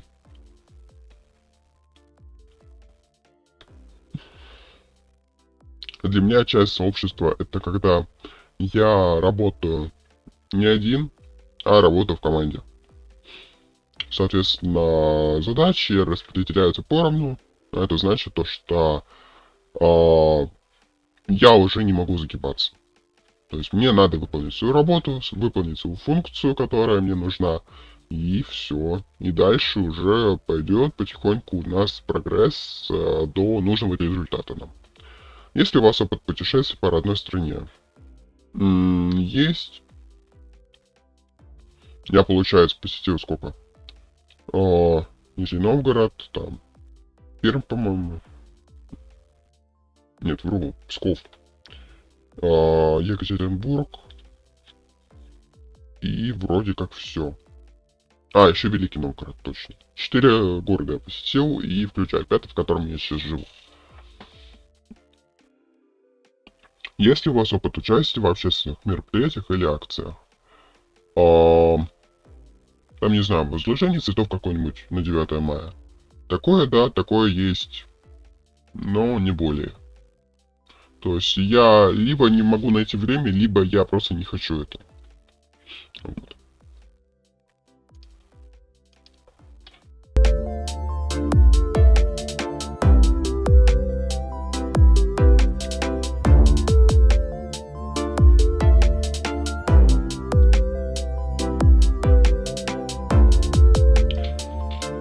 Кстати, вот история о том, как я набрал, наверное, 10 000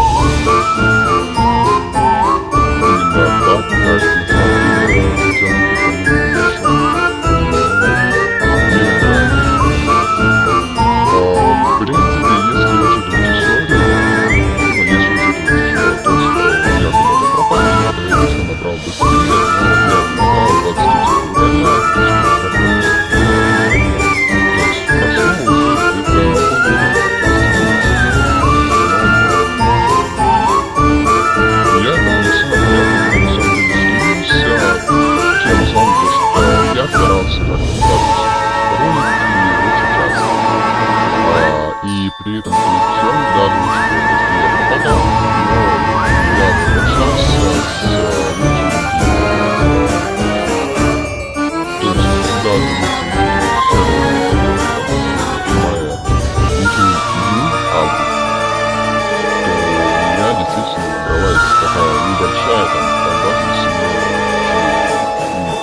мало, ладно.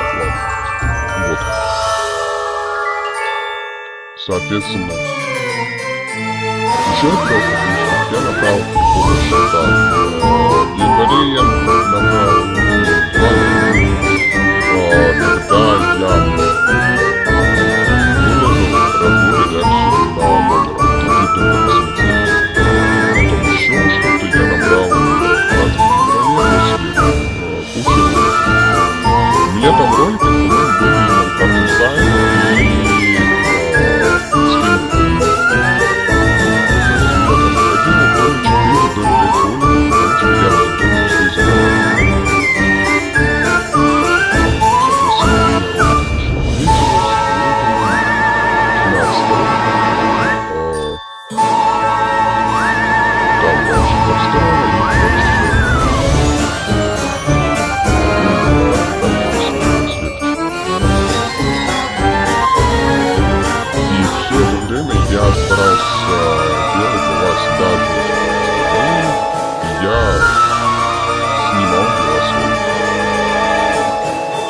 и потом мне все же пришлось еще записывать что-то нужно, какую-то реакцию.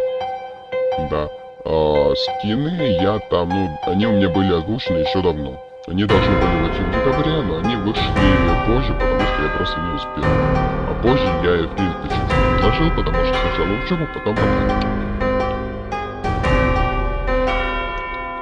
Соответственно, то, что вы видели скин Бефа, это должно было быть еще в декабре. Потому что это не успевал. Что дальше было, это, наверное, то, что я бы как-то обещал, еще что-то. И вот, наверное, впереди самых главных советов, по которым и нужно, и не нужно что-то делать. Первый совет, как не нужно поступать, это, наверное, пропадает вообще без вести. То есть у меня вот вышло, получается, 2 ролика порно. Наверное, люди действительно стараются как-то понять, что дальше будет. А потом я просто пропал. Вообще на 3 месяца. Соответственно, у меня происходило то, что я уже рассказывал несколько раз даже. А потом, в январе, я начал как-то это дело сначала анализировать, то что вот раз там очень хорошо набрала реакция на номера, то почему бы мне на самом деле не вернуться. Но опять же вернуться с учетом того, что у меня там раз в 4 дня. Это на самом деле чуть-чуть сработало, но и в то же время убило большой рост в том, что у меня следующий ролик вышел спустя 6 дней, не спустя 4. Пусть как-то просмотры и показы всегда теряются за первые 3 дня. А у меня ролик выходит на 4-й день. Соответственно, у меня вот только все это спадает, потом повышается не сильно и опять спадает. Вот. Сейчас же, на самом деле, я эту проблему начал решать. В марте у меня выходили ролики, по-моему, вообще раз в 2 дня или раз в 4 дня где-то. Вот. И по количеству роликов в месяц я догнал даже самого Зеня, у которого ролики выходили прям очень часто.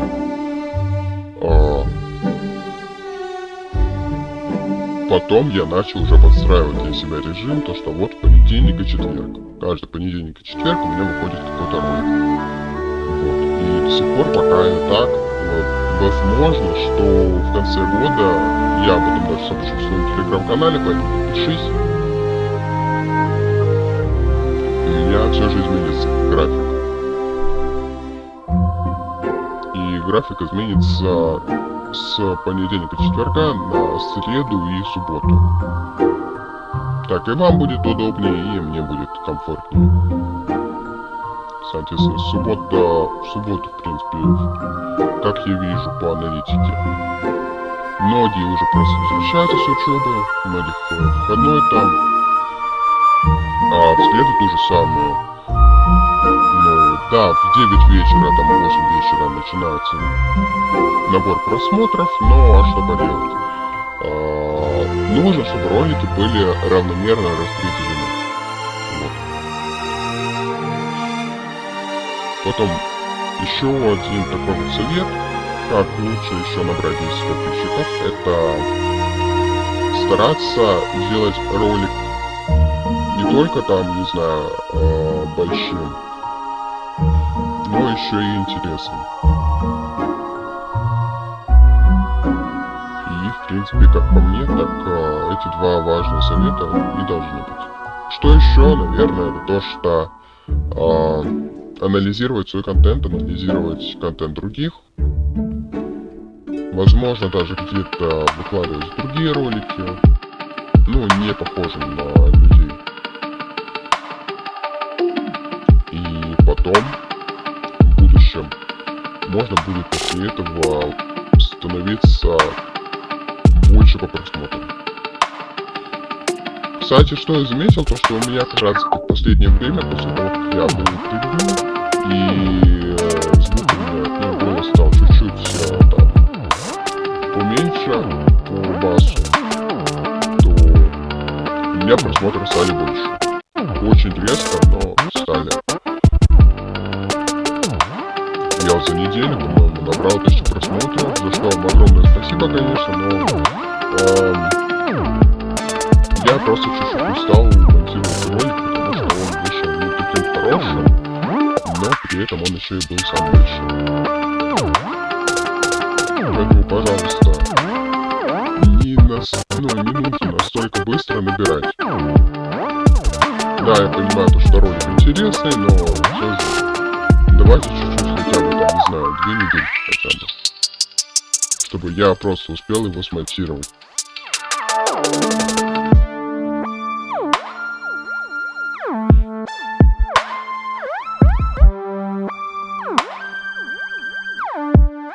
На данный момент, сегодняшнее число, когда должен выходить ролик, это 18 августа. Записываю я этот ролик 7 августа. И да, последние 5 дней я, наверное, монтировал только этот ролик. Потому что он самый тяжелый, самый большой, но при этом для вас самый увлекательный. Я стараюсь, по крайней мере, в это верить. И надеюсь, что для вас он также будет чем-то, но и замечательным. Тем более, что он вышел только уже 58 минут. Осталось впереди же, это я пока не знаю.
Buried under your love.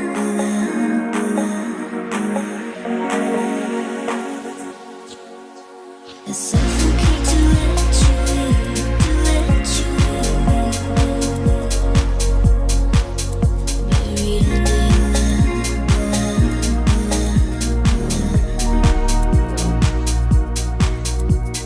higher than I've ever been.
Так, ну, в принципе, у нас с вами осталось последний уровень.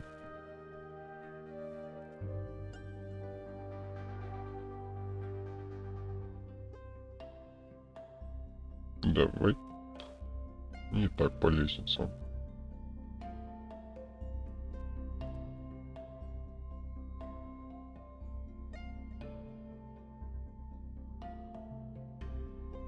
Угу.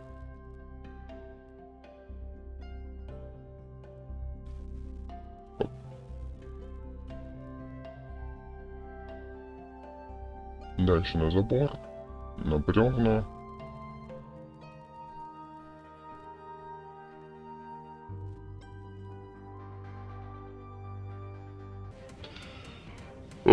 Vendor Games.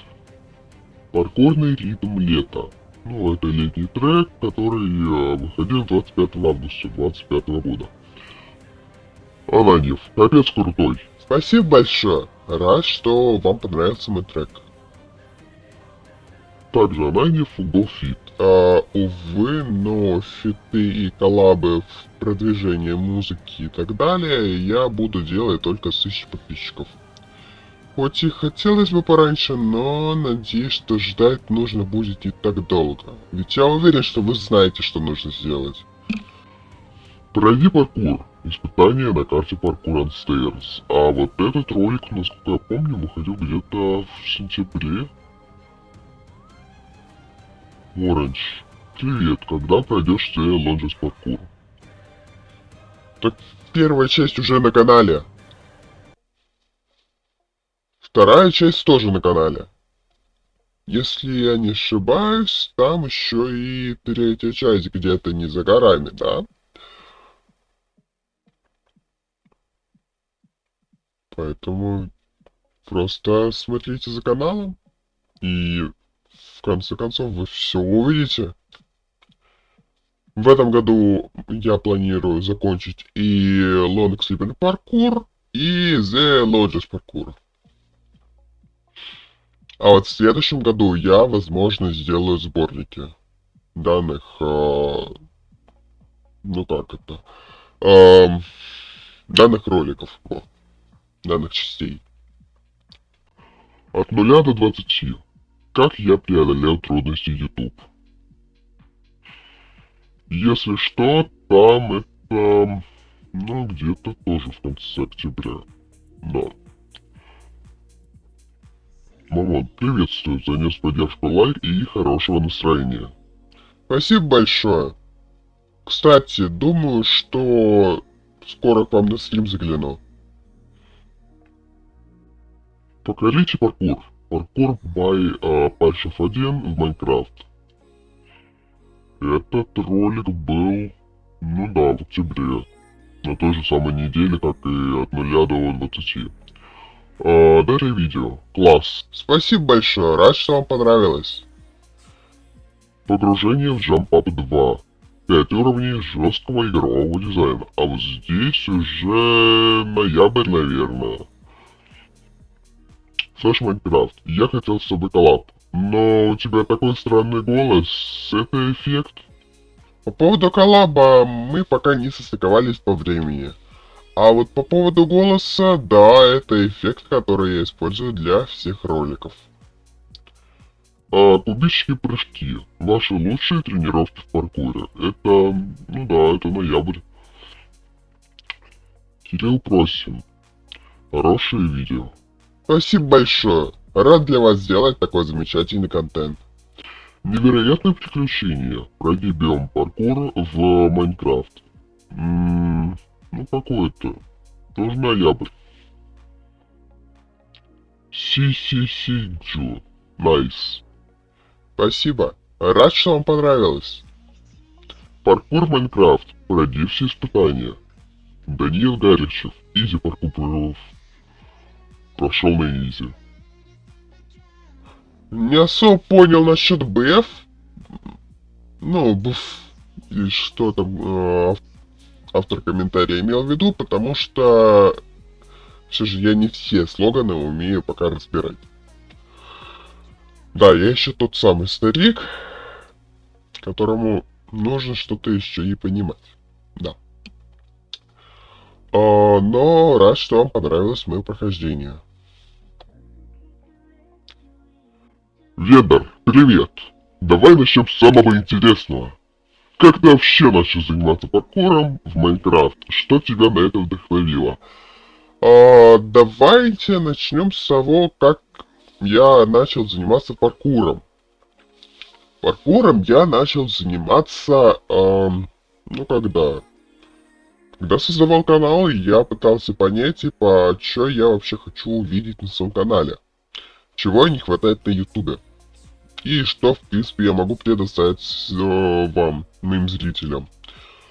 На самом деле, я такой думаю, ну, типа, троллинг, он есть. Потом донаты, ну, извините, пока у меня с финансами не особо все хорошо.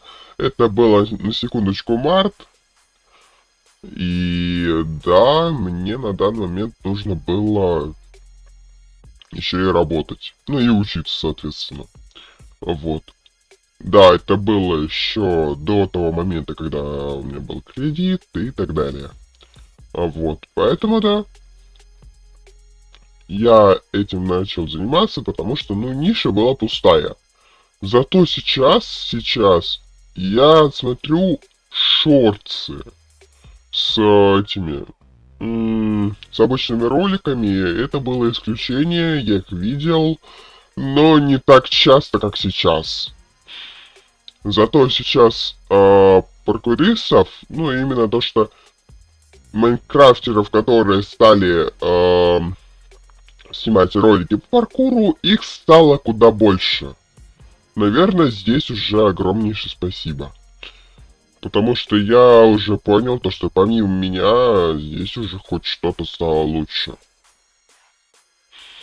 Что меня на это вдохновило, я об этом уже рассказывал. То, что ниша пустая, вот. Но что меня вдохновило с самого начала, мне кажется, это больше то, что есть два ютубера, которые меня, ну, подбодрили своими словами. И нет, это никак не касается общения между ними. Лично из них я ни с кем не общался, но при этом косвенно, да. Там донаты отправлять, да, это было. По крайней мере, с одним из них так точно. Это как раз таки Домер, ну и Беф. Потому что один, что второй, ну, подбодрили, сказав то, что не надо ничего пугаться, все супер. Цитировать слова я не буду, потому что я их не помню. Это было, ну, сколько? Год назад, даже больше, 1,5. Но когда я услышал, то что, да, можно на YouTube перейти, я такой думаю, ну, блин, почему бы и нет.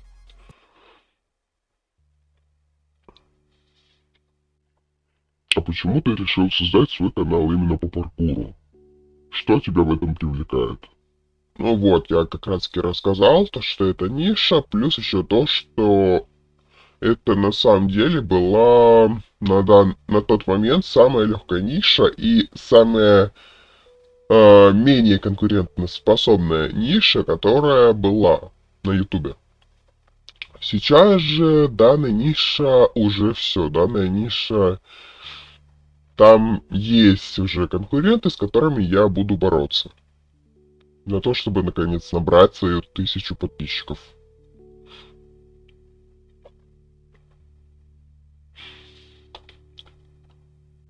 А что тебя вдохновляет на создание новых видео? На самом деле есть прям очень много моментов, которые меня могут вдохновлять. Это как со стороны людей, которые меня окружают. То есть мне наоборот, мне нравится, когда меня поддерживают. Мне нравится, когда я не один. Особенно, когда есть человек, который такой, ну то что, давай сыграем во что-нибудь.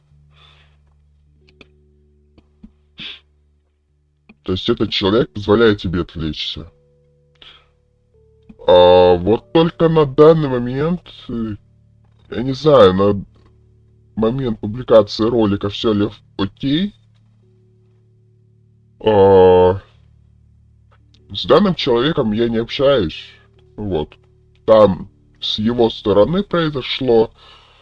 Да, и с моей, наверное, тоже, потому что я принял это более остро. Вот. Дальше. Что бы еще я сказал, то что активность на канале. Активность на канале, она тоже позволяет мне видеть так глубоко то, что все супер.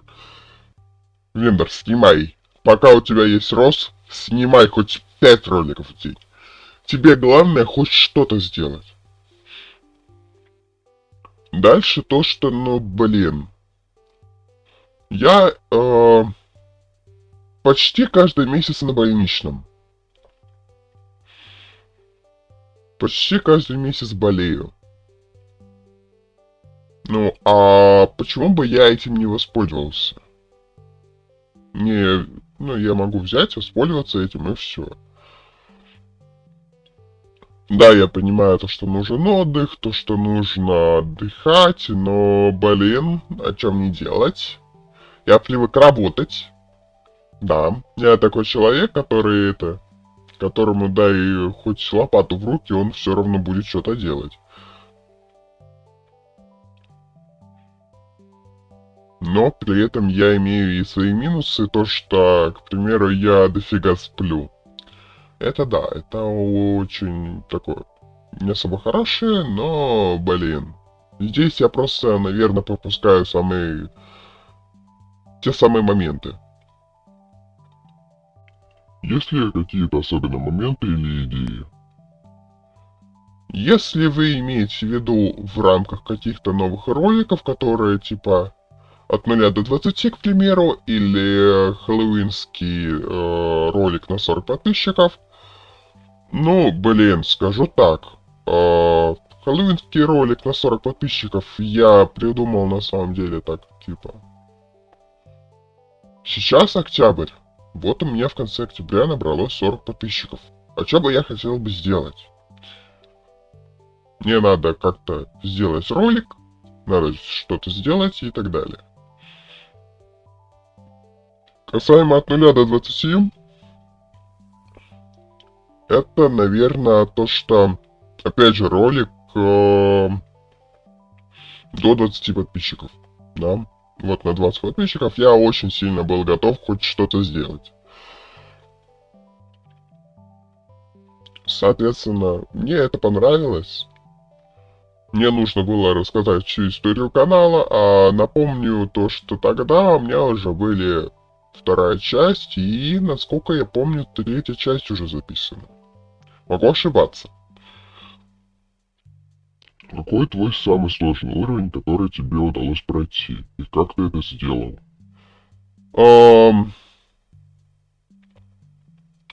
Там, по-моему, когда я был в аду, ну, да. Ну, в аде, в аду, там, склоняйтесь как хотите. И там надо было как раз перемещаться по лианам.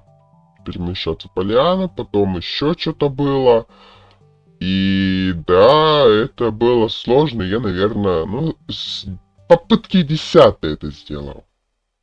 На монтаже видите, ну, вы видите все так радужно, но, блин, на съемках это происходит прям очень сложно.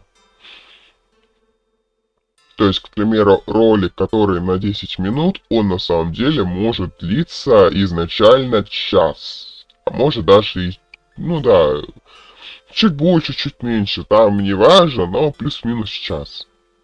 Ролик на 5 минут, ну, блин, 10-15 минут, окей.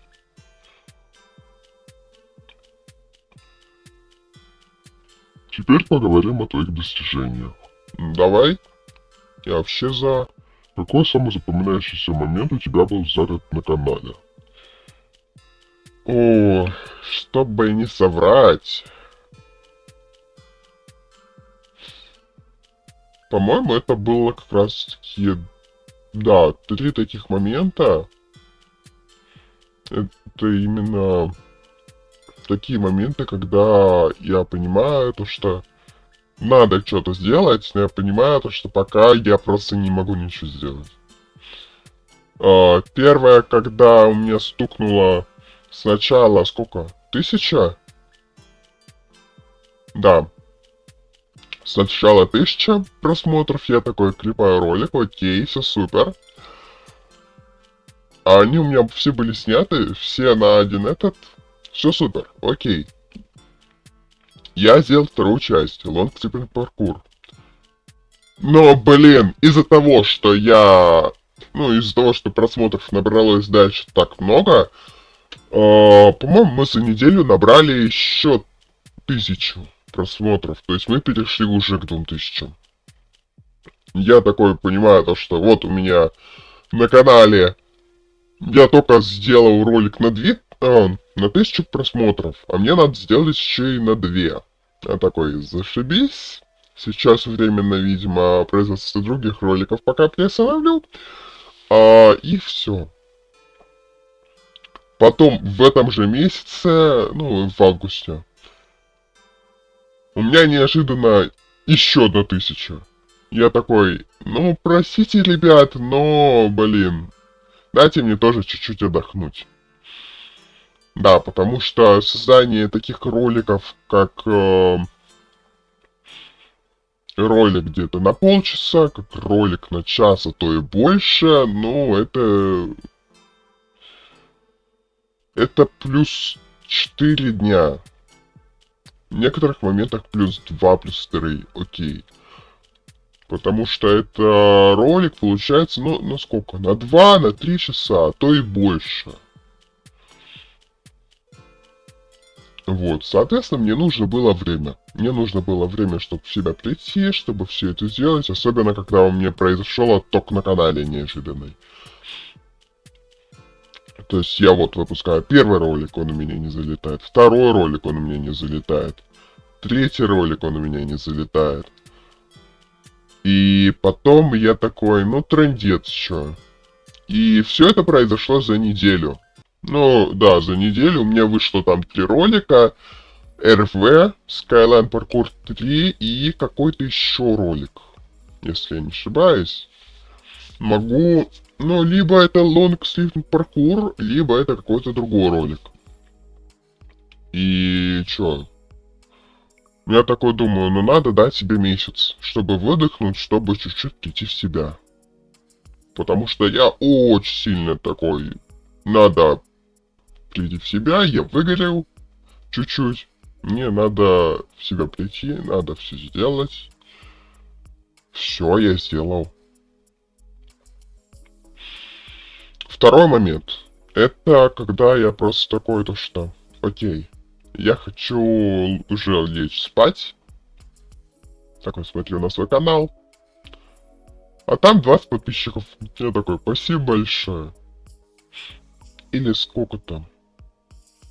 Да, 20 подписчиков, все верно. Я просто не ожидал. Я наврал. Не 3 момента. 4. Потом 10 подписчиков. Ох. 10 подписчиков это на самом деле произошло в тот день, когда меня наконец ну просто не забыли. Мне просто с одной стороны прилетело прям очень хорошо. И прилетело как? Не то, что там пощечина, удары и так далее, не. Прилетели поздравления, за что я очень был благодарен. Вот. Я такой прихожу на работу, думаю, ну поздравили меня или нет, оставили мне какой-нибудь подарок или нет. А то в те года про меня либо забывали начисто, либо подарка не было. Окей. Прихожу, там подарок есть. А я на тот момент еще и, по-моему, ну какой, 4-й месяц, по-моему, выходил. Ну, просто я любил либо выходить без выходных, либо выходить пораньше и работать побольше. Сейчас, да, сейчас я понимаю, то, что из-за того, что я не учусь, мне надо, ну, типа, про выходные, про работу в выходные я могу иногда забывать. Типа, отстаньте от меня, пожалуйста. Мне надо тоже передохнуть, особенно когда у меня работа составляет не 3 часа в день, а все 9. Иногда, ну реально 9. То есть, ну, без перерывов. Да, это было так. Дальше, что еще было?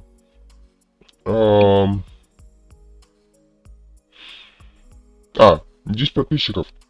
Я прихожу домой, смотрю YouTube, бам, а у меня оказывается 10 подписчиков. Я такой, зашибись, меня поздравили везде, где только можно. Это было 23 февраля. Мне так было на самом деле весело и хорошо на тот момент, что, блин. Мы, кстати, еще и ролик с Гайером тогда записали, накануне. То есть мне надо было записать просто голос. Потому что записать там мы ролик записали, вот только у меня с голосом были проблемы. Опять же, потому что, типа, я люблю иногда записывать ролики, когда я болею. Когда я болею, когда у меня голос, нема. Вот. Потом 40 подписчиков. Ох, это было сложно. Начну с ролика, потому что, да, думаю, на самом деле можно об этом сказать. Что я планировал?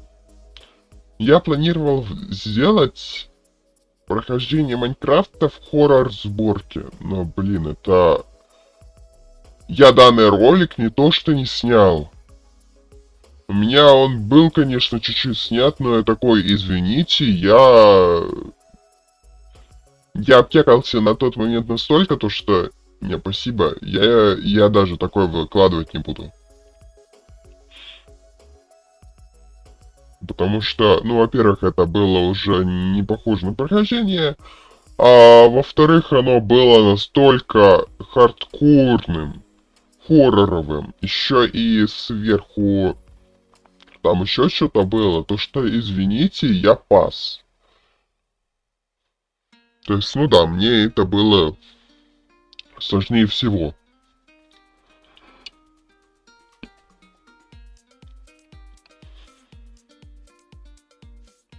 А какой твой самый популярный видеоролик и почему он стал таким успешным? Ух ты ж. Изначально я такой, типа, смотрел, ну, у меня, оказывается, это перезалив был. Типа, там по сокровищам. До этого это были скины. То есть, ну, это такая тройка лидеров. Ну, или нет, даже не тройка лидеров. А то, что до этого у меня был сначала один ролик, который залетел успешно, а потом второй ролик, который также залетел успешно. Первый ролик был вообще, типа, я... не то, что в данном ролике происходило, а то, что у меня в тот день было.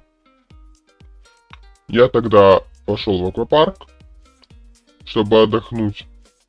Но угадайте, где я весь отдых просрал? Правильно, на работе. Потому что меня позвали, типа, мол, вендор, выйди, пожалуйста, на смену. Нас там опасно. Я такой думаю, ну окей, если я выйду со своего выходного, ничего страшного не будет. Поверьте мне, будет. Потому что я был настолько, на самом деле, уже в себе замкнут, и мне было хреново до такой степени, то что я... Блин, извините, но я просто понимал, то, что, видимо, я зря пошел на работу. Мне надо было оставаться дома и отдыхать, а не выходить на смену. Увы, но данный момент я просто упустил. И все, и я просто просрал аквапарк полностью. Ну, впечатление от аквапарка. Но помните, если вы куда-то ходите, особенно в выходной, и никогда не выходите в этот день на работу. Иначе это понесет последствия. Особенно если у вас это связано с каким-то стрессом. Будь то большое количество заказов, или же это что-то в виде, кто-то в виде начальства. Окей. Дальше. Второй ролик, который неожиданно для меня стал таким успешным, это перезалив в сентябре. Я такой, это как-то было неожиданно, это было приятно. Но я понимаю, то что, а зачем? Ну, типа, окей, данный ролик был вторым на канале, если что. И он до сих пор набирает охваты. На момент записи ролика он имеет где-то 670 просмотров. Это там с сокровищами связано за 5 минут. Ну и первое место это ролик по скинам с Колизеем. Я не знаю, что привлекло. Либо подача, либо то, что там был ютубер именно этот. Либо то, что Колизей. Я вообще не знаю. Если Колизей, ну, блин, окей. Значит, это, видимо, пока вот так вот, пока что. Если это ютубер, тоже сложно, особенно когда я не буду повторять никаких ютуберов. То есть вот в скинах вы то, что видите ютуберов, все, они остались там. Я их больше пока повторять не буду. Хотя не знаю, я пока делаю еще кое-что по скинам.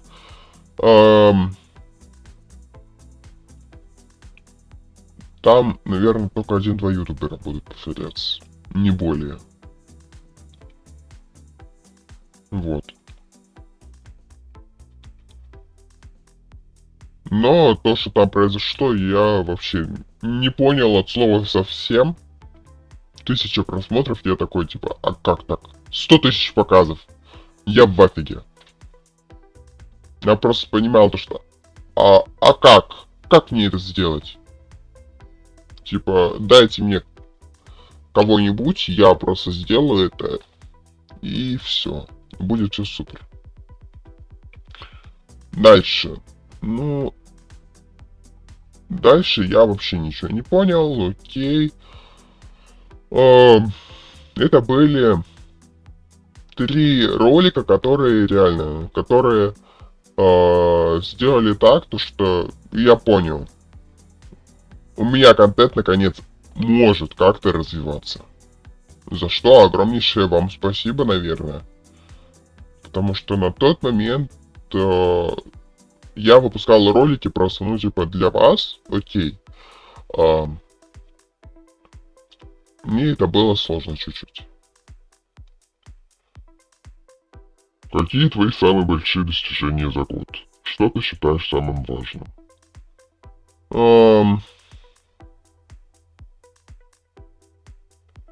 Начнем с, наверное, не самого хорошего. Это то, что я, получается, ну как это сказать? Так или иначе, я изменил общение с, ну, почти с каждым человеком. Потому что в той или иной мере я буквально, ну, ругался с ними. И либо это было связано с тематикой того, что человек лез за пределы моих личных границ, либо это касалось того, что происходило со мной еще, ну, с детства.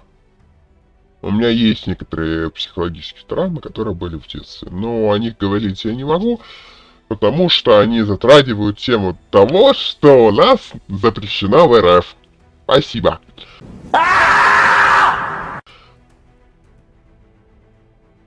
Я не хочу, чтобы мне прилетало потом по шапке. Дальше. Наверное, то, что я считаю таким еще более важным, это то, что я окончил учебу. У меня был один момент, когда я просто такой, то что, ну все, извините, да, это 4-й курс, да, я все понимаю, но я буквально опускаю руки, я омываю руки, и я все, я отчисляться. Потому что на тот момент это было... Для меня это было чуть-чуть обидно, когда ты приходишь просто на пары, а тебя кто-то задевает. Изо дня в день. Я не был человеком, который был изгоем, но я и не был человеком, который строил какую-то группировку. Нет, я им не был. Я был человеком, который был вроде как и дружелюбным с другими людьми, но в то же время и получал пощечины. Моральные. И так, ну типа, в жизни было дофига раз. Поэтому, если ты вдруг смотришь это видео, и если у тебя происходят такие моменты, знаю, я через это прошел. И единственное, что я тебе советую, забей на них на всех фиг. Огромнейший фиг. Иначе у тебя вообще ничего не выйдет. Не принимай ничего близко к сердцу. Просто забей на всех и оставайся собой. Это будет, наверное, одно из того самого важного, что у нас еще осталось. Ну и по поводу канала, я набрал 8000 просмотров, это супер. То есть, если до этого у меня даже 1000 не было, с самого начала года, это было... Ох, ну даже 500 не набирало. Даже, по-моему, соточки не было. То да, я набрал, ну, 7000 точно за глаза и за уши. Буквально за этот год. А все почему? Потому что я свой контент изменил настолько, насколько не менял его вообще никто. И это было круто. Так, а дальше. Какой твой любимый трюк, который тебе удалось снять? Как ты его освоил? Пара-пара-пам. Наверное, прыг с разбежкой. Или прыг с полетами, как на релике это было. И это было... Ну, блин, прыг с разбежкой это было еще не с самого начала. Прыжки по деревьям тоже были не с самого начала. То есть я такой мало-помалу, но обучался также еще и другим навыкам паркура. Окей. А что тебе нравится в создании контента и его популяризации? Что ты имеешь в виду по поводу популяризации? Ты имеешь в виду того, что как он набирает свой рост и свои охваты? Ну, я думаю, то, что ему нужно было набирать свои показы. Вот показы есть, еще что-то и так далее. Создание контента, монтаж. Я безумно люблю монтировать. Да, я понимаю, что мне иногда надо от этого отдыхать, но так или иначе. Как ты выбираешь карты и локации для видео? Есть ли у тебя любимая карта? Спрашиваешь. По-моему, ну, скины, там по скинам, я не знаю. Да, это, наверное, Райм, это первое. А второе, я не знаю, могу ли я это говорить. Ну ладно, спойлерну вам чуток, если данный ролик еще не вышел. Это ролик с Клаусом. И он получился настолько офигенным. И на самом деле эта заслуга не то чтобы моя была, эта заслуга была того человека, который подал мне идею вообще как-то создавать ролики по скинам. То есть, данный человек мне посоветовал то, что делай какие-то еще испытания. Делай сложнее испытания. Это единственное, что я могу спойлернуть. Дальше вы все увидите в ролике. Но ролик получился потрясающим. Как проходит твой рабочий процесс? Если ты имеешь в виду основная работа, ну как? Я прихожу на работу, я работаю. Я либо отдаю заказы, либо принимаю их. И иногда бывает, что я еще и на кухне что-то делаю. Окей. Если ты имеешь в виду по поводу роликов, это по-разному. Я сначала записываю ролик, потом его изначально монтирую, чтобы его нормально озвучить, чтобы я не путался в монтаже с этими словами. А мне надо вот то оставить, мне надо это оставить, а мало ли что, мало ли вдруг. И, соответственно, потом я озвучиваю просто ролик и монтирую его финально. Ну а потом вы видите ролик таким, какой он выходит. Как часто ты снимаешь видео? Ох, по-разному. Я могу за день как 5 роликов снять, так и за месяц вообще ни одного. Ну, типа, у меня очень много роликов, окей, значит, я могу чуть-чуть дать себе форы. Какие у тебя ритуалы? В каком плане? Я просто встаю, я такой, ну, типа, окей. Даже если у меня что-то плохое в жизни происходит, я могу взять, я могу записать ролик. Да, это не касается разговорных роликов, потому что это будет сложно, но да. Если только это, ну, не очень сильно болячка. Как, к примеру, в декабре того года пневмонии. И то, по-моему, я даже тогда записывал, ну, умудрялся записывать ролики. Какие форматы видео тебе нравятся?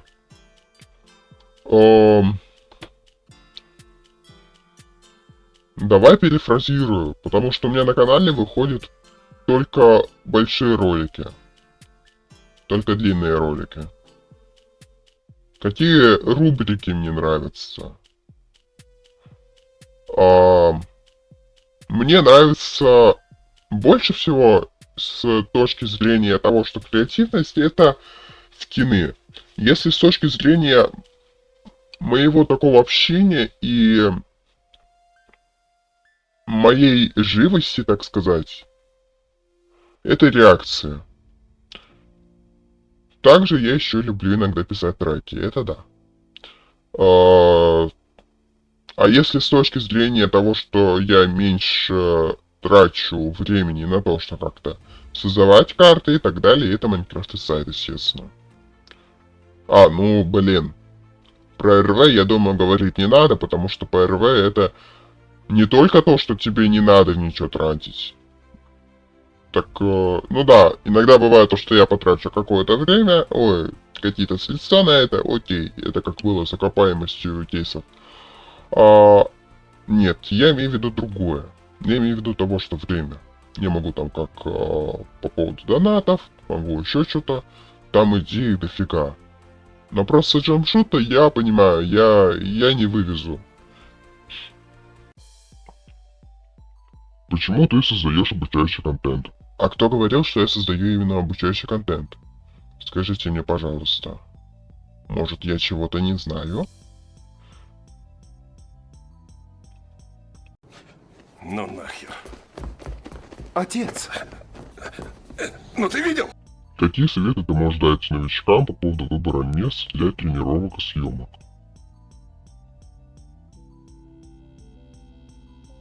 А данного я тоже не могу сказать. А что, так можно было, что ли? Какие паркур-карты ты рекомендуешь новичкам?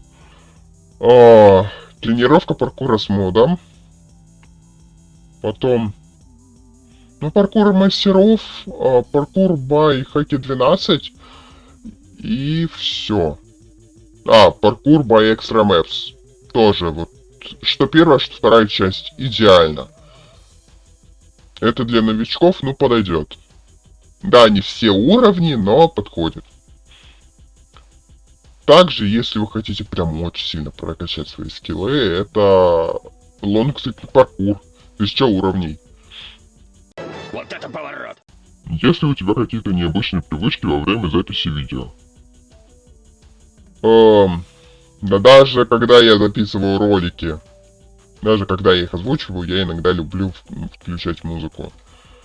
Вы этого не слышите, но я прекрасно слышу какой-нибудь трек, и мне становится ну реально круто. Какие советы ты бы дал новичкам, которые только начинают осваивать паркур в Майнкрафт? Не идите сразу проходить сложные уровни. Вас... Ну... Вы потом поймете, почему. Потому что... вы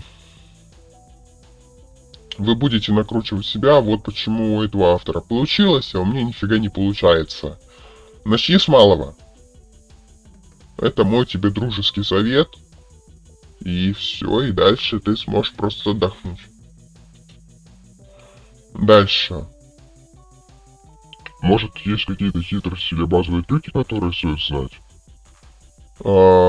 Монтаж. Но монтаж и так ты должен знать, даже если какой-нибудь еще ролик записываешь. Не по теме паркура. А так, на записях, на съемках будь с собой, не бросай создание карт. И старайся не особо много читерить. И будет все окей, будет все супер. Если у тебя если у тебя любимые книги или ресурсы, которые помогли тебе на старте? На старте мне помогло опять же, только 2 ютубера, все. Ну и плюс еще то, что я отвлекался от проблем тем самым. Да, это мне помогло. Может, посоветуешь что-то начинающим игрокам? Я уже говорил. Не иди в гору. Иди потихоньку, постепенно. Кати сначала маленький камень, потом иди дальше. Все крупнее, крупнее, крупнее камень, и все. И ты сможешь создать контент той сложности, которой ты хочешь. Но это приходит со временем. Так что не надо делать то, что там хочешь, не хочешь, надо. Окей.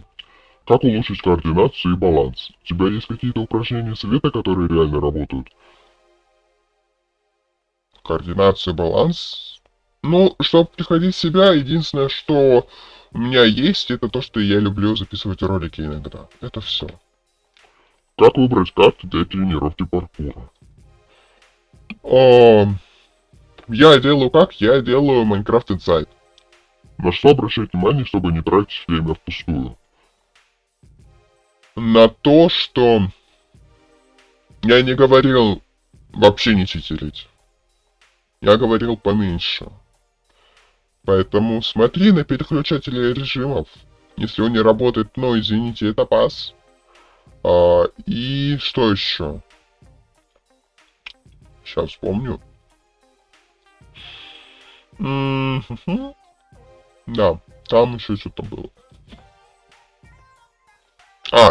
Сетевая ли эта игра или нет? У меня было и такое. Я просто захожу на карту, а там... Это были прятки, оказывается. А почему они были в паркуре? У меня очень хороший вопрос к разработчикам карты. Ну как, не к разработчикам, а к дистрибьюторам данной карты. Это не паркур. Там паркура нету. Это сетевая игра. Вы измените там как-то категорию, окей? А то это подходит на то, что типа, вот я хочу, чтобы вендор сыграл с кем-то, окей.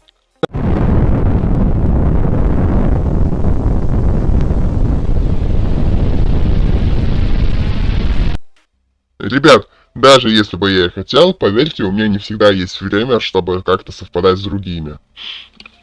Поехали дальше. Как ты общаешься с подписчиками? С подписчиками я общаюсь, ну как, 50-50. Да, бывают дни, когда я промолчу. Бывают дни, когда я просто такой, что окей. я отвечу. Все супер. Но если это какой-то хейт, прям очень серьезный, типа мусорный контент или удаляй канал, ну, там увидимся потом, когда-нибудь, когда я смогу это все перерасти. Что тебе больше всего нравится в общении с ними через комментарии и сообщения? Как ты справляешься с негативными отзывами? Опять же, у меня есть никогда, я не хочу ни на что отвечать, это был сентябрь. В сентябре это было, по-моему, только середина сентября, когда я кому-то ответил. Как я справляюсь с негативными отзывами? Иногда это удаляю. Ля ты крыса! Иногда я просто могу, ну, там что-то ответить, но не так, чтоб прям сильно. Как ты находишь единомышленников для совместных проектов? Единомышленников для совместных проектов. Ну, начнем с Гайера. С Гайером я работаю. Там еще один человек, тоже работаю с ним вместе. То есть, ну, это происходит через личное взаимодействие. Какое удовольствие тебе приносит сотрудничество с другими ютуберами или паркурщиками? У меня такого не было еще ни разу. Прям вообще ни разу. Была попытка с кем-то посотрудничать, но опять же, дайте мне время отдохнуть от работы и время, когда дома минимум людей, то есть только я один, и я скажу вам спасибо, я сниму с вами ролик вообще какой хотите. Дальше. Как ты используешь соцсети для продвижения своего канала? Да никак. Я просто в Телеграме веду свою жизнь, все. В основном. Вот у меня это произошло, то произошло, окей. На что стоит обратить внимание новичкам? Новичкам стоит обратить внимание на то, что не ведите телеграм-канал с самого начала. Иначе можете выйти из колеи прям очень сильно. Потом. Ведите YouTube канал столько, сколько, ну, типа, выкладывайте ролики столько, сколько вам нужно. Раз в месяц, раз в неделю или 2 раза в неделю, это не суть. Потом уже, когда иногда, даже если у вас много роликов, в конце года можете их просто выложить. Типа день за днем, окей. Там вообще без запросов. Дальше. Какие у тебя цели на ближайшие годы, на 5 лет вперед? На 5 лет вперед сразу не скажу, потому что может оно не сбудется. На год вперед это то, что записать несколько треков, потом выложить ролик, ну даже выложить 100 роликов в следующем году, хотя бы набрать 100 подписчиков, это 100 пудов, а может даже и больше, может даже 200-300. Я об этом не скажу. 1000 я точно не планирую. Там, ну, не выйдет. Ну и все. Насчет... переезд еще, да. И с военкоматом разобраться. Так, чтобы они мне наконец сказали категорию годности. Как ты определяешь успех своего канала? И какие метрики для тебя важны? Насчет метрик не знаю, насчет успеха, просмотры, показы, если у вас контент очень хорошо набирает показы и просмотры, все супер. Если у вас набирает еще и подписчиков, тоже все супер. Ну, считайте, вы уже продвинулись куда-то. Как ты видишь будущее паркура в Майнкрафт? Популяризованным. Сомнительно, ну окей. Какие тренды и изменения ожидаешь увидеть в ближайшие годы? Честно, я за этим не слежу. Как думаешь, как это повлияет на игровое сообщество? У игроков появится возможность, помимо одного и того же, помимо прохождения Майнкрафта, иногда еще и выбирать тот же самый паркур, чтобы просто выдохнуть. Что для тебя значит успех на YouTube? Я уже об этом сообщил, я уже это сказал. Да ладно, да ладно! Какие новые инструменты, форматы считаешь перспективными для развития своего канала? Больше стримов. Это единственное, что я понимаю. Ну, что я думаю. Какой трюк или элемент паркура тебе особенно нравится выполнять? Прыжки с разбежкой. То есть не так, что прям с разбега, а там то, что на первый блок, потом на второй, и все, и ты добрался. Что для тебя значит паркур Майнкрафт? Прохождение каких-то препятствий. Прохождение препятствий и при этом еще и как раз таки по прыжкам через блоки. Как относишься к соревнованиям? По-разному. Если это касается каких-то рубрик, ну, каких-то соревнований, в которых я не особо разбираюсь, ну, они меня не интересуют. Извиняюсь. Если касаемо паркура, ну, блин, я предпочитаю все же сам снимать. Помимо паркура, что тебе еще нравится в Майнкрафт? Я иногда могу просто отвлечься и записывать, ну, не записывать, поиграть на лирике. Попроходить просто обычный Майнкрафт на выживание. Это мне особо нравится. Какой режим игры предпочитаешь больше всего? Режим выживания и режим приключения. Кто или что тебя вдохновляет на крафтовом обществе? Опять же, с момента вхождения в YouTube это, наверное, Домер и Беф. А если так, просто, ну, это еще, наверное, Зенни. Я не могу говорить, кто это, но намек на него я уже оставлял в саундтреке «Новый год удачи принесет». Я не могу, к сожалению, произносить имена тех, ну, по крайней мере, я и для себя считаю это не особо приемлемым, когда я кого-то просто считаю то, что вот можно их имена даже называть. Мы не называем его имени. На моем канале не особо. Пока я не набрал хотя бы 1000 подписчиков, то же самое. Дальше. Какие ютуберы тебе особенно нравятся? Это я уже ответил. Домер, Зенни, Беф. Какая музыка сопровождает тебя во время игры и записи видео? Абсолютно разные. Я просто, беру Яндекс.Музыку и делаю. Надеюсь, это не реклама. Потому что за рекламу мне никто не платил.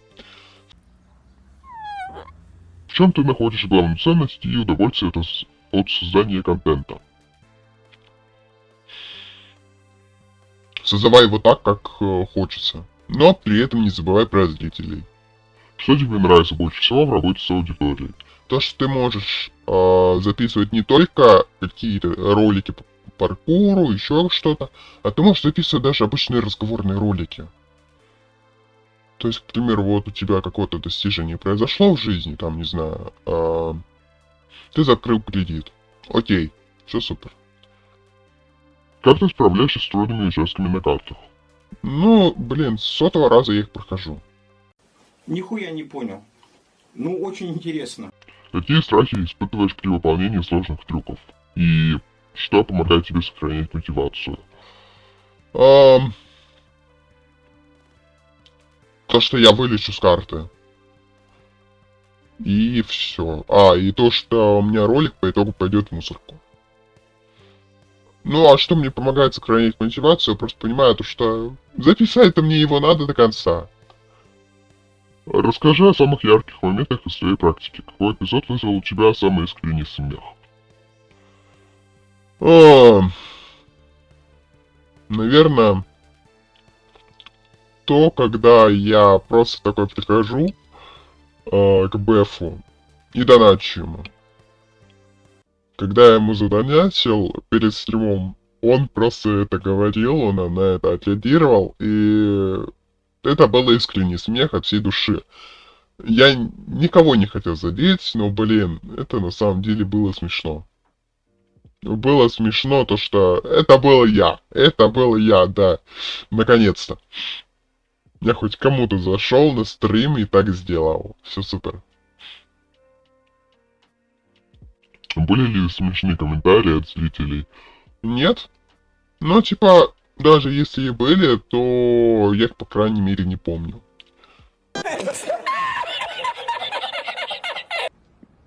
Нет. Что изменилось в твоем стиле или подходе к созданию видео за последний год? О, многое. Я изменил превьюшки, я изменил аватарку, обложку. Я все сделал, я также еще и над названиями теперь стараюсь. Ну и монтаж, естественно. В реакциях, к примеру, я теперь добавляю, что было в ролике. Майнкрафт инсайд я не знаю, стоит ли это добавлять, особенно когда это просто, ну блин, это мои прохождения. Окей. И скины. То есть скины я начал тоже потихоньку, да, полегоньку все это наворачивать. Как ты восстанавливаешься после долгих игровых сессий? Сплю, кушаю и работаю. Все. Какой способ отдыха для тебя самый приятный и эффективный? Сон. Плюс иногда с кем-то поиграть. Что изменилось в своем стиле или подходе к созданию видео за последний год? То, что я начал некоторые ролики просто делать так, чтобы они вышли хотя бы. То есть я делаю все возможное, чтобы из ролика у меня что-то было. Если бы ты мог вернуться на год назад, что бы изменил в своем канале? Озвучку и превьюшки. Тогда бы все было по-другому. Тогда бы у меня контент хоть как-то начал взлетать. Как ты видишь потенциал паркура не только в Майнкрафт, но и в реальной жизни? Ох, в реальной жизни, если бы вы знали, какой я на самом деле иногда активный. Я люблю побегать, я люблю попрыгать. И это на самом деле самое главное. Какие навыки ты хотел бы развить в игре? И как, по-твоему, паркур помогает в прокачке физической силы? Слишком много вопросов. Единственное, что скажу, то что мало-помалу я просто прохожу сложные уровни. И все. Хороший вопрос. Хороший вопрос! Ну, пойди. Как физическая подготовка влияет на твой подход к паркуру в Майнкрафт? Я не знаю, как на это ответить. Но мне на самом деле как-то так. Давай по новой, Миша, все хуйня. Какие советы можешь дать по поддержанию формы и избеганию выгорания? То, что не всегда контент должен иметь особенные какие-то просмотры. То, что после популярности, после того, как у тебя ролик взлетел на 100, на 200 просмотров, у тебя будет и такое, что он бац, резко начал набирать 20 просмотров. Бац, резко начал набирать 10 просмотров. Также еще то, что не стоит ругать себя иногда на монтаже, особенно когда у тебя съемки были.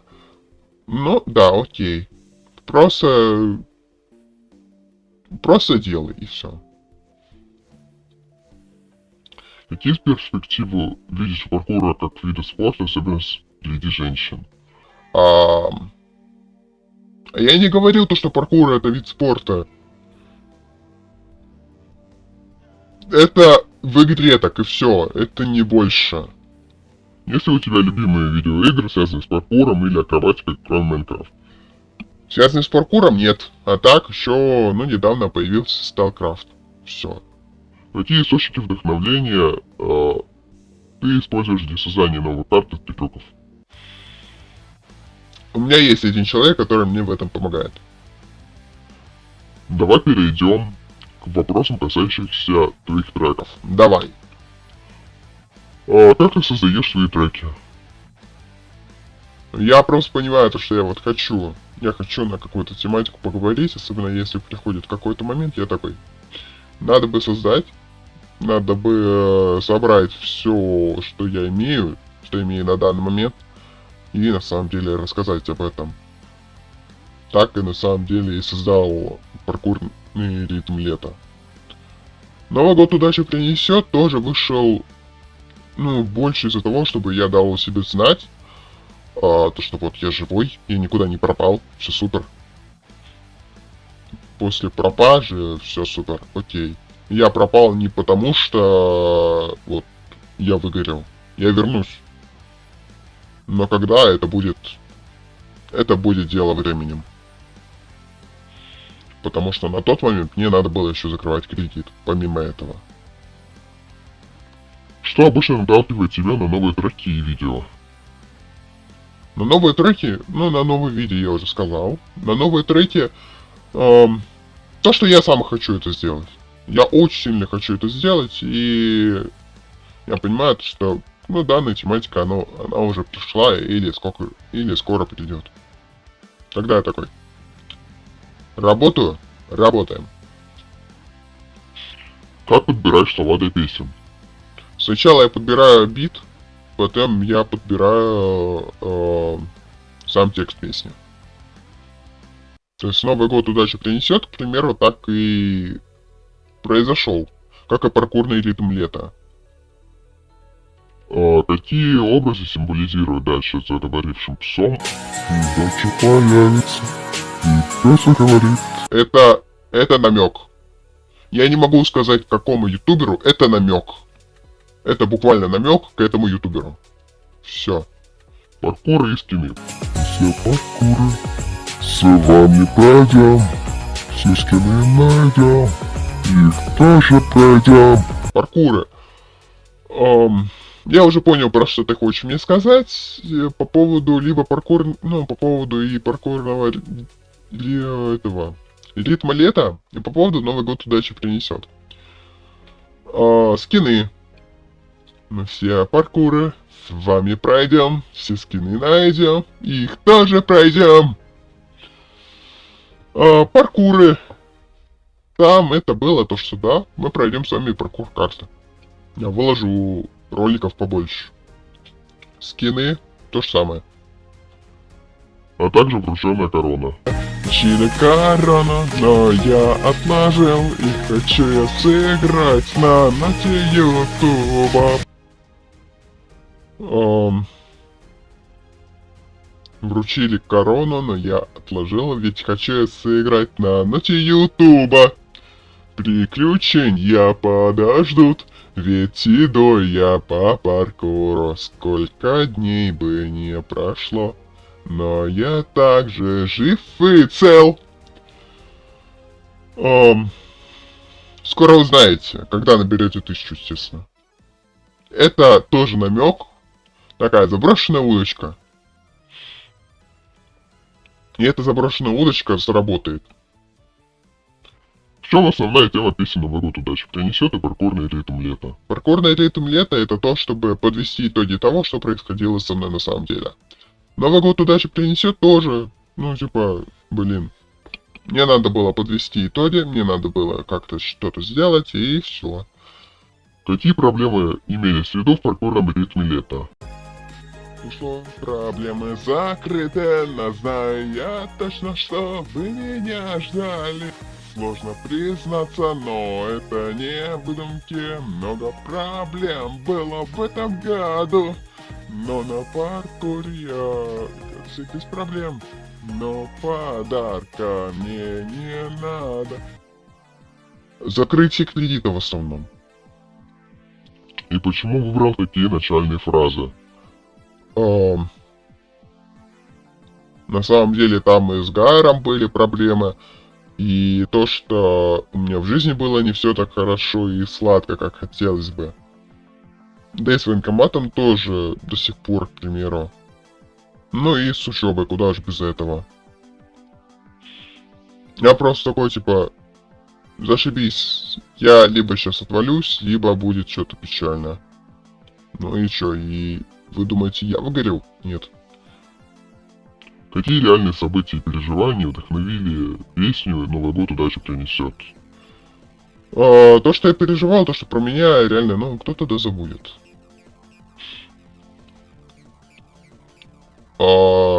также еще помимо этого, это то, что Новый год...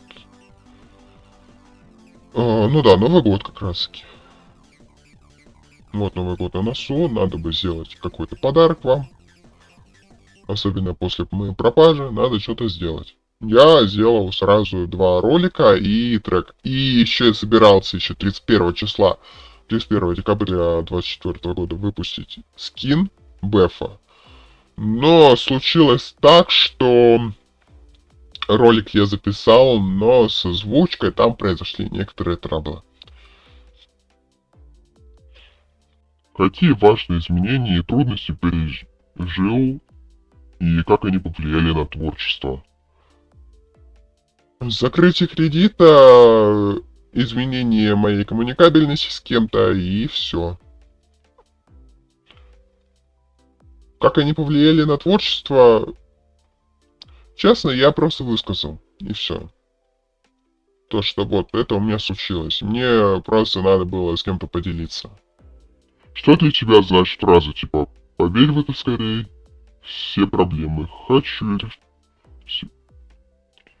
Все проблемы хочу решить я, чтобы потом вернуться свободным, жить и быть целым. Ага, все в жизни пучком. Новый год, удачи принесет. Только ты, друг мой, поверь в это скорей. Все проблемы хочу решить я, чтобы потом вернуться свободным.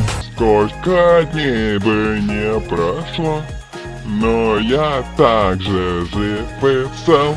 Ролики набирают, кредиты закрыты.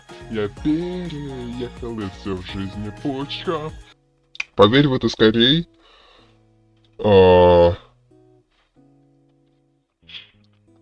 Если я не ошибаюсь, это было насчет того, что я хочу вернуться.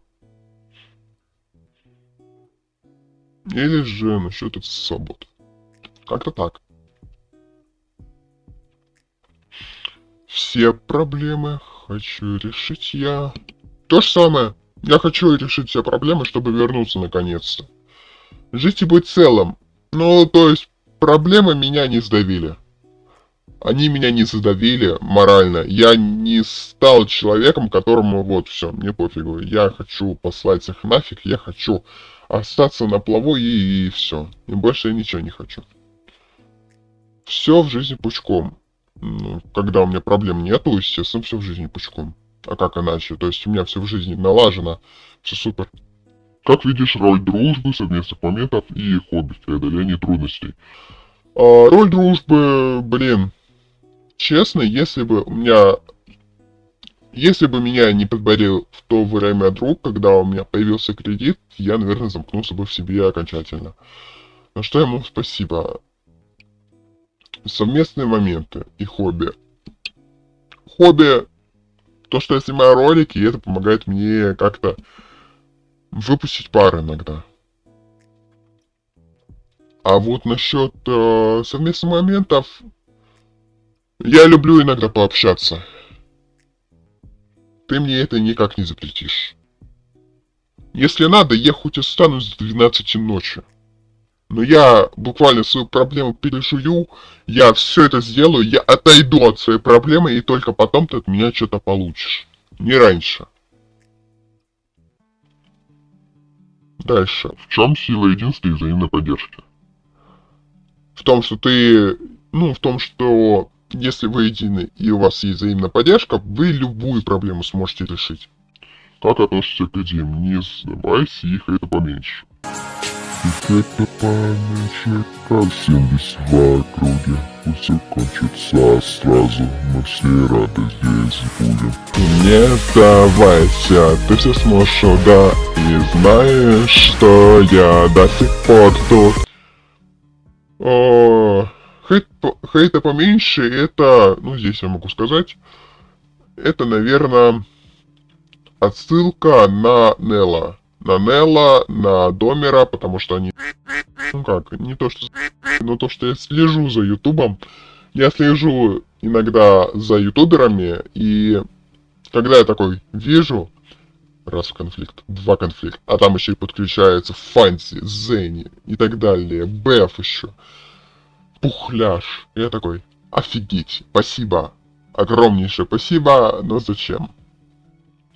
Можно было бы решить это все по-другому. Сейчас у Домера есть еще одна проблема, и я желаю ему, чтобы он ее поскорее порешил. Вот прям реально. Не сдавайся. Какие проблемы бы тебя не окружали, просто оставайся собой. Сделай так, чтобы вот ты решил все проблемы, все супер, и при этом ты еще и не сломлен. Все окей. Я знаю, как это сложно. Я понимаю. Это возможно иногда и сложно, особенно когда ты один. Особенно когда тебе никто не помогает. Когда ты просто такой, зашибись, мне просто надо кому-то выговориться. Когда у тебя на работе что-то завал. Когда у тебя в личной жизни завал. Когда ты просто понимаешь, что бы ты ни делал, все идет к черту. Просто оставайся собой. Забей на них всех. Оставайся тем человеком, который хочет решить проблемы. Хочет их решить и делает все для этого. Все возможно. И не ломайся. Оставайся морально тем же человеком, каким ты и был. Если ты и меняешься, меняйся только в лучшую сторону. Nice. Как они помогают в жизни и творчестве, и почему считаешь их важными для других? Я уже сказал. Оставайся собой. Не сдавайся. Все проблемы тебе нужно решить. А также еще то, что не все в этой жизни нужно принимать близко к сердцу. Сильное заявление. Проверять я его, конечно, не буду.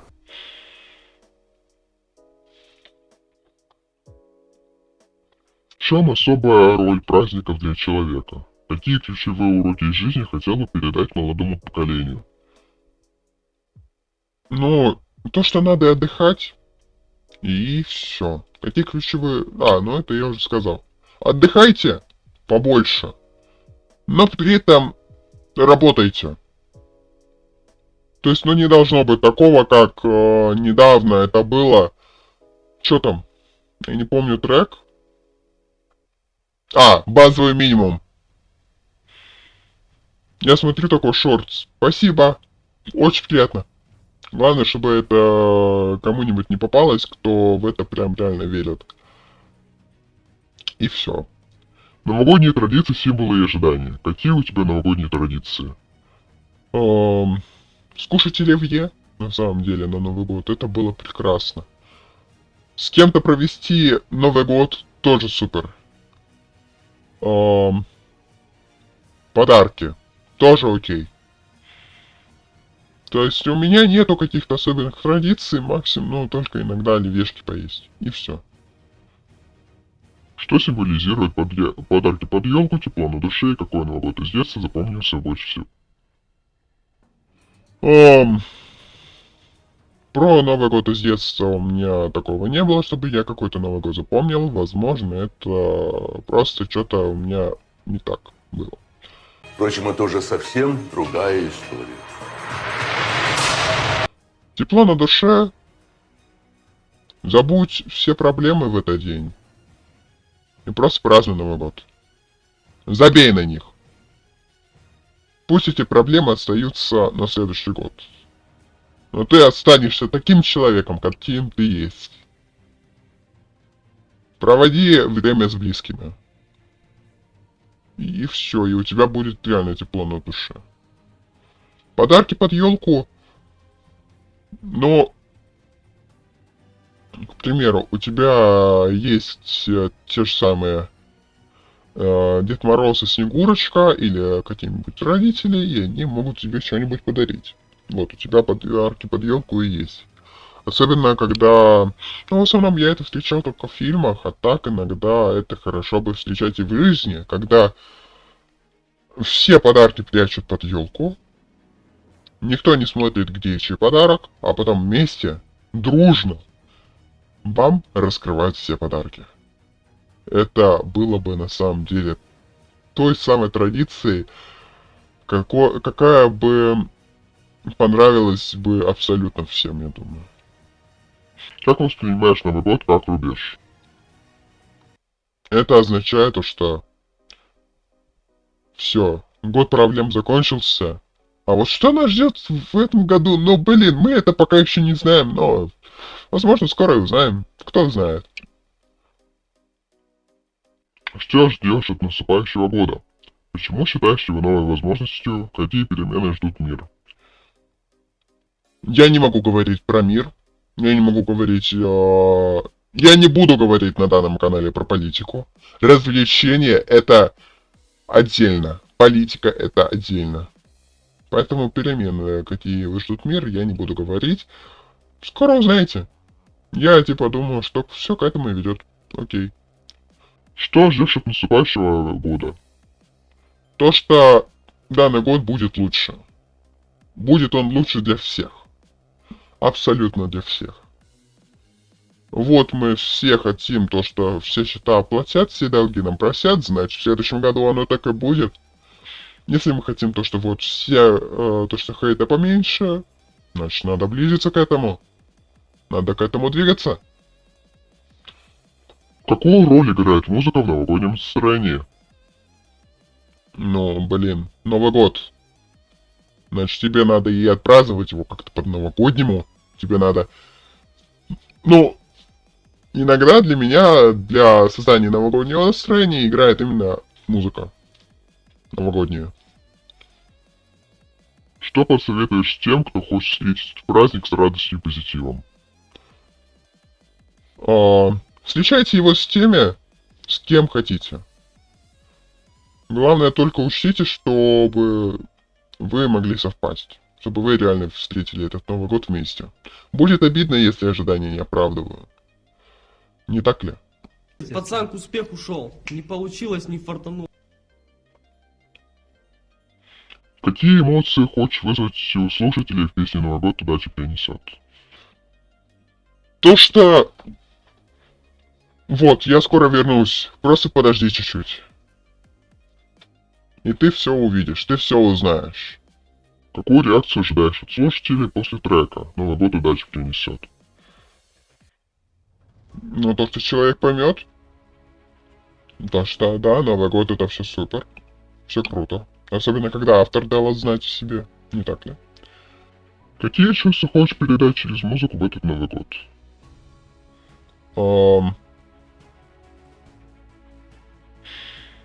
Единственное, что будет... Будьте людьми. Не относитесь к людям так, как не хотели бы, чтобы относились к вам. Да, я знаю, то, что у меня это тоже иногда не работает, но да. И еще кое-что. Не ведите себя по-скотски. Не ведите себя как дикари, как живодеры. Ну и все будет отлично, я считаю. Именно к миру мы должны так или иначе прийти.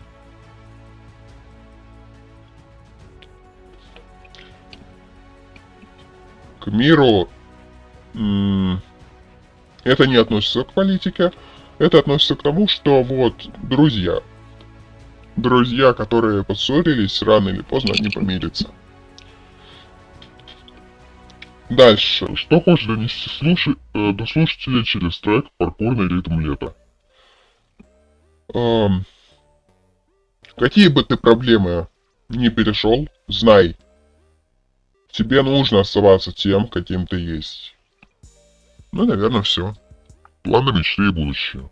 Какие желания ты хочешь исполнить в новом году и что из прошлого года хочешь оставить позади? Кредиты и так далее. Я хочу еще оставить позади людей, с которыми мне не по пути, которые мне так или иначе жизнь испортили. Спасибо.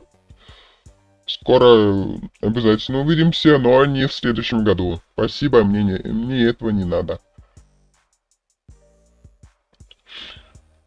Максимум только, наверное, это с близкими, с какими-то, и все.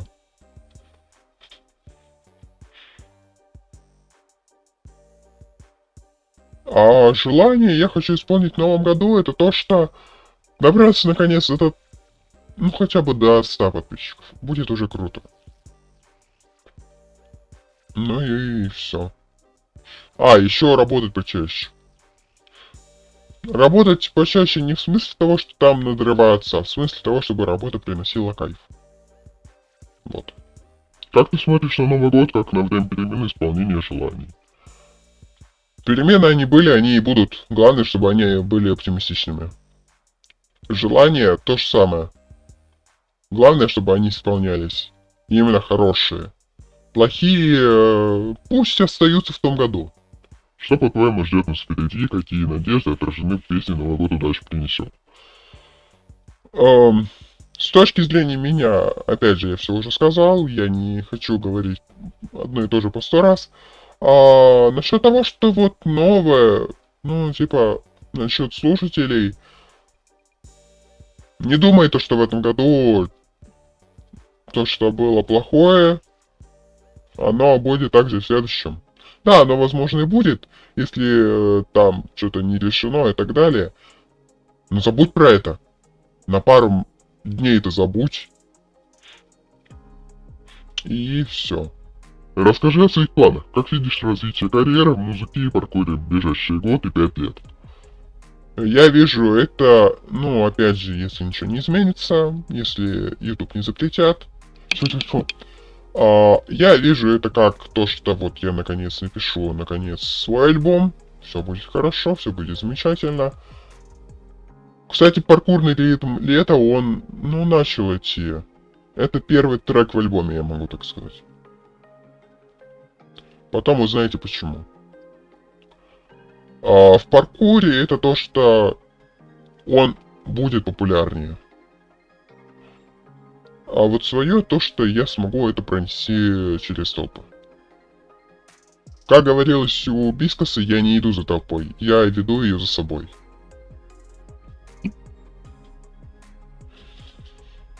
Что, по-твоему... Так. Пара-пара-пам. Какие изменения хочешь увидеть после выхода песни «Паркурный ритм лета»? И какие новые темы планируешь раскрыть в будущих композициях? В будущих композициях я не могу сказать, это будет спойлером, иначе. После выхода песни «Паркурный ритм лета», то, что написано на обложке, не сдавайся, ты все сможешь. Именно это я и хочу сделать.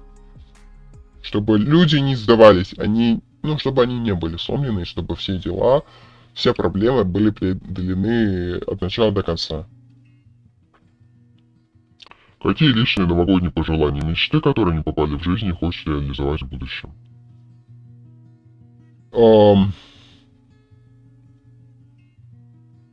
Чтобы я мог с кем-то записать коллабу. И... ну, именно из ютуберов. Ну и все. Паркур как часть жизни. Как занятие паркуром влияет на твое физическое и психическое состояние? Я отбрасываю все то, что со мной негативное происходило за день. Ну, я думаю, что, в принципе, хватит. Чувствуешь ли ты в нем отдых? И что ты чувствуешь, когда проходишь трассу? Да, я чувствую отдых. И чувствую я, ну, иногда то, что я психую. Да, особенно когда я не могу пройти. Но при этом я понимаю, что так или иначе, но я отдыхаю от тех проблем, которые у меня на работе, от тех проблем, которые у меня в жизни, я отдыхаю. Что помогает тебе справляться с трудностями, как в паркуре, так и в жизни? Я уже сказал. Ролики, паркур и отхождение от этого именно там. А в паркуре отдых. Все. Что вдохновляет продолжать заниматься, несмотря на препятствия, и как поддерживаешь внутреннюю мотивацию? Показы, подписчики, комментарии положительные. Плюс еще и то, что меня подбадривают, еще и со стороны того, что вот, друзья знают об этом. Друзья, которые не будут над тобой хохотать. И которые не будут в тебя плеваться те друзья, которые тебя буквально будут вдохновлять. Тогда да, почему бы и нет.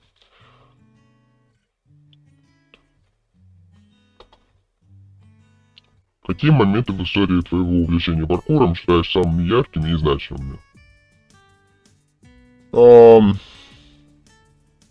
Наверное, то, что я вот в прошлом году ничего не видел, в мае 24 года, и реально там из СНГ ютуберов я очень мало кого видел с паркуром. В основном это были шорты. Все, окей.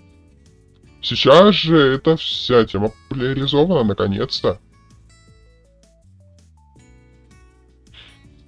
Над какими навыками хотел бы поработать, чтобы выйти на новый уровень? Чтобы прыгать. Ну как, чтобы преодолевать все препятствия. Чтобы переходить через стенки, то же самое. Как ты воспринимаешь мнение других о твоем увлечении паркуром и насколько оно влияет на твою вовлеченность?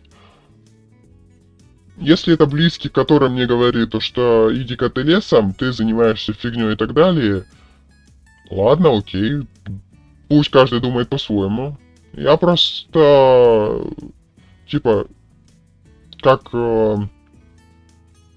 занимался, так и буду заниматься. Но просто потом ты об этом узнаешь, не сейчас. Если это было бы что-то плохое, это окей. Но если это съемка роликов, где я вообще ничего не вижу такого плохого, почему бы и нет? Никто этого не запрещал. Даже если и запретит. А как? Как вы это сделаете? Отрубите мне интернет? Ну, пожалуйста. Только, мне кажется, это не поможет.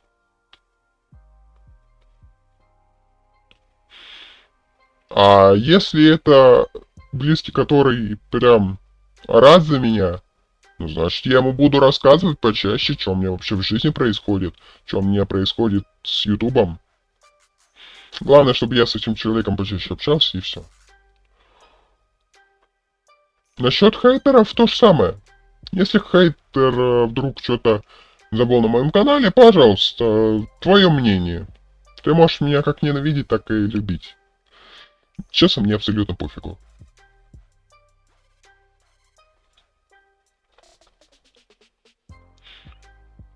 Взаимодействие с аудиторией и платформами.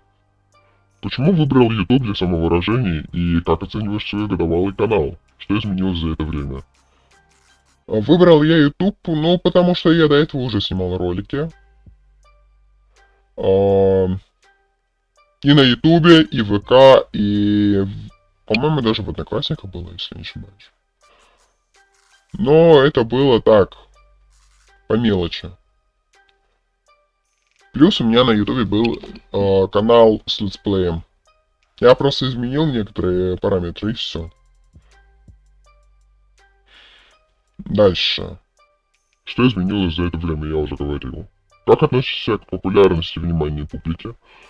И какие стратегии используешь, чтобы справляться с давлением аудитории? Иногда я сбиваю на все болт. Иногда я даю себе отдыха. А как отношусь к популярности и вниманию публики? Если это хорошее что-то, то есть не просто там хейт какой-то очередной. Бога ради. Но, блин, это на самом деле у меня проходит так. Потому что я еще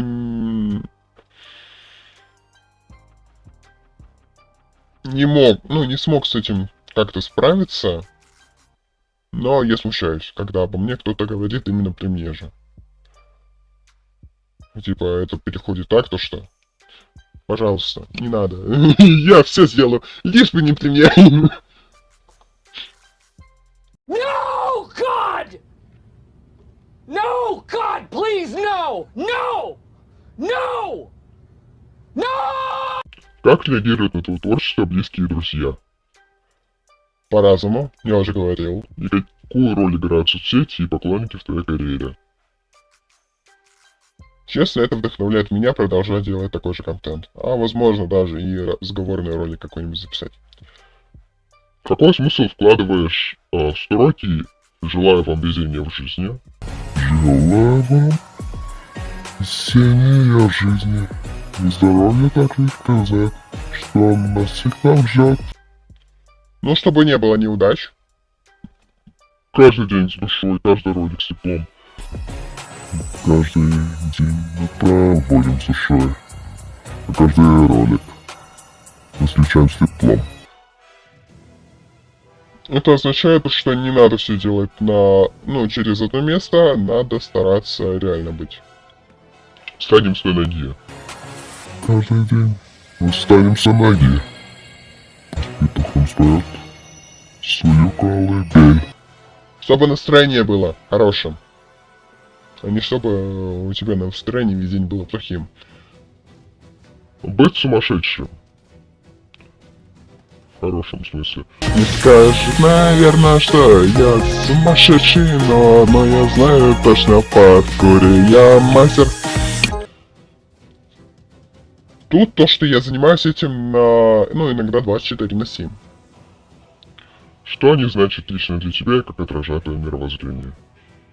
Да, честно, для меня они вообще, я говорю так, как я прохожу эту жизнь. Все.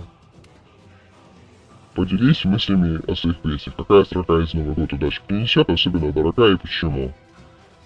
Опять же, да, это когда я все рассказывал. То есть, сейчас. Все счета нам простят, все долги нам простят, все счета оплатят, пусть дальше появится, и пес заговорит. Ну, это да. Что повлияло на решение завершить ее по желаниям тепла на душе? Будь собой и не сдавайся. Если бы можно было что-то изменить в тексте, чтобы это было. А зачем? Я не хочу ничего менять там. Что в паркурном ритме лета кажется наиболее близким?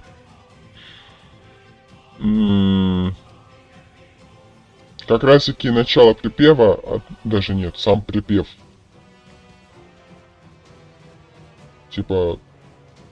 Сколько дней бы не прошло, но я также жив и цел. Сколько бы дней не приходил я уставшим, но лишь одно меня здесь бодрит. Приключения подождут, ведь иду я по паркуру. Сколько дней бы не прошло, но я также жив и цел. Ну, вот это да, это естественно. Как отдых и сон влияют на твой творческий процесс? Были бы они у меня больше, было бы супер. Насколько важно восстанавливать силы, чтобы сохранять креативность? Иногда для того, чтобы какой-то трек написать, тебе нужно просто отбросить все проблемы, отбросить пока что ролик какой-нибудь там, огромный или нет, и продолжать заниматься. Дальше. Советы и наставления. Какой девиз хочешь передать своим слушателям? Не сдавайся. Ты все сможешь. Ну и все получится. Какие советы ты дал бы начинающим паркуристам? Я уже говорил. Какой совет дал бы себе, если бы мог вернуться в начало карьеры? Не перегибай с озвучкой. У тебя сейчас проблема из-за того, что ты с озвучкой перегнул. Ты наткнулся на это просто из-за того, что вот у тебя озвучка хреновая. Все. Какие трудности преодолел в этом году? Закрыл кредит. Плюс еще, помимо одного человека, с которым я перестал общаться, это, наверное, Гайер, и который, естественно, сам подошел извиниться. Я тоже с ним поговорил, все супер, окей. Вот. Второй человек то же самое. Но только не та самая проблема, а другая, о которой он знает. Говорить что-то здесь, на данной площадке, я не буду. Мне такое не очень сильно по душе. Если захочешь, пусть сам расскажет, я этого ничего делать не буду. Я не хочу ссоры из СБ выносить. Что значит для тебя оставаться целым после сложных моментов в жизни? Означает быть морально живым. То есть морально тебе не надо, тебе не нужен психолог. Да, тебе надо отойти чуть-чуть и все. Как справляешься с чувством усталости, о котором говоришь в песне «Паркурный ритм лета»? Отдых. Иногда в киношку сходить, если там у тебя время позволяет. Но у меня в основном время это не позволяет, потому что, ну, как бы шел бы я лесом. Мне либо ролик надо какой-то снять, либо его надо озвучить, либо это работа, в принципе. И это настолько выматывает, то что я уже все, я уже понимаю то, что мне надо меня садить.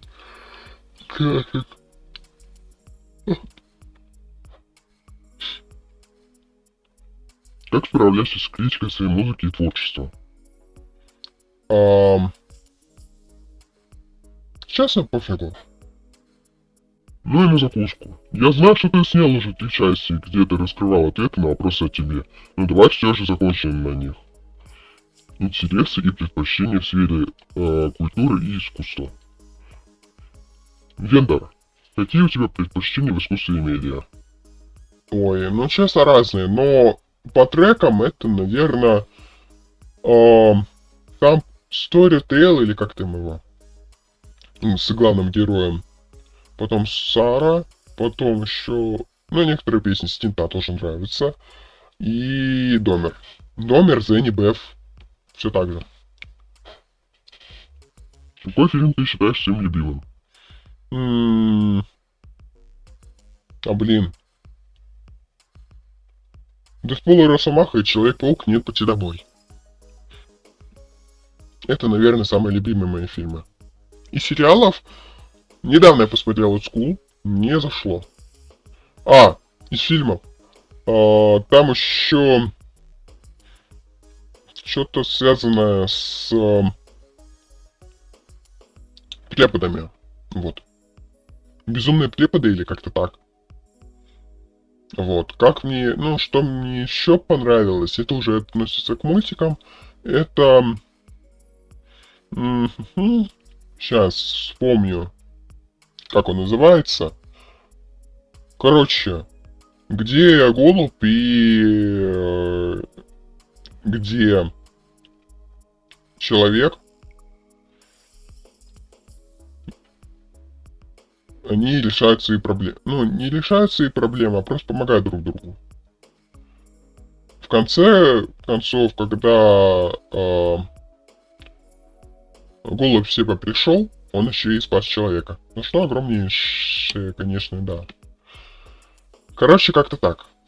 Какая книга произвела на тебя самое сильное впечатление? И какую ты мог бы посоветовать другим? Единственная, которую я читал залпом, это «Голодные игры». Но не сказал бы то, что она подойдет абсолютно всем, она подошла именно мне. Какой музыкальный жанр тебе ближе всего? Да по-разному. Но больше всего я люблю такой рок, поп, окей. Особенно если они совмещены. То есть мне не нравится тяжелый рок, мне не нравится прям попса. Я люблю, если это вместе. Расскажи о своих вкусах и привычках. Какое животное тебе особенно нравится? Так, давайте с этим поосторожнее, пожалуйста. Я их не ем. Максимум только что-то из магазина. Я... Единственное, что я скажу, то что... Дяган Тичер, если ты решишь посмотреть этот ролик, иди нафиг. Я уже слышал, в какие конфликты ты пыталась остальных втянуть. Мне этого не надо. Спасибо.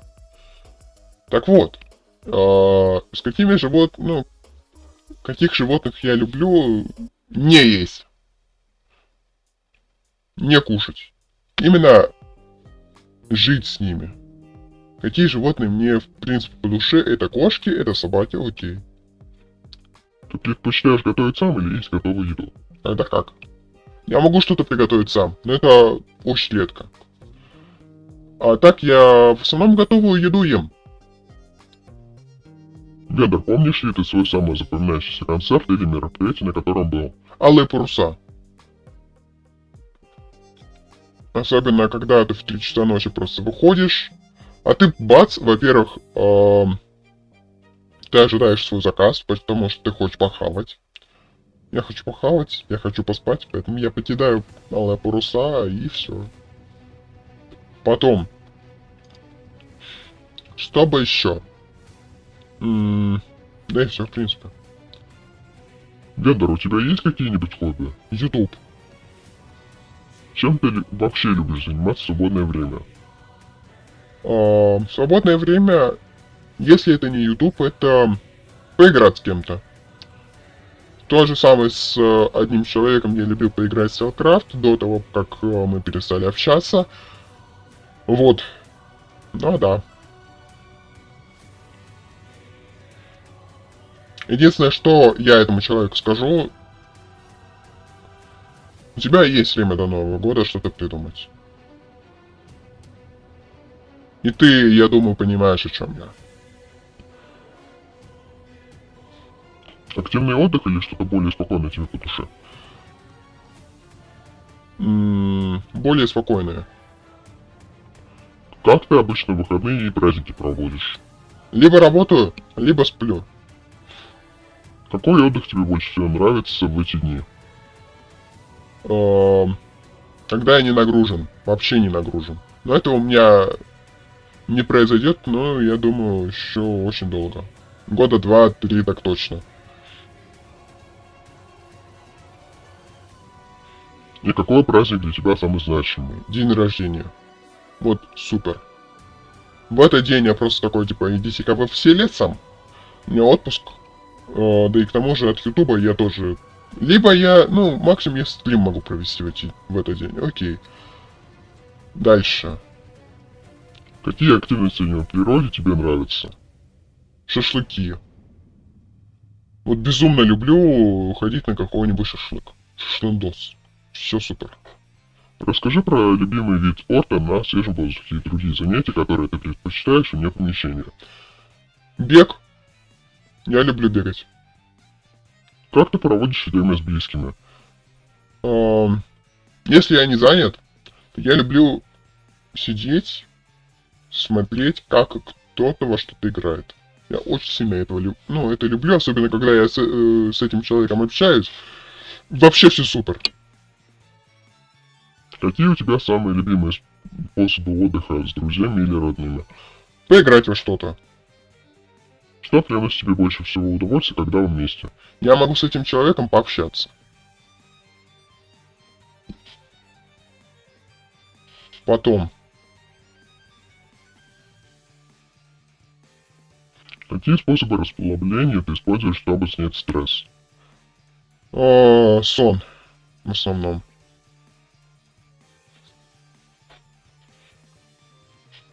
Что помогает тебе восстановиться после тяжелого дня или отвлечься от работы или учебы?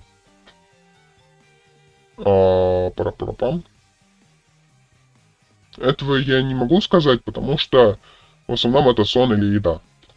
Есть ли у тебя какие-то особые предпочтения в отдыхе? Например, любишь что-то делать в определенное время суток или в зависимости от погоды?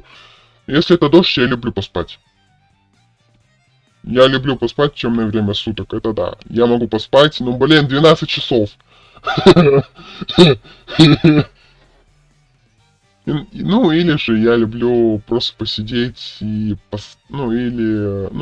полежать в кровати, позалипая в шортах. Расскажи, чем ты занимаешься по вечерам, монтирую в основном, и как ты проводишь время, когда идет дождь. Я уже рассказал об этом. Представь себе идеальный отпуск.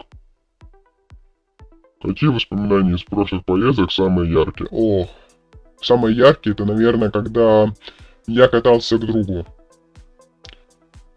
Я тебя помню, я тебя не забыл. И на самом деле я тебе передаю огромнейший такой пламенный привет. Что сделало эти моменты особенно запоминающимися для тебя? Я провел эту поездку с самыми для меня родными людьми. И больше мне ничего не надо. Расскажи о том, что тебе не нравится, какие продукты, включая овощи и напитки, ты не ешь и никогда не попробуешь. Хрен я никогда не попробую. У меня отец, он очень сильно любит хрен, но я его не ем. Мне не нравится ни острое что-то, ни чего из такого. Напитки, то спорно.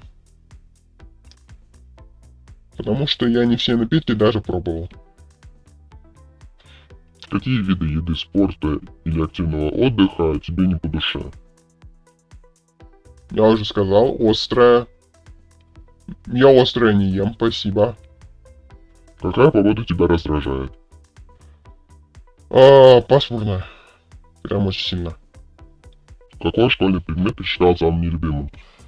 Самым нелюбимым предметом, ну и, наверное, по совместительству тем предметом, в котором я меньше всего разбирался, это геометрия. Я вообще не понимаю в 3D плоскости. Какой запах тебе больше всего нравится?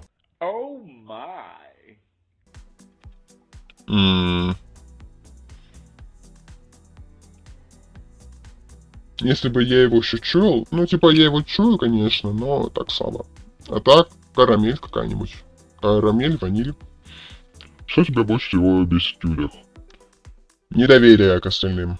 Это во-первых. Во-вторых, это когда человек лезет туда, куда не надо. Это безумно раздражает. И все. Еще когда человек врет. При этом не с точки зрения того, чтобы там... Вот, я, к примеру, не хочу ничего портить, это все окей, все круто. Я не хочу портить отношения с этим человеком, а просто так. А зачем? Нафиг. Что для тебя значит дом? Это место, где я могу находиться в безопасности. Где я могу находиться буквально так, чтобы я мог работать.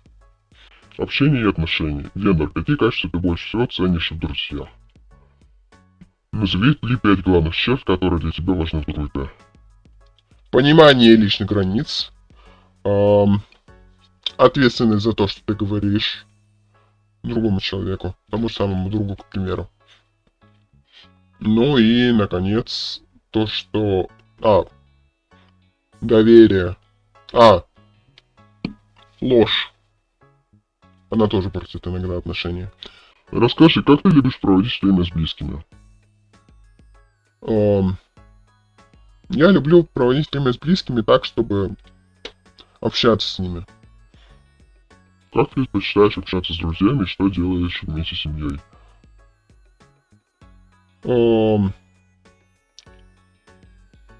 С друзьями я предпочитаю общаться лично. Ну а так я могу, не знаю, в телеге написать, еще что-нибудь сделать. Есть ли у тебя такой способ отдыха, который подойдет всем сразу? Нет, такого нету. Хотя, нет, есть. Отдых после работы. Это максимум. Как ты понимаешь такие вещи, как любовь, доверие и долгосрочные отношения?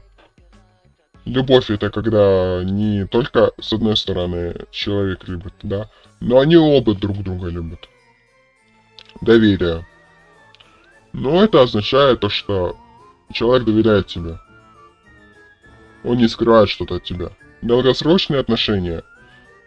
Долгосрочные отношения — это когда люди не ссорятся или ссорятся там поменьше хотя бы. А не то, что каждый день, иначе ты устанешь от человека. Вот. Ну и все. Что они для тебя значат и с чем они у тебя ассоциируются? У меня есть 2 прекрасных человека, с кем на самом деле это все ассоциируется, сразу 3 вещи. Которых я тоже не могу сказать, к сожалению. Вендор, расскажи, что приносит тебе радость жизни? Какая вещь или событие тебя больше всего радует? Этого я тоже не могу сказать, потому что иначе это будет не очень хорошо с другой стороны. Ой, пожалуйста, ну и не нужно, ну и очень-то мне нужно. Ты больше любишь время в одиночестве или в компании? Тогда как? Если у меня социальная батарейка села, то в компании. Ой, в одиночестве. А так, иногда в компании. И есть ли у тебя какое-нибудь забавное прозвище, о котором ты можешь вспомнить? Но это слишком личное. Поэтому это будет запикано.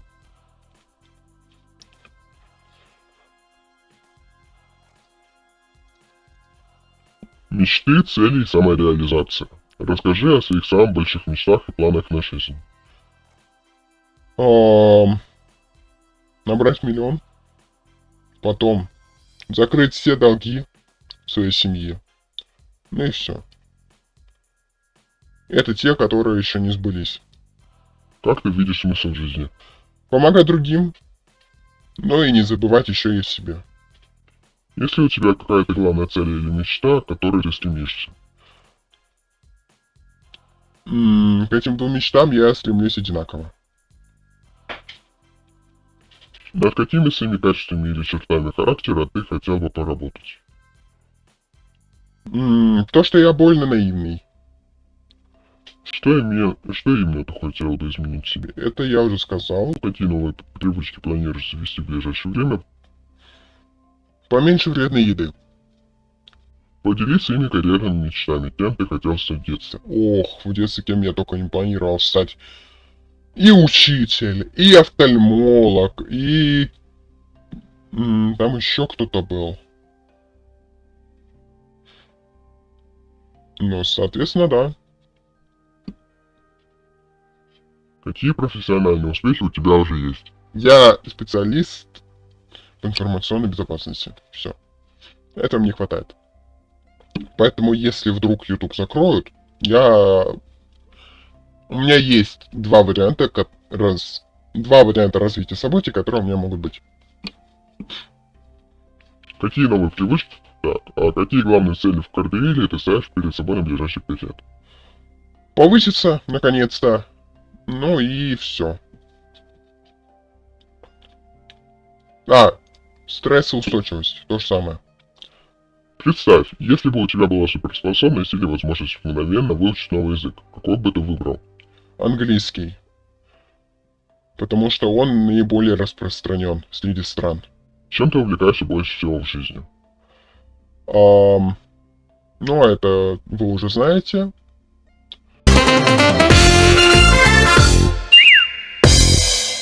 Что тебя вдохновляет и мотивирует двигаться вперед?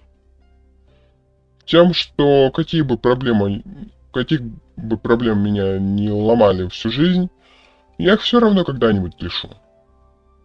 Жизненный опыт и рефлексия. Какие у тебя самые яркие воспоминания из детства и юности?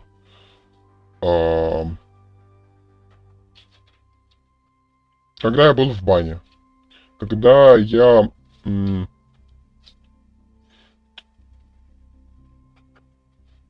всех угощал. Абсолютно всех.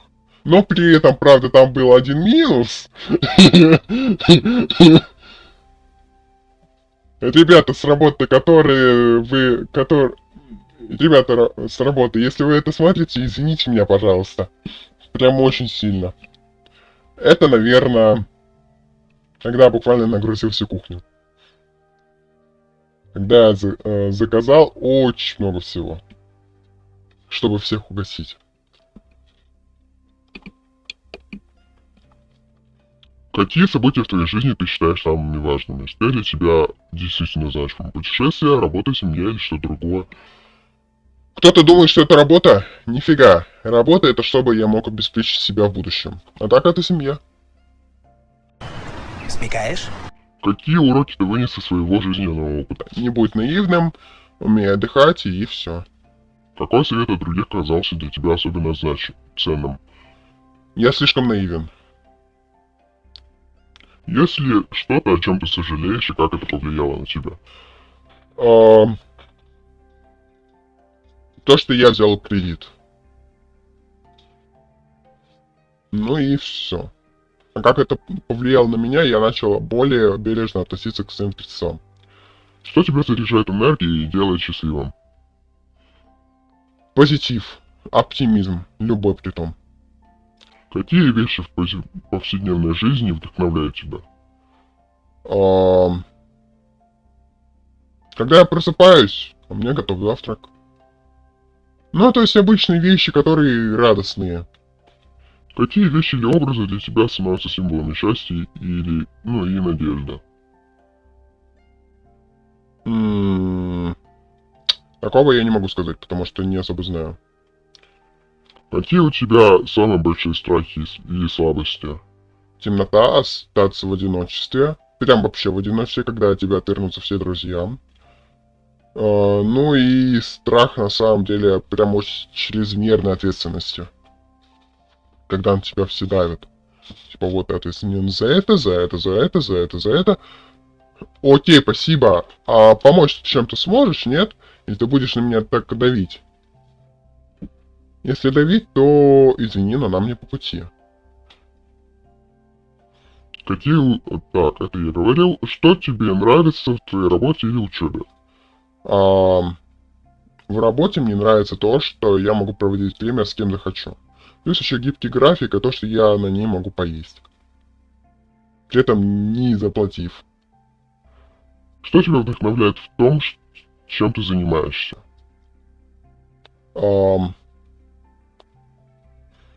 Если с точки зрения Ютуба, а не основной работы, то это то, что я могу построить свою карьерную лестницу. Я могу познакомиться с наиболее, ну, типа, с популярными личностями. При этом буквально лично. На данный момент я косвенно знаком только с Дефом. Только косвенно. Но это начало. Что тебе... Так, ну и последние 3 вопроса, которые есть. Какое твое любимое место в городе, где ты живешь? Папарапам. Наверное, это...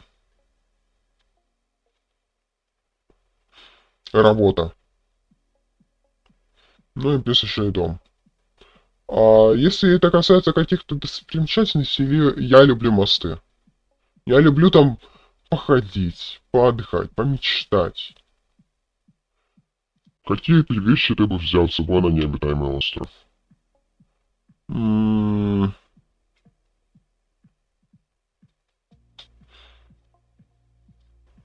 Наверное...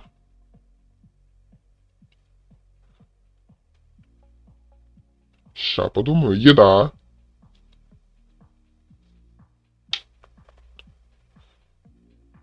Потом, что еще? Ну, на необитаемый, значит, там никого нету. Но там есть и рыбы. Там есть живность какая-то. Значит, удочка. Удочка и приманки к ней, окей. И последнее...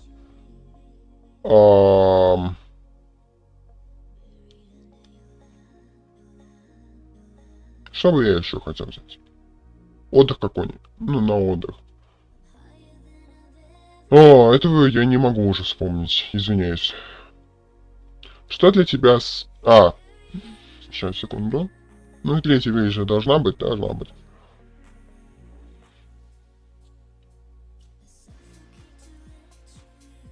Ночлег. Ну, палатка какая-нибудь. Что для тебя самое важное в жизни? Семья, работа или хобби? Я уже ответил на этот вопрос. Это семья. Хоть и для многих кажется, что работа или хобби. Нет, для меня важнее всего это семья. Остальное я делаю либо для того, чтобы отвлечься, либо для будущего, либо чтобы себя как-то обеспечить. Ну и все.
Ну, это последние, видимо. Ну что ж, паркуристы, как вам лонгслиппинг паркур? Делитесь обязательно в комментариях. Но с вами был, как всегда, я, Вендор. Не забудь смотреть левый ролик и правый ролик. Но с вами был, как всегда, я. Всем удачного дня, всем пока-пока! Пока!